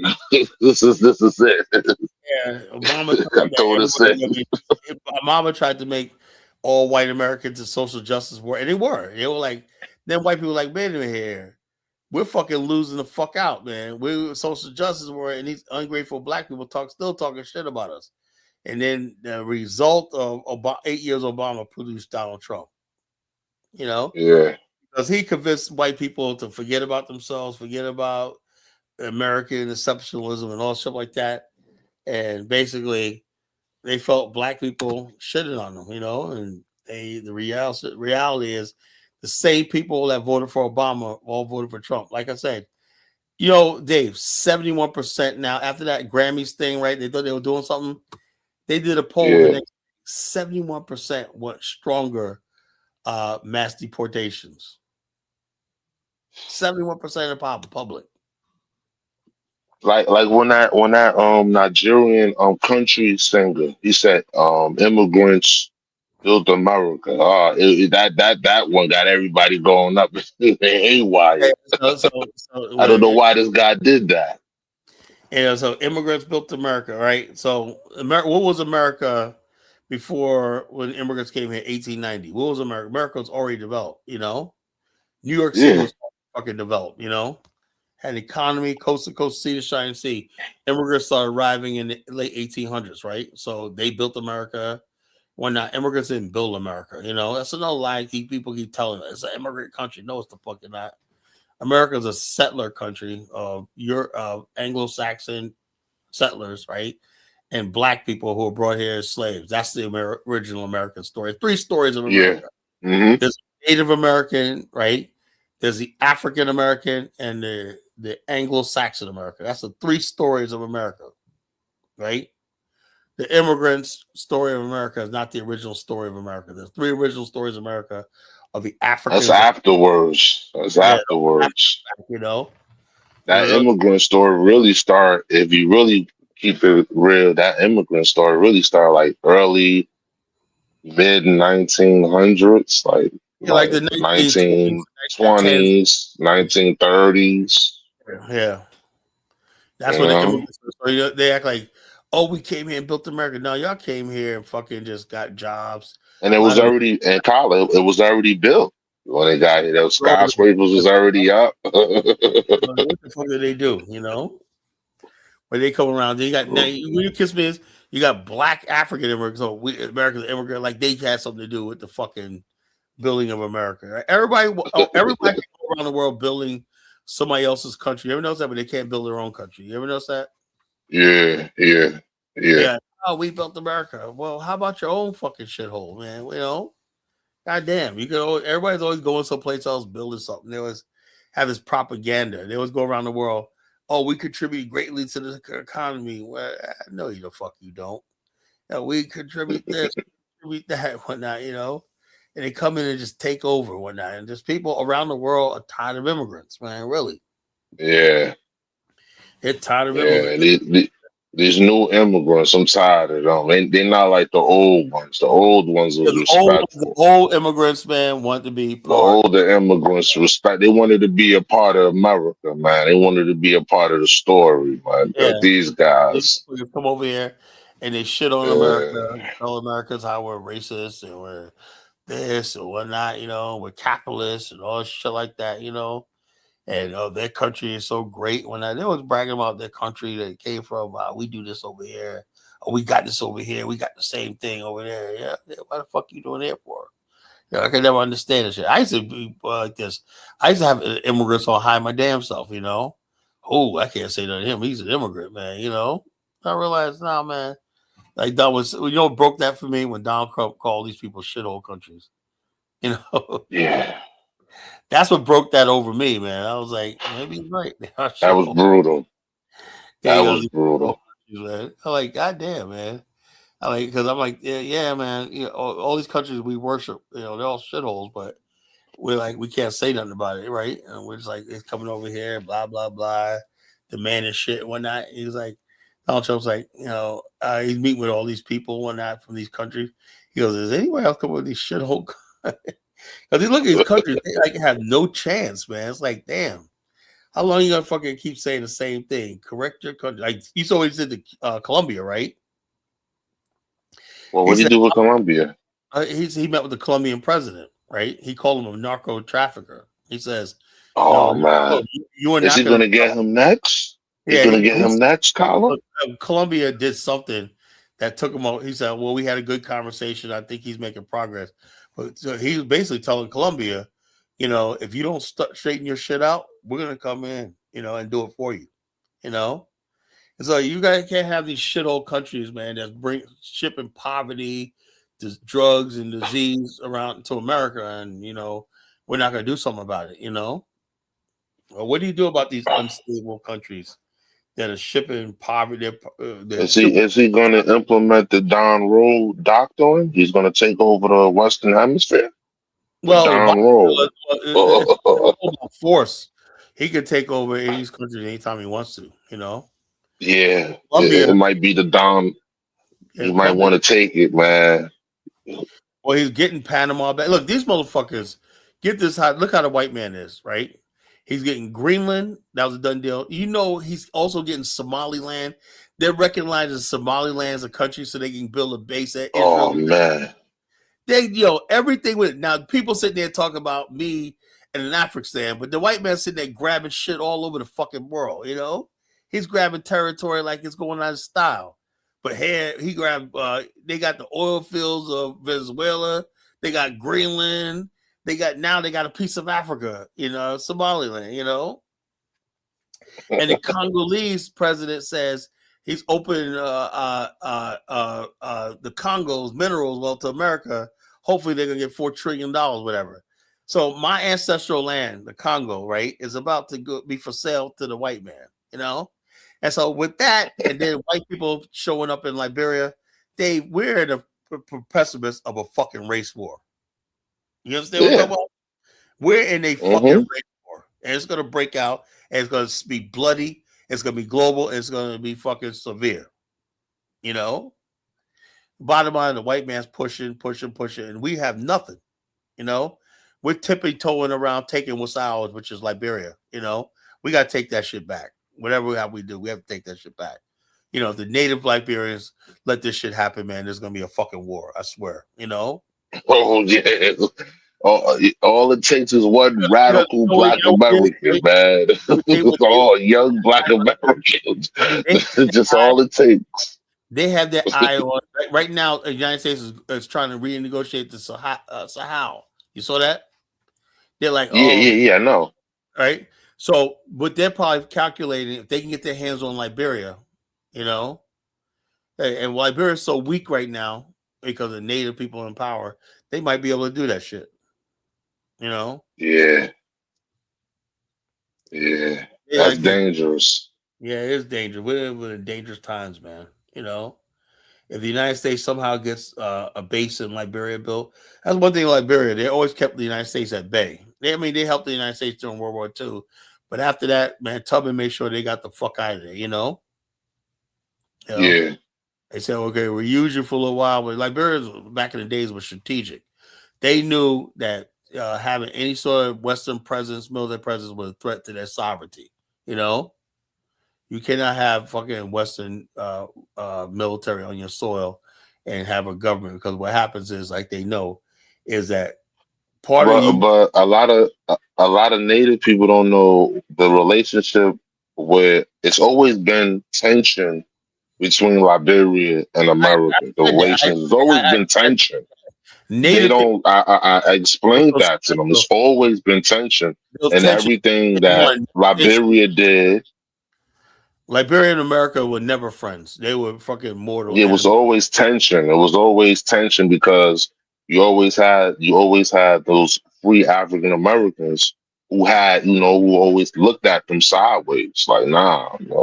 Especially when the looked at them Garvey sideways, man. stuff like that. Those people and those free blacks that came there, they was the one who frustrated Firestone to the point where Firestone went to the government and said, "We're just gonna have to take over Liberia by force." And then President Hardy said, "No, we're not gonna do that." Yeah. Firestone wanted to take Liberia over by force. By sending U.S. gunboats. United States government said, "No, we ain't gonna do that. That's not how we do things." Now, if it was Central America, they would have done it. But in Africa, they're saying, But so the bottom line, we always frustrated the United States in Africa. Even in Padmore, George Padmore of Liberia was in the Congo, and him and Adlai Stevens, it's like, we didn't see eye to eye on a lot of shit. Liberia had a lot of political power on the continent. Something like that. Know that history. Liberia, a lot of political capital. Yeah, a lot of political capital on the continent. Yeah. Angola War, the Zimbabwe situation, Namibia. Liberia was broken in all these places, the Mau Mau War and whatnot, all that shit like that. Liberia was involved in. They had a lot of political capital on the continent.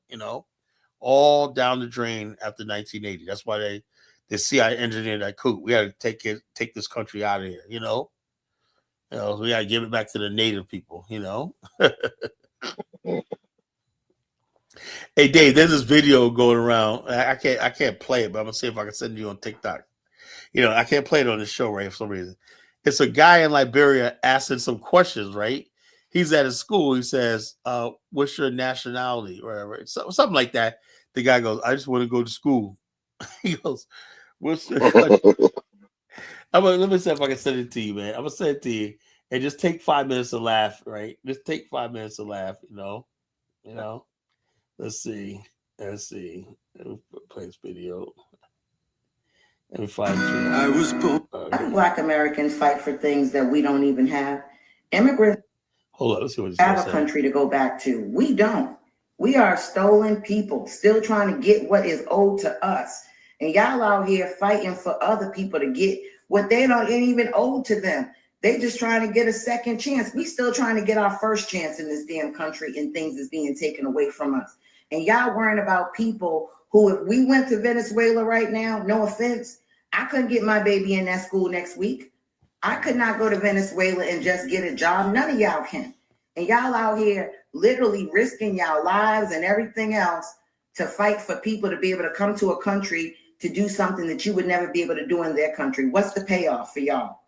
Are they going to go to Venezuela or wherever they from and say, hey, we need to find an outlet for Black Americans to be able to come here if they want? What's the payoff for us? Because as Black Americans, we continue to sacrifice blood, sweat, tears, and energy. And what do we get back from it? Once these people become immigrants, is they going to come back and help us? Are they going to start putting their blood, sweat, and tears? Because my great-grandmama, great-great-grandmama, great-great-granddaddy did all of that. So what's the payoff for us when we continue to stand up for these issues, and then when people get what they want, they forget all about, and we back to a bunch of lazy people not taking advantage of the rights in this country? How do Black Americans fight? Man, that was fire, man. That was fire. That's what millions of Black people are saying right now. That's the consensus among Black people. Black people in America are fed up. We had it, We had it, so you guys always, Black America's lazy, blah, blah, blah. This, that, the other thing. But yet when it comes down to fighting, we got to get out there and fight, I would say, we say, okay, we're lazy. That's why we're not fighting. We're lazy, We're lazy. We're lazy people. What can we do? Everything. African guy says, white man asks me, look, white Americans are the most conniving fucking people on the fucking planet. I do not trust the relationship between white Americans and Africans. I don't. Dave, you ever see anything good coming out of that? No, I don't see anything good coming out of that. You know, white Americans, because the African really doesn't have a concept of race, and they don't understand social political tactics that white and, people do. and white people know that. You know, they come in. Yeah, they don't understand that. So like this, like They're not race conscious. They're not race conscious, and they don't understand social and political tactics. Yeah, they don't understand the context of it. They don't understand these white people. White people don't give a shit about them. They think that white people are gonna come to Africa, Liberia, and pour investments in and blah blah blah, and everything. They think that, you know. And then when they find out the truth that these guys ain't got shit, they ain't gonna build nothing, whatever like that. It's not even in white people to even help. But white people don't even like West Africa. They don't even want to live in West Africa. They just want to extract. It's just an extraction point. I hope they stay in rainy season and all get malaria and die. You know. Now, that's the one thing that protected Liberia, right? You know, the yellow fever and malaria. They kept the white man away. You know. Yeah. So the white man colonized Liberia. No, white man didn't stay in Liberia. He stayed there for a few months and got the hell out of there because they would get sick all the time. You know. Yeah. They had to sail back to America because they didn't have medical provisions over there in Liberia. You know, so to buy this idea that, it defies logic. The white man went to Liberia, established Liberia for you guys and everything. Oh, yeah, they were sweating out there building buildings, roads. Okay. The white man. Okay. And that part of tropical Africa. Okay. You know, they defy all kinds of logic and reason just to discredit us, you know. A white man founded Liberia, Kala. You know, he went over there, and they still said they established this country for freed blacks. First of all, they weren't freed blacks; these were black people who were not slaves, right? And they were not American citizens. So you have to find a place to remove them from America, you know, and dump them on the shores of Africa. That's all it was going to do. It was a dumping ground. Liberia was just a dumping ground, you know, of black people who were free. You know, uprooted from America and dumped. But the thing is, they transplanted everything they knew from America on that soil in Liberia. Isn't that remarkable? You know, They was able to duplicate the same civilization they left in Liberia. Liberia was like a miniature America when it was all said and done. You know, that was a remarkable. You know, that was fucking remarkable. That's why we always they did well with Liberia, man. You know, it wasn't perfect. You know, and no new country starts off perfect, but that's what people talk about. You know, Native people should have been. Native people didn't design the country. They didn't craft the country. They didn't conceive the country and everything. Why would you fucking say they have a right to fucking be like? Now, I would say like this: the Native people should have been left in their own kingdoms and shit like that. You know, we had no right to govern over them and take their resources. That's what I say. But this idea that they were going to sit down at the table and make laws over us, no, absolutely not. That was not happening, you know. So, no. That's not going to happen. You know, can't do that because these motherfuckers, it is what it is, you know. And the bottom line, you know something, Dave, I thought about?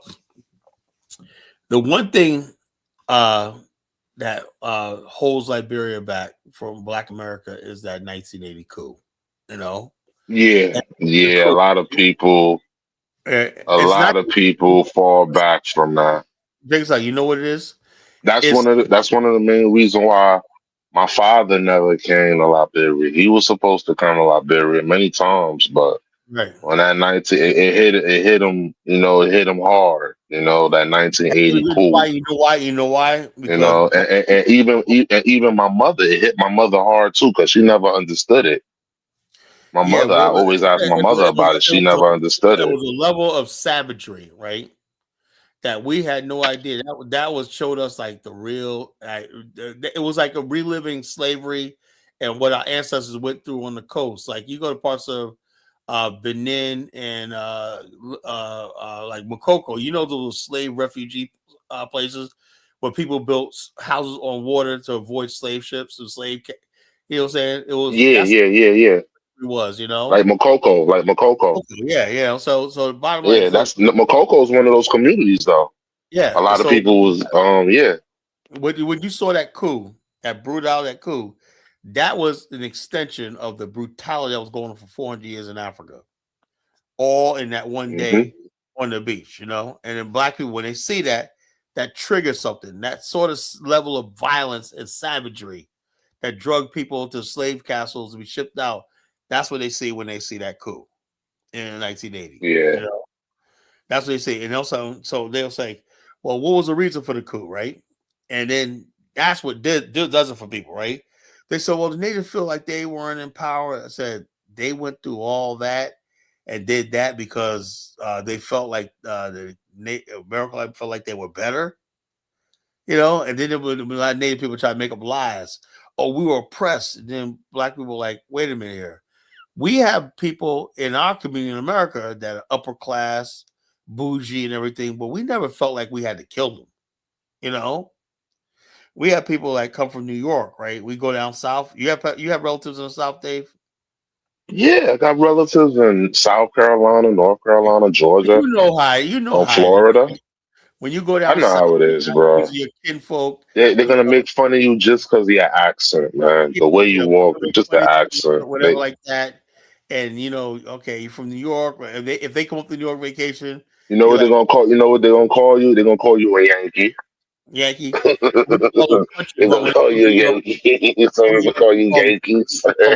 Bumpkins and all shit like that. Yeah, country bumpkins. Oh, you country bumpkins. But the bottom line is this: we don't understand how another black person could be that violent towards another black, you know? And the bottom line, that's why people say, you know, something. I'd rather go to Ghana, you know, because and because they say Ghana's they don't have that image and perception. Right. They don't have that image and perception. Unfortunately, that's what's holding Liberia back, because Liberia needs to be part of the diaspora, the black diaspora in America and stuff like that. That's why like Ghana is, you know, Nigeria is, and all these other countries and whatnot, you know. And that coup, that's why I said when I talk about that coup, I was like, I try to explain, but sometimes when people just look at it, like when we had that tour group, man, it said, and they were like going over the reasons for the coup, whatever like that. And then we went to the museum. They were like, Colin, man, you didn't tell us about all this shit, man. I felt like, you know, they were like, oh, man, Colin, man. Goddamn, what the hell you bring us to, man? You know? Are we safe? Yeah, I'm telling you, even my father, you know, my father, he was, he was supposed to come to Liberia, man. And, you know, that 1980 coup, it stopped him. Yeah. It stopped him. When I first went to Liberia, I had to face. He never came. He never came till this day. You know, let me tell you a story. My first time I went to Liberia, right? And we're driving down Redemption Road, right?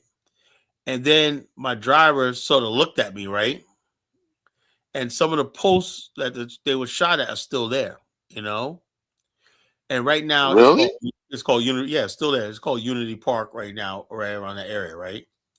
And then all of a sudden, my driver sort of looked at me, and he was like, "I said, yeah, I know what that is. I know what that is. You know what that is?" I said, "Yeah, I know. That's where the men were shot, you know." And I was like, "Yeah, I know all about it, bro." You know, it was uneasy for me, but I knew sooner or later, it was like a week I was there, that eventually I was going to drive past there and see that. You know, day came.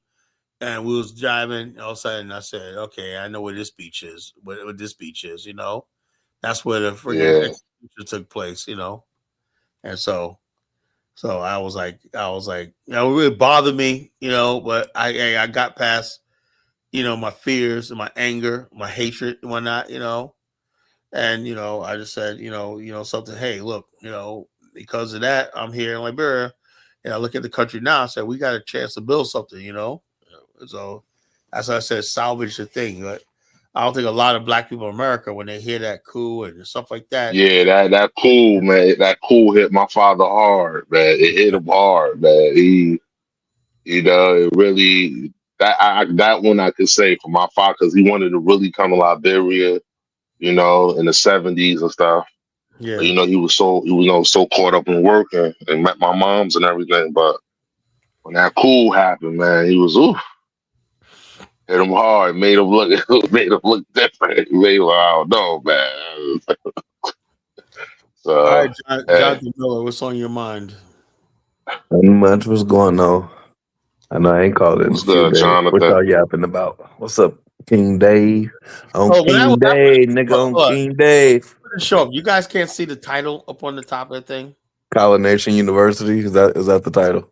No, and the top of the thing on the show when you click on YouTube. Are you on YouTube? No. Oh, so well, Let me actually, go look. Let me go look at it. Actually, no. Just go into it. click on the show when I know you ain't a true me. Are you coming from YouTube?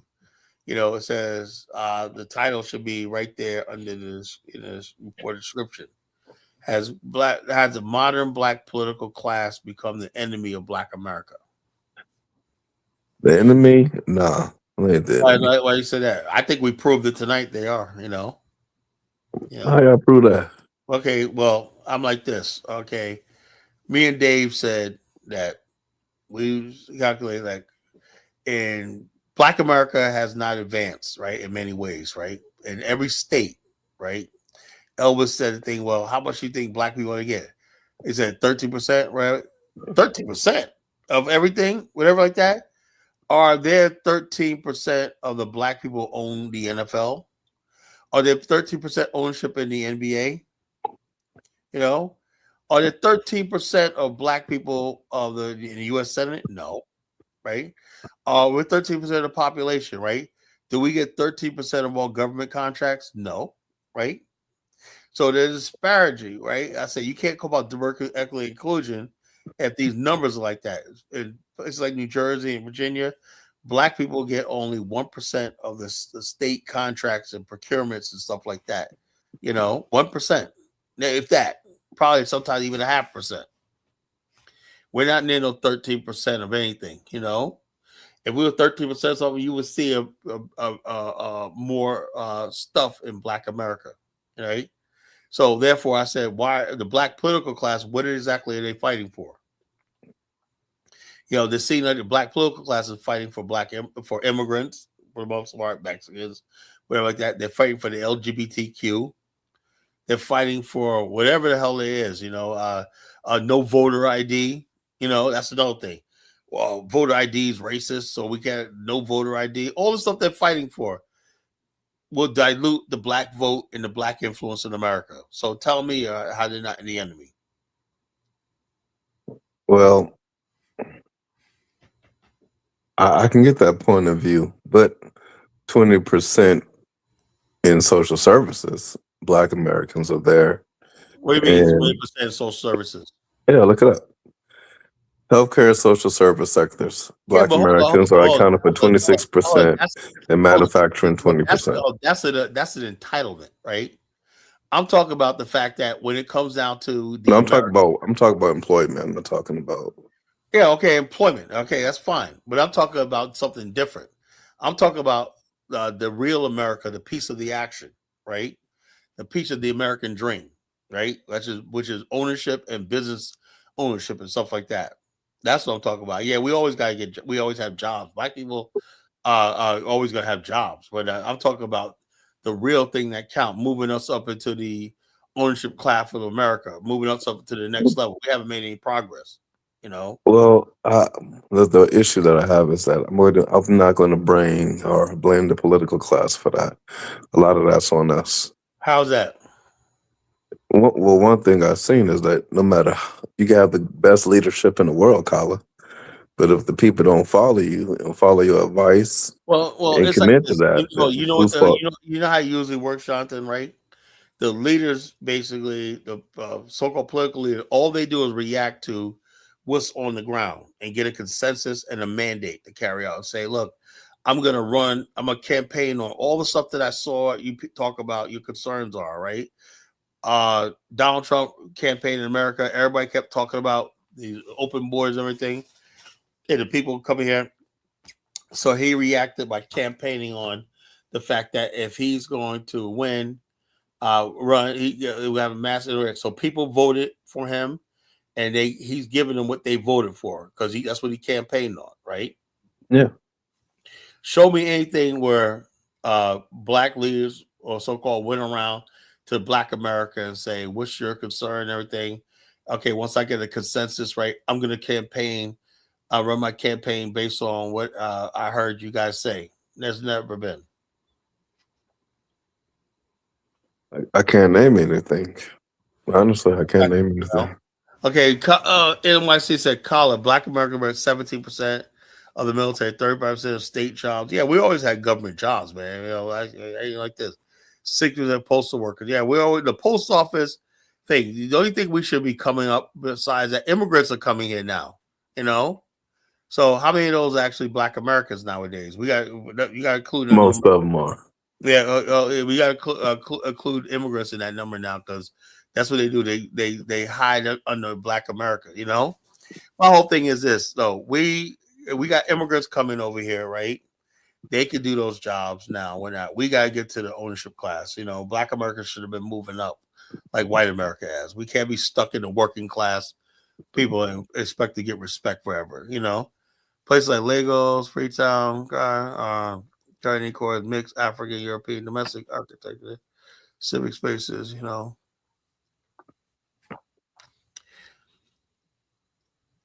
Okay, let's see. Let's read the comments.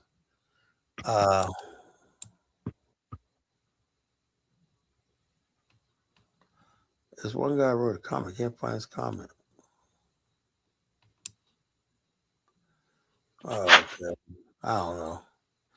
Oh, yeah, he goes, "Collar, Black America represents military pension. Postal, okay.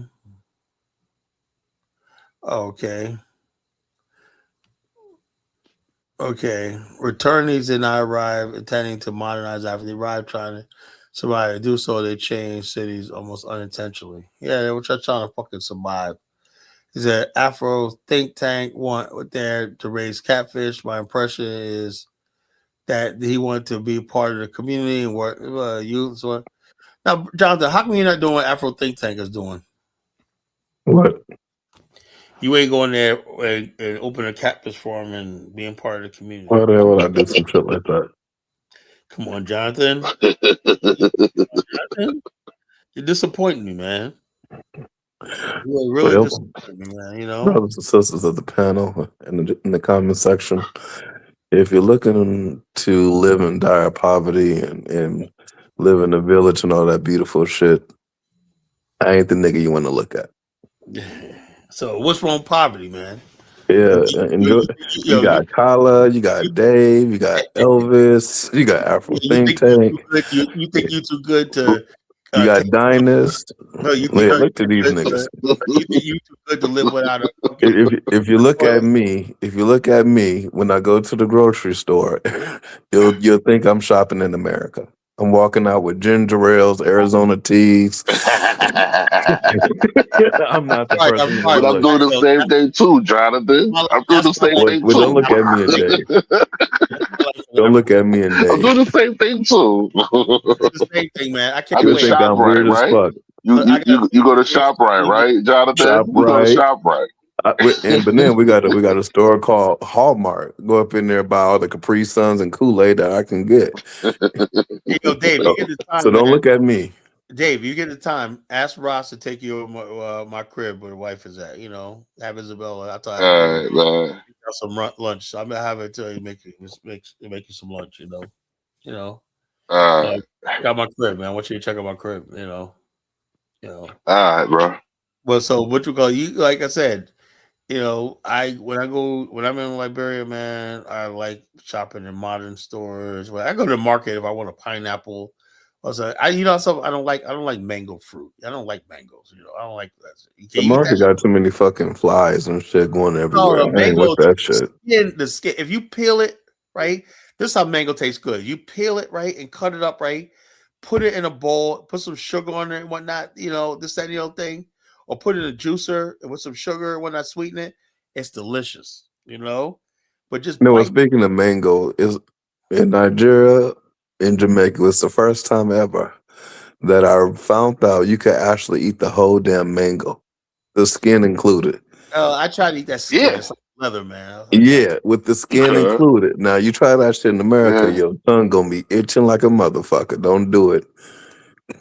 I don't know what kind of mangoes we got in America, but No, that is not the business. I seen people do that. Just eat the whole mango just like that. Yeah, I seen it. Liberia got the best pineapples, So, man. You buy a pineapple for $1, man. You know, cut Yeah, that yeah, down. I ain't gonna sugarcoat Africa. They do got the best pine. Now, why they can't grow watermelon worth a damn? That don't make no sense. Yeah, well, that's I thought watermelon came from Africa. I don't believe that shit no more. Y'all niggas can't even grow it. well, it depends on where it is. I think Liberia got good. depends on where it is too, and also watermelon. You need a lot of water. It's Yo, the this time of the guy really season too. Yo, have you guys really ever had a really sweet mango? I don't think they're that sweet. You know, I don't. Not in Africa. Yeah, man, African mangoes are not sweet, bro. How you feel yard? You know, pears are sweet. Apples are sweet. You know, mangoes, a little bit of work to you. Cut it up, right, and take that skin off, slice it up and whatnot. You can eat it, whatever, freeze. You know, Do y'all eat oranges in Liberia the same way that they do it in like Nigeria? For some reason, they do that retard shit. They cut off all the little orange part, but they leave a whole bunch of the white part. yeah, It's real. that's some raw shit, man. No, we peel the white shit off too. Like peel the fucking orange. Peel all that shit off, man. It's crazy. So, yeah, sugar or some sort of sweetener on the mangoes. You know, Caribbean mangoes may be sweet, but not Liberians, man. You know, Liberian mangoes is rough, man. You know what that's all about, man. You know? Yeah, Caribbean mangoes are the shit, Philly are. But not Liberian mangoes, man. It's just so fucking bitter, you know. So like I said, I can't wait to get me some pineapple, man. I can't wait to get over there. Yeah, I got suya in Liberia. What? Suya. No, we don't eat that shit, man. You know. That shit, that shit is the bomb. No, man, we don't know. I don't know what. Look, I like. But they got the Nigerians got shops over here with suya. We got suya. Nigerians got a lot of suya shops. Suya. I ain't talking about monkey suya. That beef. I don't like. Yeah, they got the Nigerians run the suya spots over here. I like to know what the fuck. Yeah, like the suya spots. I don't know what the fuck I'm eating before I eat anything. You know. I don't just eat anybody's random food and shit. You know. Yeah, I don't eat anybody's random food. You know, I don't eat that stuff. I don't eat roadside food. I don't eat roadside food. However, if I go in Liberia and I see a roadside burger and it's chicken, I'll eat it. You know, chicken, I can say, okay, that's chicken, I'll eat it. You know, if those shish kebab things and whatnot, I'll eat it. You know, if I find, you can smell it. It's chicken, it's barbecue, whatever like that, roasted, I'll eat that. Or shrimp, seafood, I love seafood, love seafood. You get shrimp, you get the shrimp on the barb, thing, lobster, whatever like that. People be frying lobster. You can get that shit right there like that. Wait, I said Afro-Thing got a catfish farm. Is he sending the catfish to America? No, we haven't heard any progress, right? All I hear is catfish farm. He hasn't said how much money he made, the sold anything, whatnot. All he has is little catfishies over there. Now he got a goat and a dog, whatnot. I don't know what he's doing, man. I really don't know what he's doing, man. This guy. Really, man. I don't know what he's doing, man. Hey, man, Colin, man, he got fans, man. They love him, man. Especially our African brothers. They love him, man. They love him. Oh, maybe he's showing the country life, man. He's showing the village life, man. So then I must be tripping. I think I'm supposed to have a YouTube channel and have a lot of subscribers and views and suckers sending me money too. And I just walk outside every morning and be like, yep, we on the farm. These are our baby goats. These the chickens. Yeah, hey, Am I supposed to he's do that dumb coming up, shit? man. Hold up. You know what? Afro turned into? He's turned into the male version of ES. You know, remember East Love and Migrate? You know that chick that Prince Okoye that knocked out Prince Okoye and whatnot. I gave you that. Lord have mercy. Remember that Northern Ghana? That situation. That shit was funny. You know. How That's long you what- think my YouTube channel will last, Dave? It might come up, bro. You never know.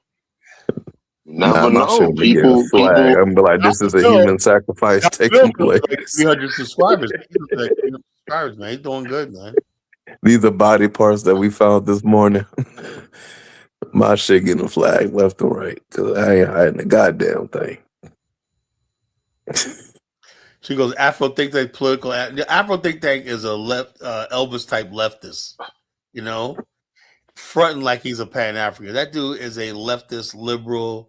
They go to the donkey party together every year, every couple of years for the convention. Yeah, bottom line, look, the bottom line, Elvis. I hate when people hide behind Pan Africanism, like Brandon. Brandon's a MAGA motherfucker, man. You know, it's about I'm like, damn, man.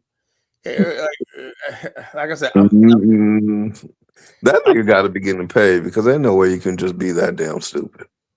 Well, for MAGA, I mean, yeah, not that damn MAGA. I mean, come on, like Donald Trump could do no wrong, nigga. Chill out. Yeah, no, man. Come on, man. You know, that's beyond. I mean, hey, Jonathan. It pays well, man. It pays well. I mean, I hope he's getting money Donald because Trump Elvis, if you're Democratic shilling for free, Elvis, you fucking up. You need to start your panel, start your platform, and get all that liberal money. Yeah, that's the whole thing. You know, back in the days, remember Roland Martin? Ain't no money on the liberal side, man. It's all ideological, man. Yeah, they'll tell me how Roland's farting. Negro, please. There's money on that liberal side. There's more money on the liberal side than it is on the Republican side. Trust me. Kamala Harris had 1.2. Not true.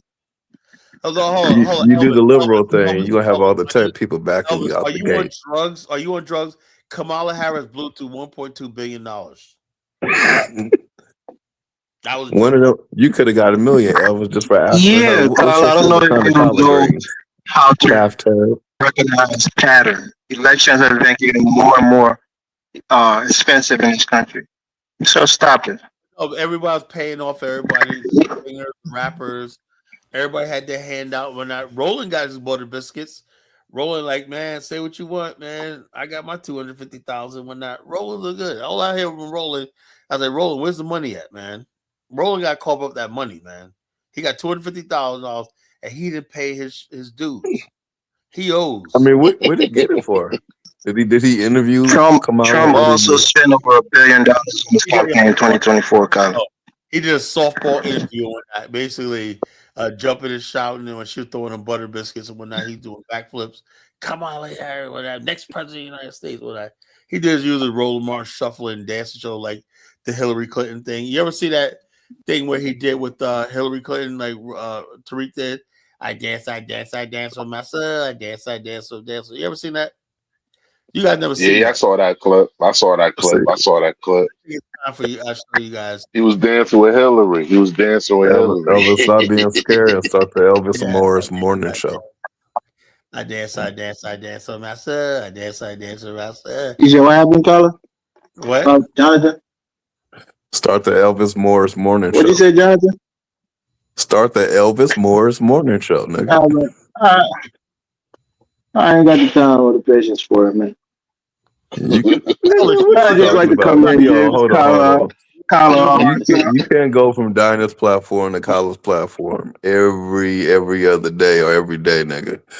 That's at least 8 to 9 hours. I only spend like 15. Nah. I only spend like 15 minutes on Dinah's platform. No, they don't really be on engagement. You can't really talk much. They start yelling and going into generous. Kyle's platform, most of the time I'm just listening to Kyle's monologue because he'll ask you for engagement, but the moment you start talking, not even that, the moment you start talking, he expects you to be quiet so that he can talk for another 5 minutes. Yeah. I mean, I just like listen to his stupid shit because I just want to hear what he says about Liberia. You know, sometimes he try to goad me or bait me into saying some shit by talking about my people. And I just, at this point, Carla is too old to really be getting into it with him. He got the senior discount, so we're going to let him slide. You know. Really, Elvis. All right, Elvis. Really funny. Carla, you're damn near 60, man. You're almost you're an AARP member, man. How am I damn near 60, man? You know, how am I damn near 60?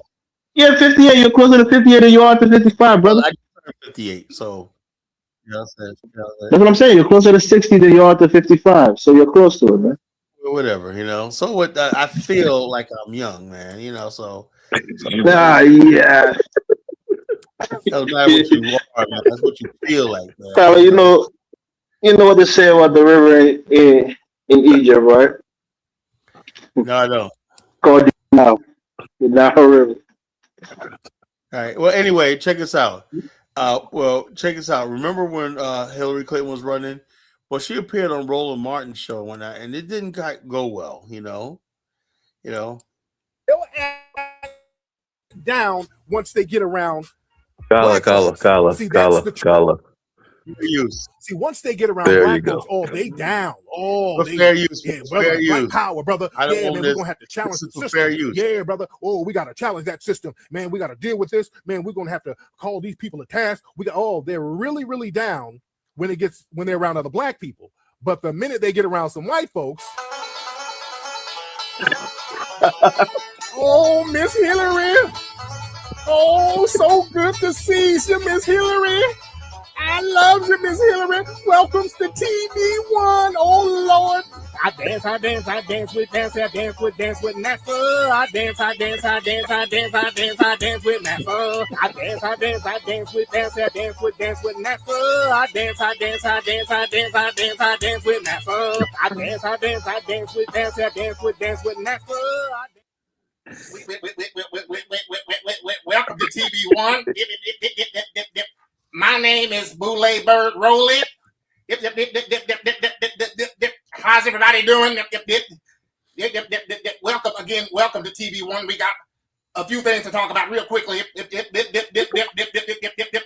First of all, I'd like to welcome everybody to the show. Thank you so much for tuning in. I am your balding owl with an S curl. I have on my ascot, as you can see.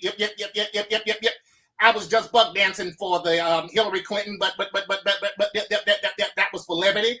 I'm not going to be here too long.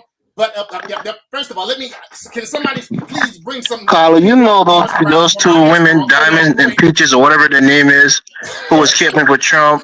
You see what Nicki Minaj is doing? Black people do the same thing for Republicans. They're shucking job for the Republicans too. So stop it. Everybody got a price, man. Everybody got a price, man. The bottom line is this: Negroes are for sale. You know, Negroes are for sale. You got Negroes for the Republicans, for the Democrats. You know. But your mind, you only talk about the Democrats because you're a raging, conservative. Man. Look, camping for for the Republicans. You know something? Well, you lie and say, I'm not a conservative.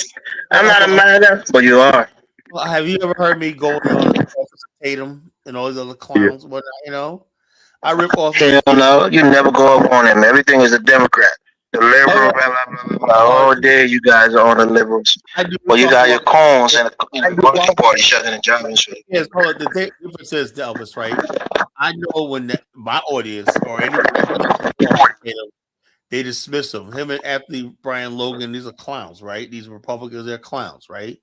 They're clowns. Candace Kundis Owens, they're all fucking Jason Shitlock. They're all fucking clowns. That officer, what's his name, from Wisconsin, whatever his name is, whatever. Fuck, forgot. Sheriff, I think his name is like Sheriff something. He's a sheriff in Wisconsin. Yeah, sure. That pastor, that be praying on Trump and shit.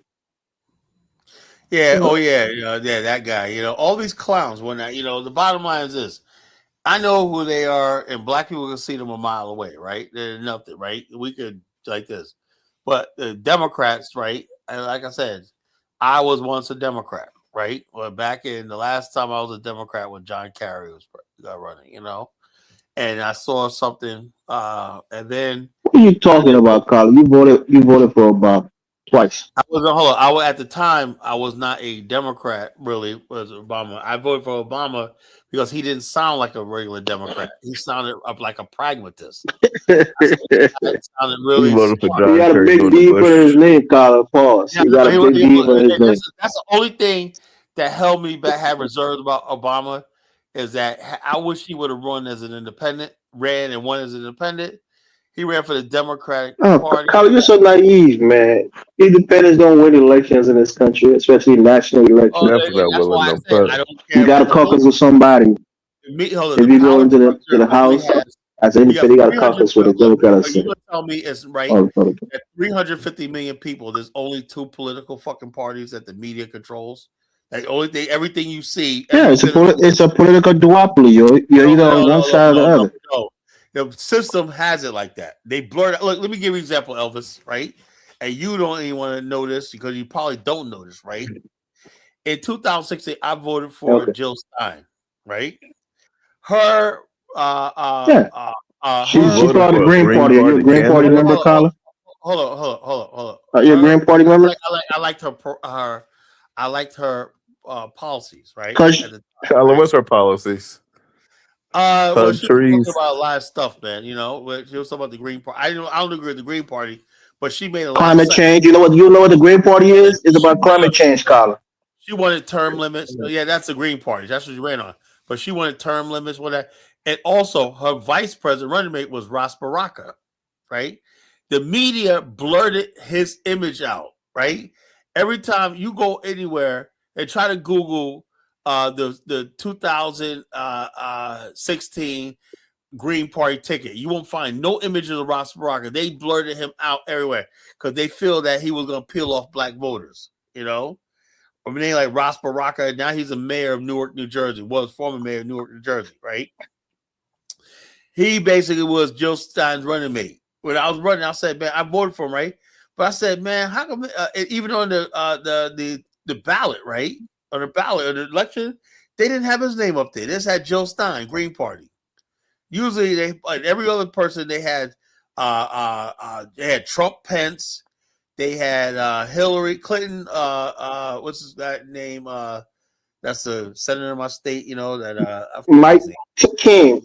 Tim King. Tim King. Tim Kaine. You know Tim Kaine.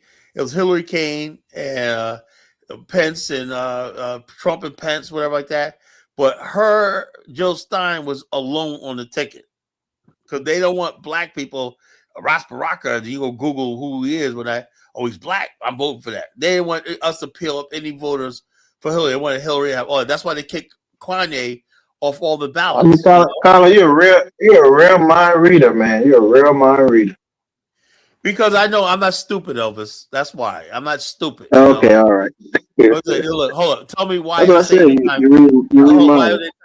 They tried to make Kanye look like he was crazy. They're like, Kanye's crazy. They try to act. The nigga is schizophrenic. He's bipolar, Carla. He's literally what many would classify as crazy.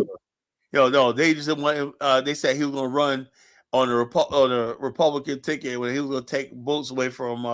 Who said they? He said he was going to run for 2020 president. No, he said he was going to run. He's doing his own medication out the wazoo. He's bipolar. He's schizo. Even though he was that, if his name would have appeared on the ballot in Michigan, he could have peeled off enough votes that would take an election from Hillary. You know, she loves, bro. It doesn't matter. Look, this is why I say, Elvis, you're part of the black political class. You're the enemy. You know, I'm not.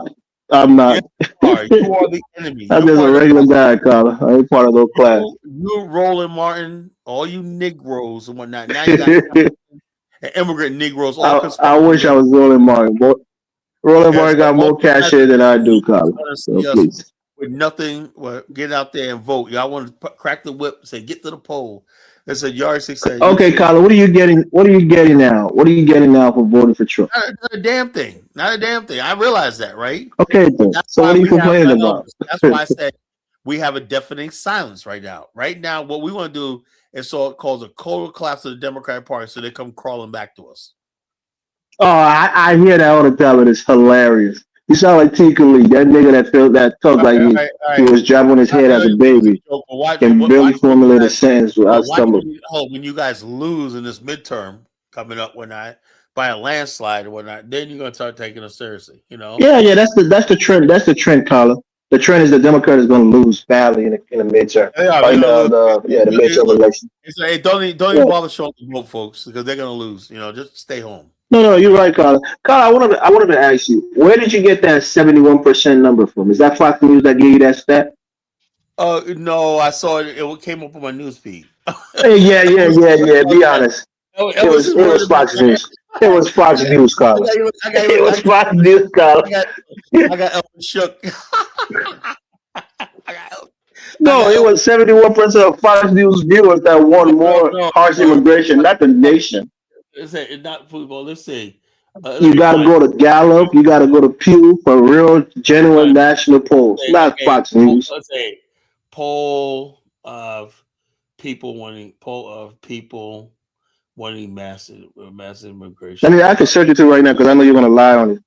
No, wanting more mass deportations.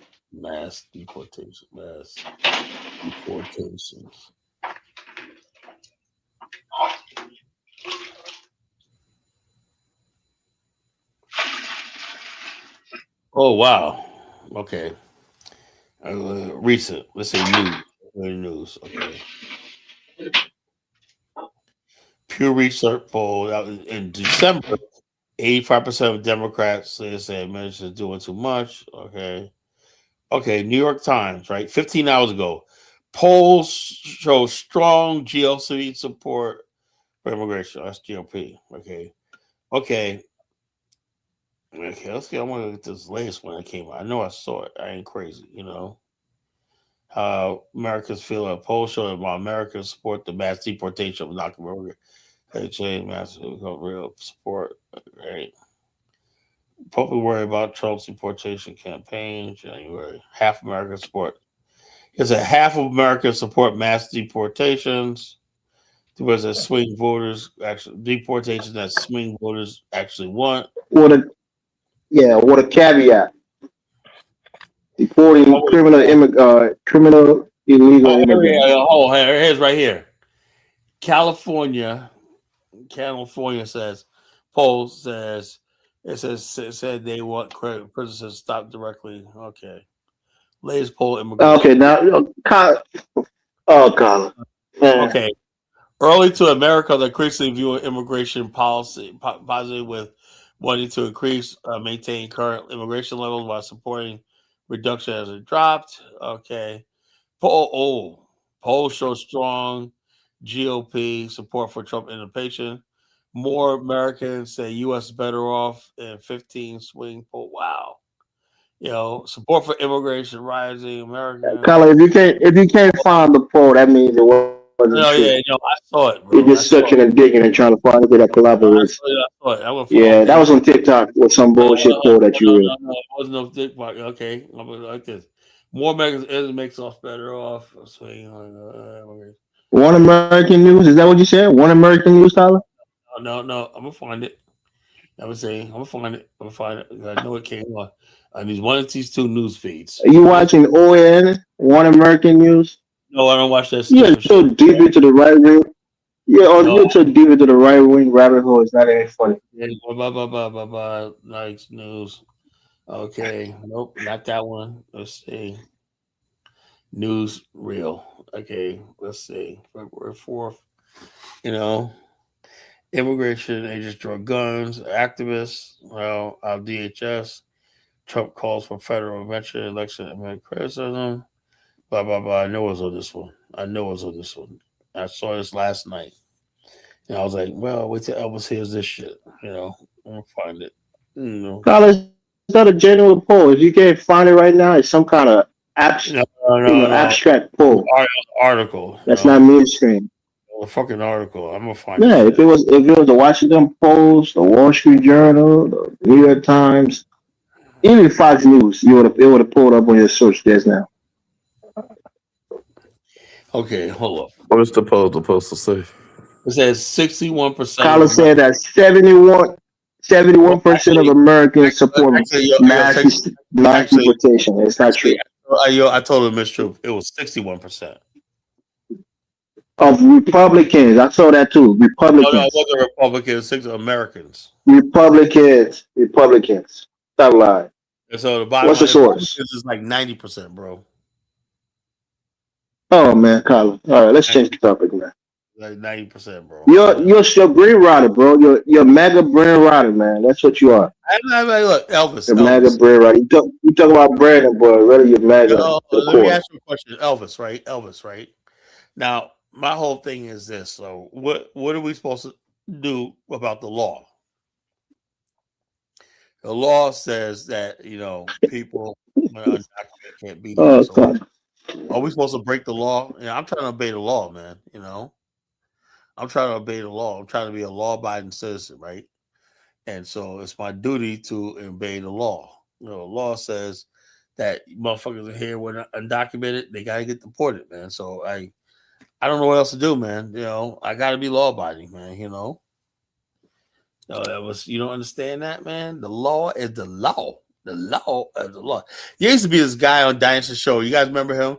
Officer of the goddamn law. Remember him? It's the Harvard Harris poll, Colin. And what does it say? That's the poll that's showing that 78% supporting the deportation of these people on harsher immigration. But the one you were to call in 61%, that's the good one, Simon. Those people, they only talk about independent voters, what they support. It's not the rest of America.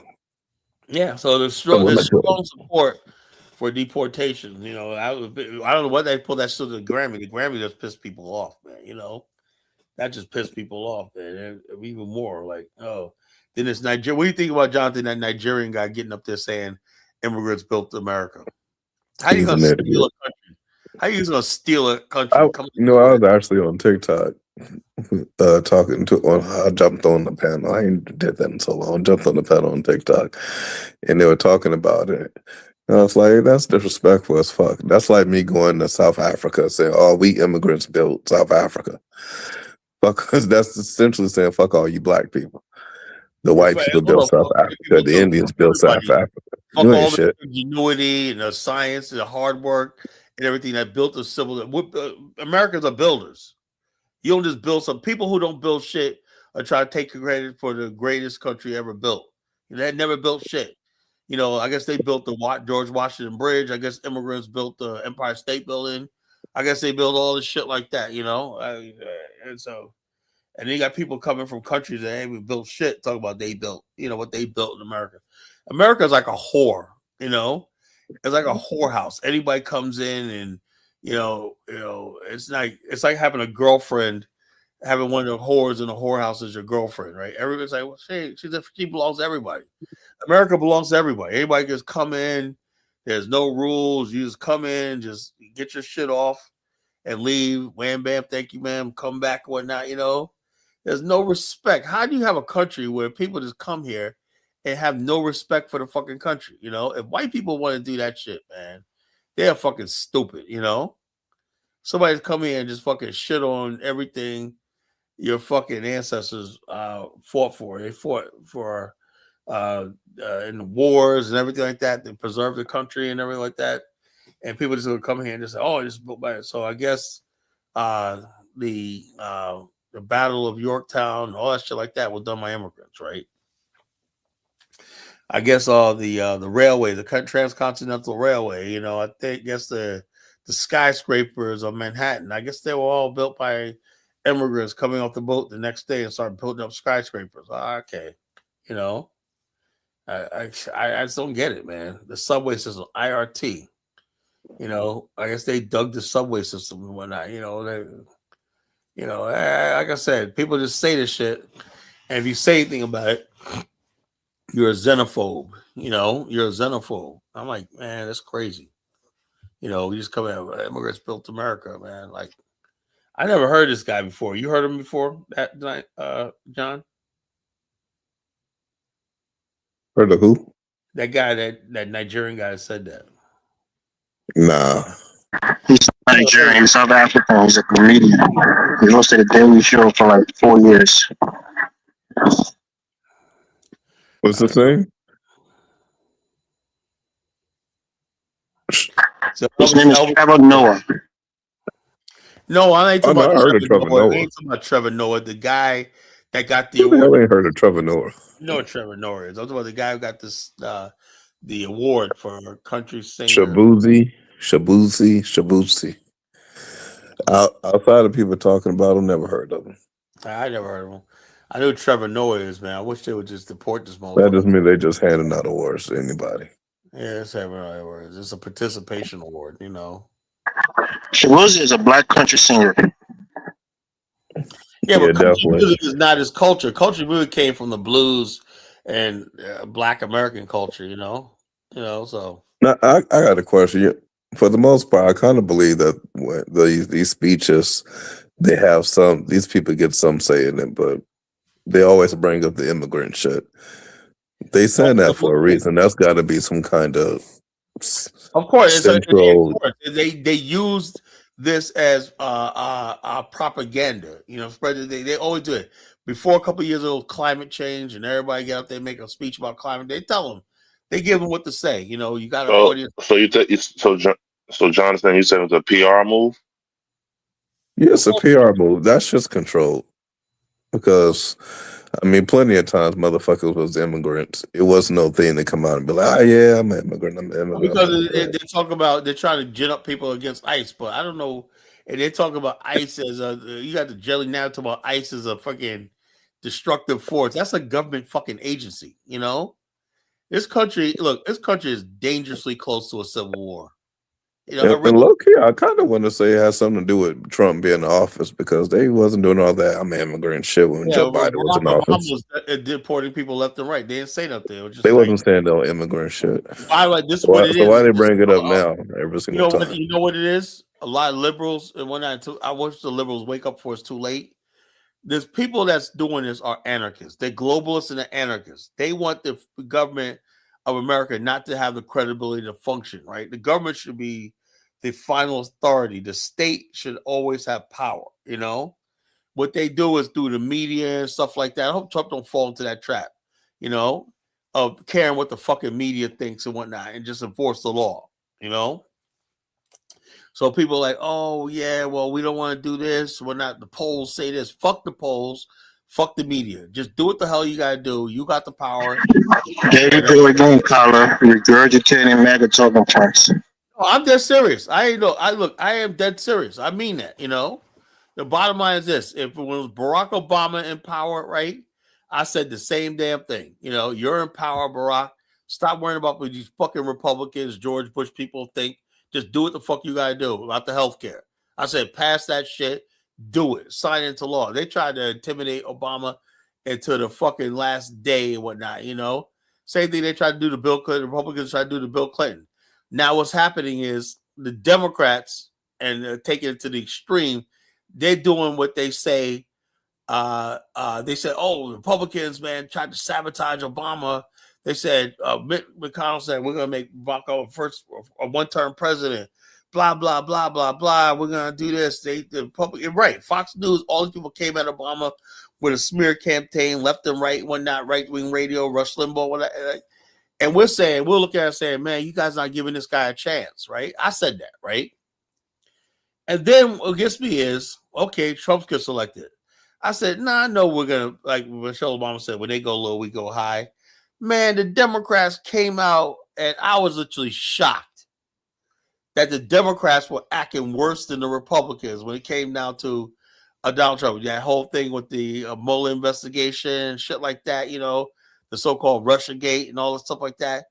I said the Democrats are some low motherfucker. I said they do it. This shows me politics is dirty. Both sides are the same thing. I thought it was just the Republicans, you know. And I said the Democrats are just as vicious as the Republicans are, you know. So they can't have heard about the human rights abuses in those countries, you know. Who's responsible for his assassination? Whose assassination? Oh, it's about was he assassinated? I heard Gaddafi is dead. He assassinated or what? You know, I don't know. I don't see it trending nowhere. You know, I don't see it trending. So, does anybody know about that? You said who's dead? Gaddafi's son.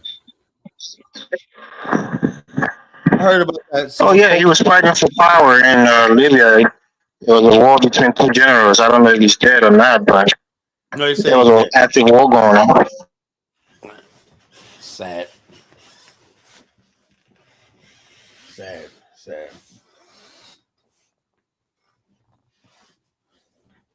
Sad situation, you know. Everybody wants power. And I don't know what the heck, you know, what the heck the world's coming to. Everybody wants power. Nobody wants to serve. Everybody wants to rule. Nobody wants to serve. Nobody wants to build. Everybody just wants power and themselves. When my way or the highway and everything like that. And eventually it's going to lead to war. This country, America, if it keeps up right now, I think this country's headed for a fucking war, you know, civil war. And people say, no, that can't happen. Well, they said that 150 years ago during the American war between the states. You know, people are drawing a line in the sand. And some people want to disobey the law. And some people say, we got to uphold the law. When you have lines drawn like that, they say, well, the law is only relative, you know. We believe the law should be this, we do this. When you have that sort of disagreement, it's just like what with slavery. You could have a civil war in this country, you know. I sure the fuck don't want to get caught up in this shit, you know. You know. And whatever it is, it's not our fight. You know, it's not our fucking fight anymore. You know, America goes up in flames. It's not our fight. Well, I look at the layout. I was Gaddafi's fan, greatest Pan-African all time. Yeah, well, you call that a Pan-African. He was a good guy, but, you know, I don't know.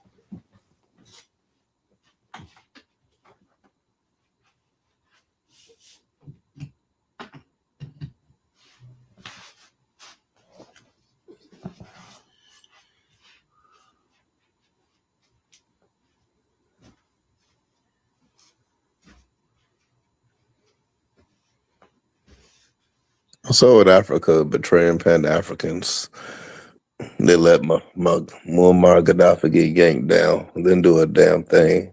Kicked out Kwame Nkrumah, kills Thomas Sankara. Africans aren't really a fan of Pan-Africanism.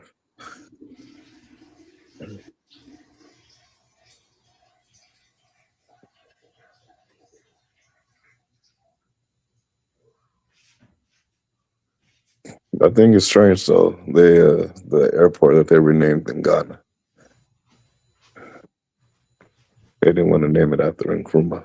They just changed it to Accra.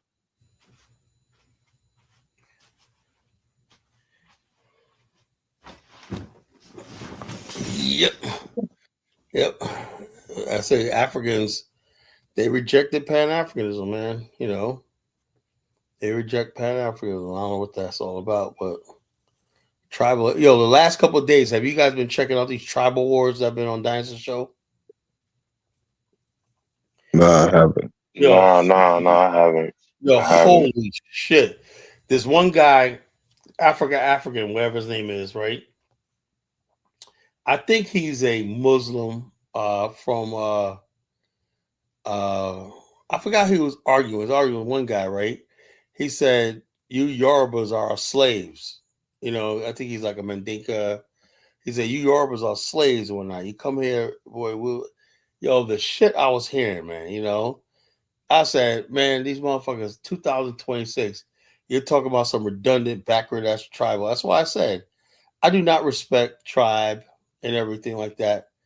I don't respect none of that shit. I don't respect no tribal identity whatsoever. I'm sorry. I don't, you know, because Africans is not really that deep, you know. John, you see that video I was playing with this Liberian guy? This white guy is a Liberian. I didn't see the video, but I heard what you were talking about. That he could speak Holocaust, some shit like that. No, what I'm saying like this. Okay, let me play this video. Let's see if I can find this video. Let's say find this video. Anybody, like I was telling Nat Measy, anybody can go to Liberia, any African countries, assume the identity. It's not that deep. African culture is not that. It's not a written language or shit like that, like the Chinese that passed down for thousands of years and whatnot. I mean, anybody could become a craw man or a crewman, anything like that. You know, man. Okay, anybody could adopt a craw man, become a crewman overnight. You know, it's not that deep. You know. So I play this video. Man, the thing is that really gets me is that when, like, say for example, white people they go and get married in Africa or in Nigeria, and they put on the whole traditional attire. They get the happiest families I've ever seen in my life. Yeah, the Africans like, oh man, these people. He's a real Nigerian now. He's a real Liberian now. He's a real Ghanaian now. I'm like, yo, yeah, I'm like, damn. There's no hope for our fucking race, man. Really, there's no hope for black race. There's always got to be an initiation period, rites of passage, all stuff like that. You can't just. It's like joining a fraternity or a club. You have to be initiated. You have to pay your dues. You have to like this, and if you accept it, whatever like that. Before you do that, you have to have some sort of prerequisites, right? Like if you're a certain way, you pledge. You won't. It's not even worth doing. You have no chance, right? Africa, there's no prerequisites or nothing. Just come as you are, and they just like this. That means the freaking thing. That's why I think they can give Afro Think Tank and Dynasty chieftaincy. It has no meaning. Now, does that sound cool, man? Now, it's strange enough, the Africans always claim like, oh, Black Americans, we never tried to be like, hold on to our African culture or some shit like Yeah, that. but what's that? But I Hold on. specifically remember whenever white people would try to put on African attire, Black people would complain. The Africans would be happy, but Black Americans would be like, that's cultural appropriation. You guys are trying to make yourself African. Africa is basically, oh, you don't know your culture, but the bottom line, it must not be worth preserving. If anybody could just adopt it, and become you, it must be not worth anything worth preserving. That's the way I see it. I would like to see more Liberians or Africans, what they got to say about that. No video gets circulated like a white guy dancing to Afro beats, bruh. Oh yeah, man, that goes viral. A white girl dancing Afrobeat, a white girl speaking in Yoruba pidgin. Oh man, they be like, oh man, that's my Yoruba sister. One guy, Nigerian guys, man, this girl went to Nigeria and she could speak Yoruba. All these Nigerian men told me, I want to marry you and shit like that. Like, man, these dudes are clowns, man. They're straight up fucking clowns.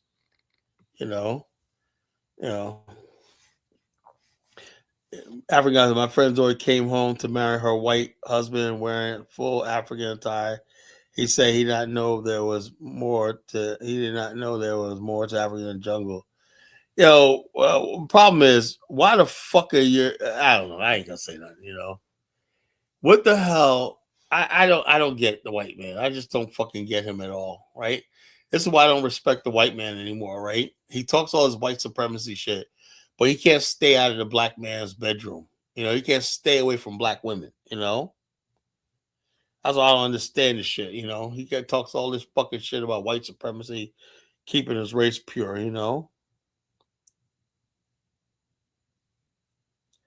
Oh, you guys, somebody else saw that. Olo Creole says a white girl from US who speaks fluent Yoruba on YouTube. They went berserk over this chick, man. They was going crazy. They were going crazy over this white girl because she spoke Yoruba. I'm like, man, I said, mind me never go to Nigeria. These guys are clowns, man, And what gets me is these people want me to consider them my equal. I'm sorry. I am sorry. I can never consider these people my equal. I can never consider these people people.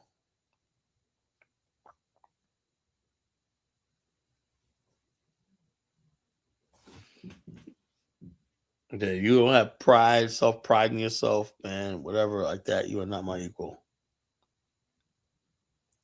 Well, that's a good African guys, you know. Tell your girls to find yourself a nice black African boy, whatever like that, you know. All that fucking foolishness, right? We gotta start drawing lines, man, you know. How you gonna win a fucking race war? You don't know who the fuck you're fighting, you know?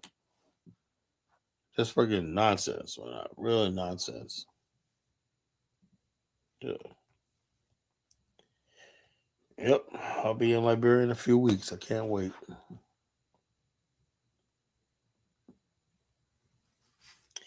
I will be there in a few weeks. I cannot wait. Counting down the days. What's your plans for when you get there? A lot of plans, but right first thing I'm gonna do is relax. I want to do a lot of stuff. The Association of African of Liberia. Okay, I got to get that done first. I want to get all the stuff like that done, and I want to get incorporated before I go. Probably, hopefully, work on 501c3. I want to basically get my join the Sister City projects and make that the associate a member of Sister City projects. When I get to Liberia, I want to introduce the Association of African Americans for Liberia in to Liberian heads, leaders and whatnot. Say I'm trying to build an organization of African Americans and with associated. Once I get the website built, right, I design a website through AI.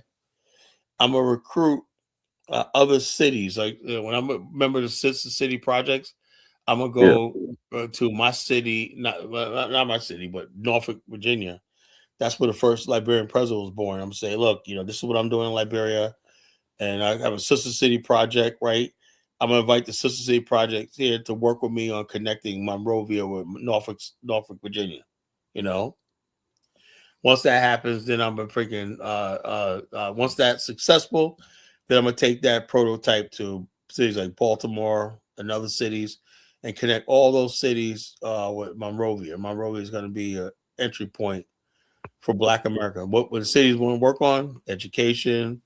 Liberia doesn't have a library. Maybe one of these cities could donate books to help build a library. Norfolk State University could partner with the University of Liberia. So all kinds of stuff will happen. You know, when we're cooking, telling Black America that they have a homeland. It'd be like the Jews with Israel, you know? And that's what I want to do. That's my vision, you know?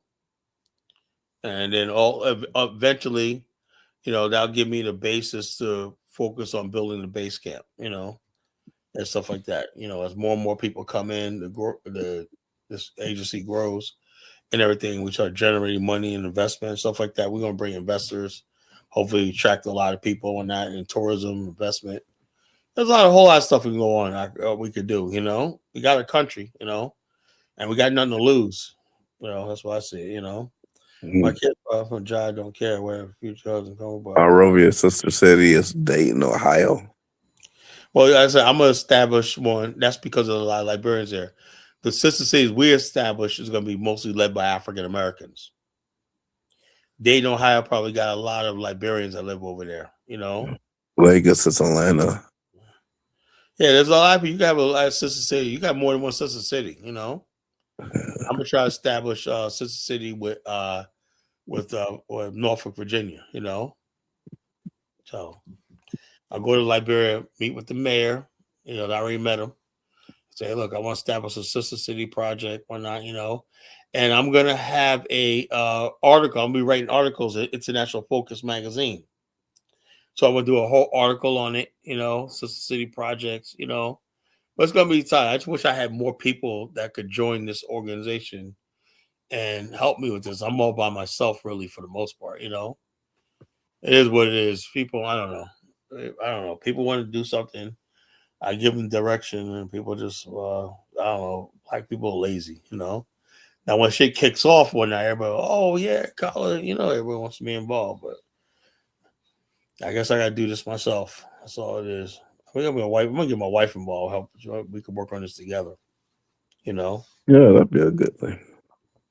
How we can work on this together, because like I said, all these other people just, you know, I can't depend on nobody. You know, to get work done. I'm gonna give her my computer and tell her what to write and stuff like that. I want her to work on this, you know. That'll be a good project for her to work on when she starts her little business. I'm gonna help her start her own little business in Liberia or not, you know. I'm gonna give this computer to her, this Chromebook to her, let her have it, and then that'd be good.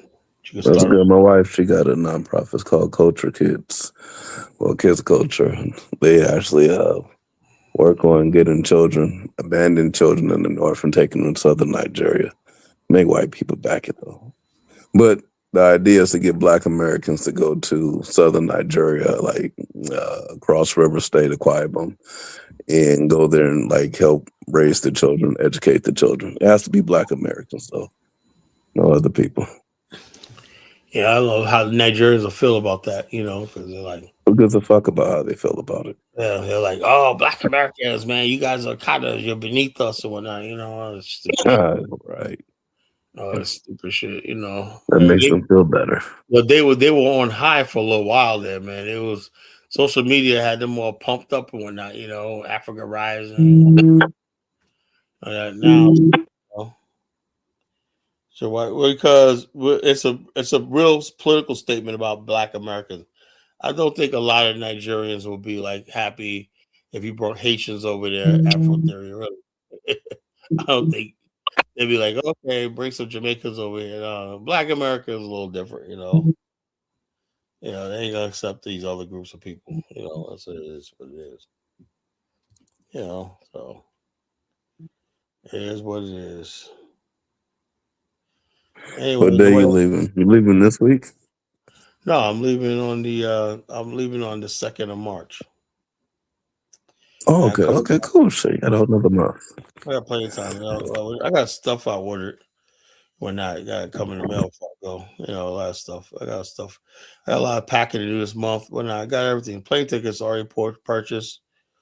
I'm not using Royal Air Maroc. That sucks and whatnot. You know, we pissed. You know, Brussels airline fucking sucks, man. You know, but it is what it is. You know, Royal Air Maroc. That's part of the fucking tour. That's a fun part of the trip. You know, doing Royal Air Maroc, that night stay of the hotel and all shit like that. Yeah, well, whatever. That's what it is. I just took a commercial flight. I mean, a cheap flight to Brussels and United Airlines Brussels. I'm gonna do that, and it's all good. I'll be there for 6-7 weeks. You know, I'm gonna have a ball. Anyway, fellas, I am going to put the link in the chat room one more time. You want to call in and talk? Why not? Afro theory come up. Nobody wants to come up, you know. I think I'm gonna bite their head off. It's been quiet tonight for the most part. What? So it's been cool, calm, and quiet. No arguments tonight. You know, people like drama. You gotta start arguing. No Kiddola, no Lewis. You know, no harsh reality. That character. You know, there's no harsh reality. No Nakmeezy and all the usual suspects. Yeah, Elvis were pretty cordial. We're all right. Well, Elvis is a libtard. You know, he's a libtard. You know, his idea. He thinks it's some joke that, you know, these guys come over here and they jump on the liberal bandwagon when they don't know how dangerous that is, man. You know, they don't know how dangerous that is, man. You talk about changing this country, right? And I was like that. I know how these rednecks think, and I know how they are. You know.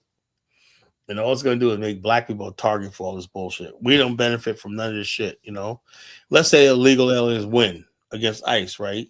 You think those people are going to take the anger and frustration about illegals and they say no? Who do you think they're still going to be their whipping bag and take their anger and frustration on, Jonathan? Shit, us. Yeah. So no matter what, they're going to take their fucking anger. If let's say lose. But see, the liberals and whatnot, they can go back to being white, you know? They ain't going to be target. They don't understand when shit happens and whatnot, a big fucking target is on our fucking backs. You know? A big target is on my fucking backs. Always, you know? So when the Democrats win, and they do all the stuff, they reopen the borders, and these Republicans they finalize gay marriage and all shit like that. They're not going to go raging and start killing liberals or not. They're going to start killing black folks. That's out of anger. Out of anger, they're going to like when Obama was president.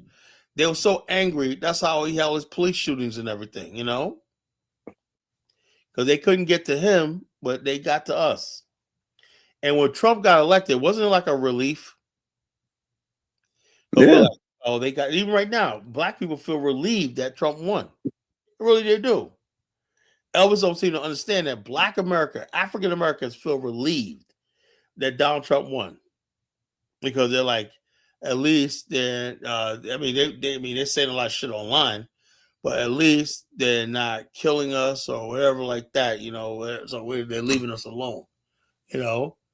But if they lost and whatnot, like Biden era, man, oh my God, man, that's how dangerous it is. And they always look at it and say, it would have been so dangerous if the Democrats won again. Yeah, they won again. It would have been more dangerous. There probably would have been a bloodbath in this country, you know. But people like Elvis don't care, because they're not going to be the target of that, you know. And worst comes to worst, Elvis is going to go back to Liberia. We got to deal with this shit, you know.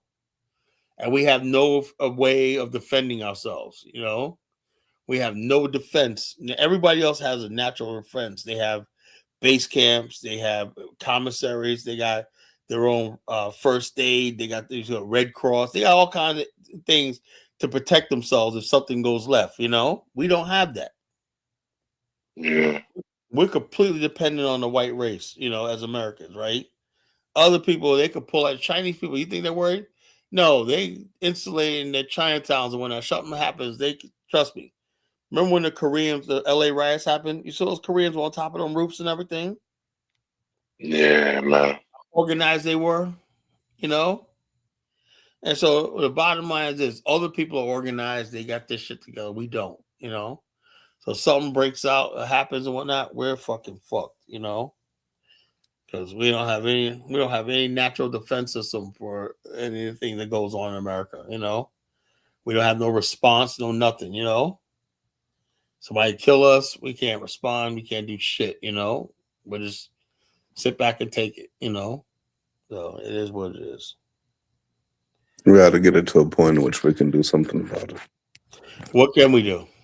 I would like to know that. What can we do, you know? And you know something, when we do, you know there's no return. That's the point of no return, right? Yeah, well, it is what it is. Yeah, like I said, that's what's going to trigger Afghanistan.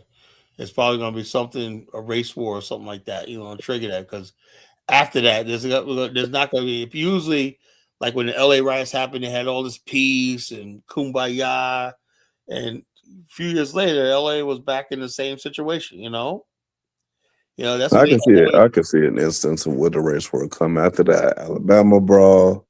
After that shit that took place in Chicago, what do you do shit that took place in Cincinnati. If we can't live in this country anymore with these people, what do we do?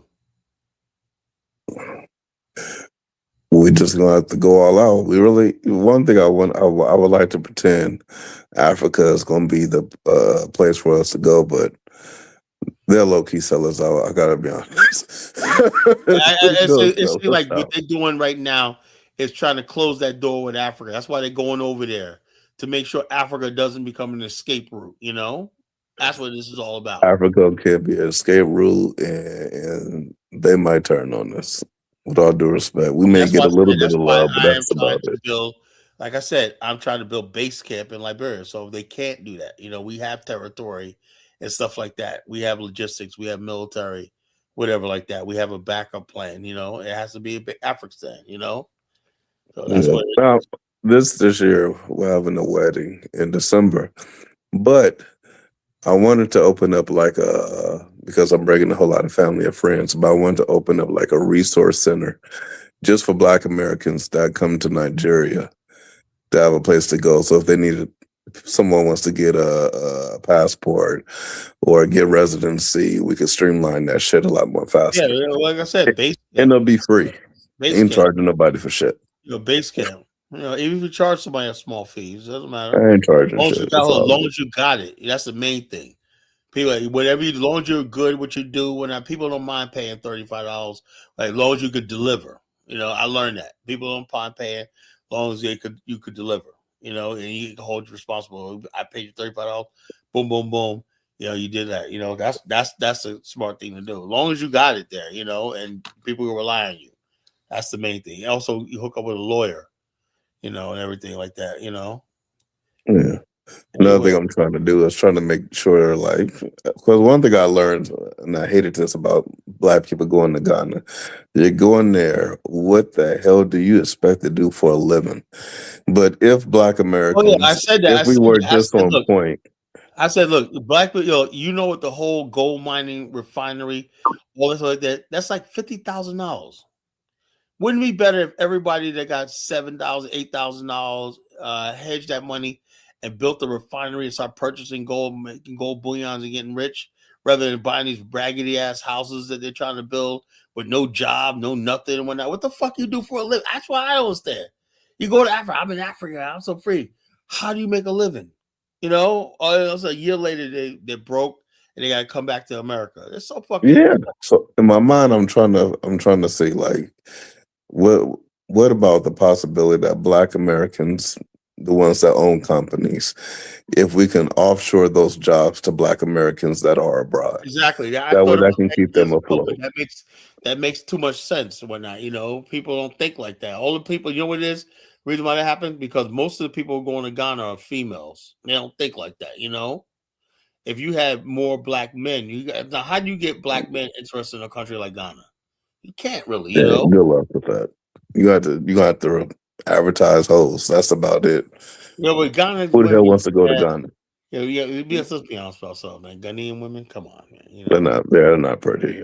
Yeah, I mean, that's all they got. There's nothing but the beach. Yeah, so they don't have really, the women aren't, you know. You ain't gonna entice no man talking about living off the grid. He got me fucked up. we all can't be Afro think tank. Going for itself. They do got some beautiful women, you know. So that's an attraction, you know. Beautiful beaches, women are hot so you got something like that, you know. Same thing in Namibia. Namibia got some hot Black women, you know. They fucking Botswana got some nice looking Black women too, you know. So Rwanda too, you know. Ethiopia, those places can attract men. You gotta have some hot women. Ghana, yeah. I hate when saying puffs like that because Kyle say, Kyle, you're a colorist and you're a featurist. You know, I'm like, nah, but you know, I said, look, you got to compete with the DR and Colombia. You know, that's what you're up against, man. You know, that's what you're up against. So you got, so how? The question is, how do we get young Black men interested in Africa, man? You got to showcase the women. You got to look at the countries that got the freaking women. You know, that's been the only thing that I've been managing to do. Is it has to be based on females and some kind of hustle. Like, went to a whole bunch of different barbershops in Oakland. Like, open up a barbershop in Benin, or open up a barbershop in Calabar. At the maximum, it only costs $1,000. You'll get that back in a year. Movement, right? You're never gonna have a problem getting Black women, you know, to Africa, right? Because they all Kwame all over the place. They got long stroke Kwame and whatnot. You know, it's a heaven for a Black woman. You know, Africa, whatnot. They treat it like a queen, you know, like that. You know, but Black men, you got not only that, you got to compete with the local men, shit like that. You don't have no political status like that. Because like I said, how do you? We ain't got to compete with no local man. That's a wrap. No, as far as like status, like political, they're these niggas ain't got no status. Well, Liberia, they treat politicians like they're gods over in Liberia. You know, they treat them like they're gods when Mr. Director such and such and blah blah blah and all this kind of stupid shit. You know, it's the title. Yeah, they just addicted to the title. But the thing about me is, like, you know, because I'm from America, you know, that holds a lot of weight. You know, if you do it right, that holds a lot of weight when you're Black American. You hold a lot of weight in Liberia. Anyway, brother, I gotta go. All right, for sure. You have a good night, bro. Take care.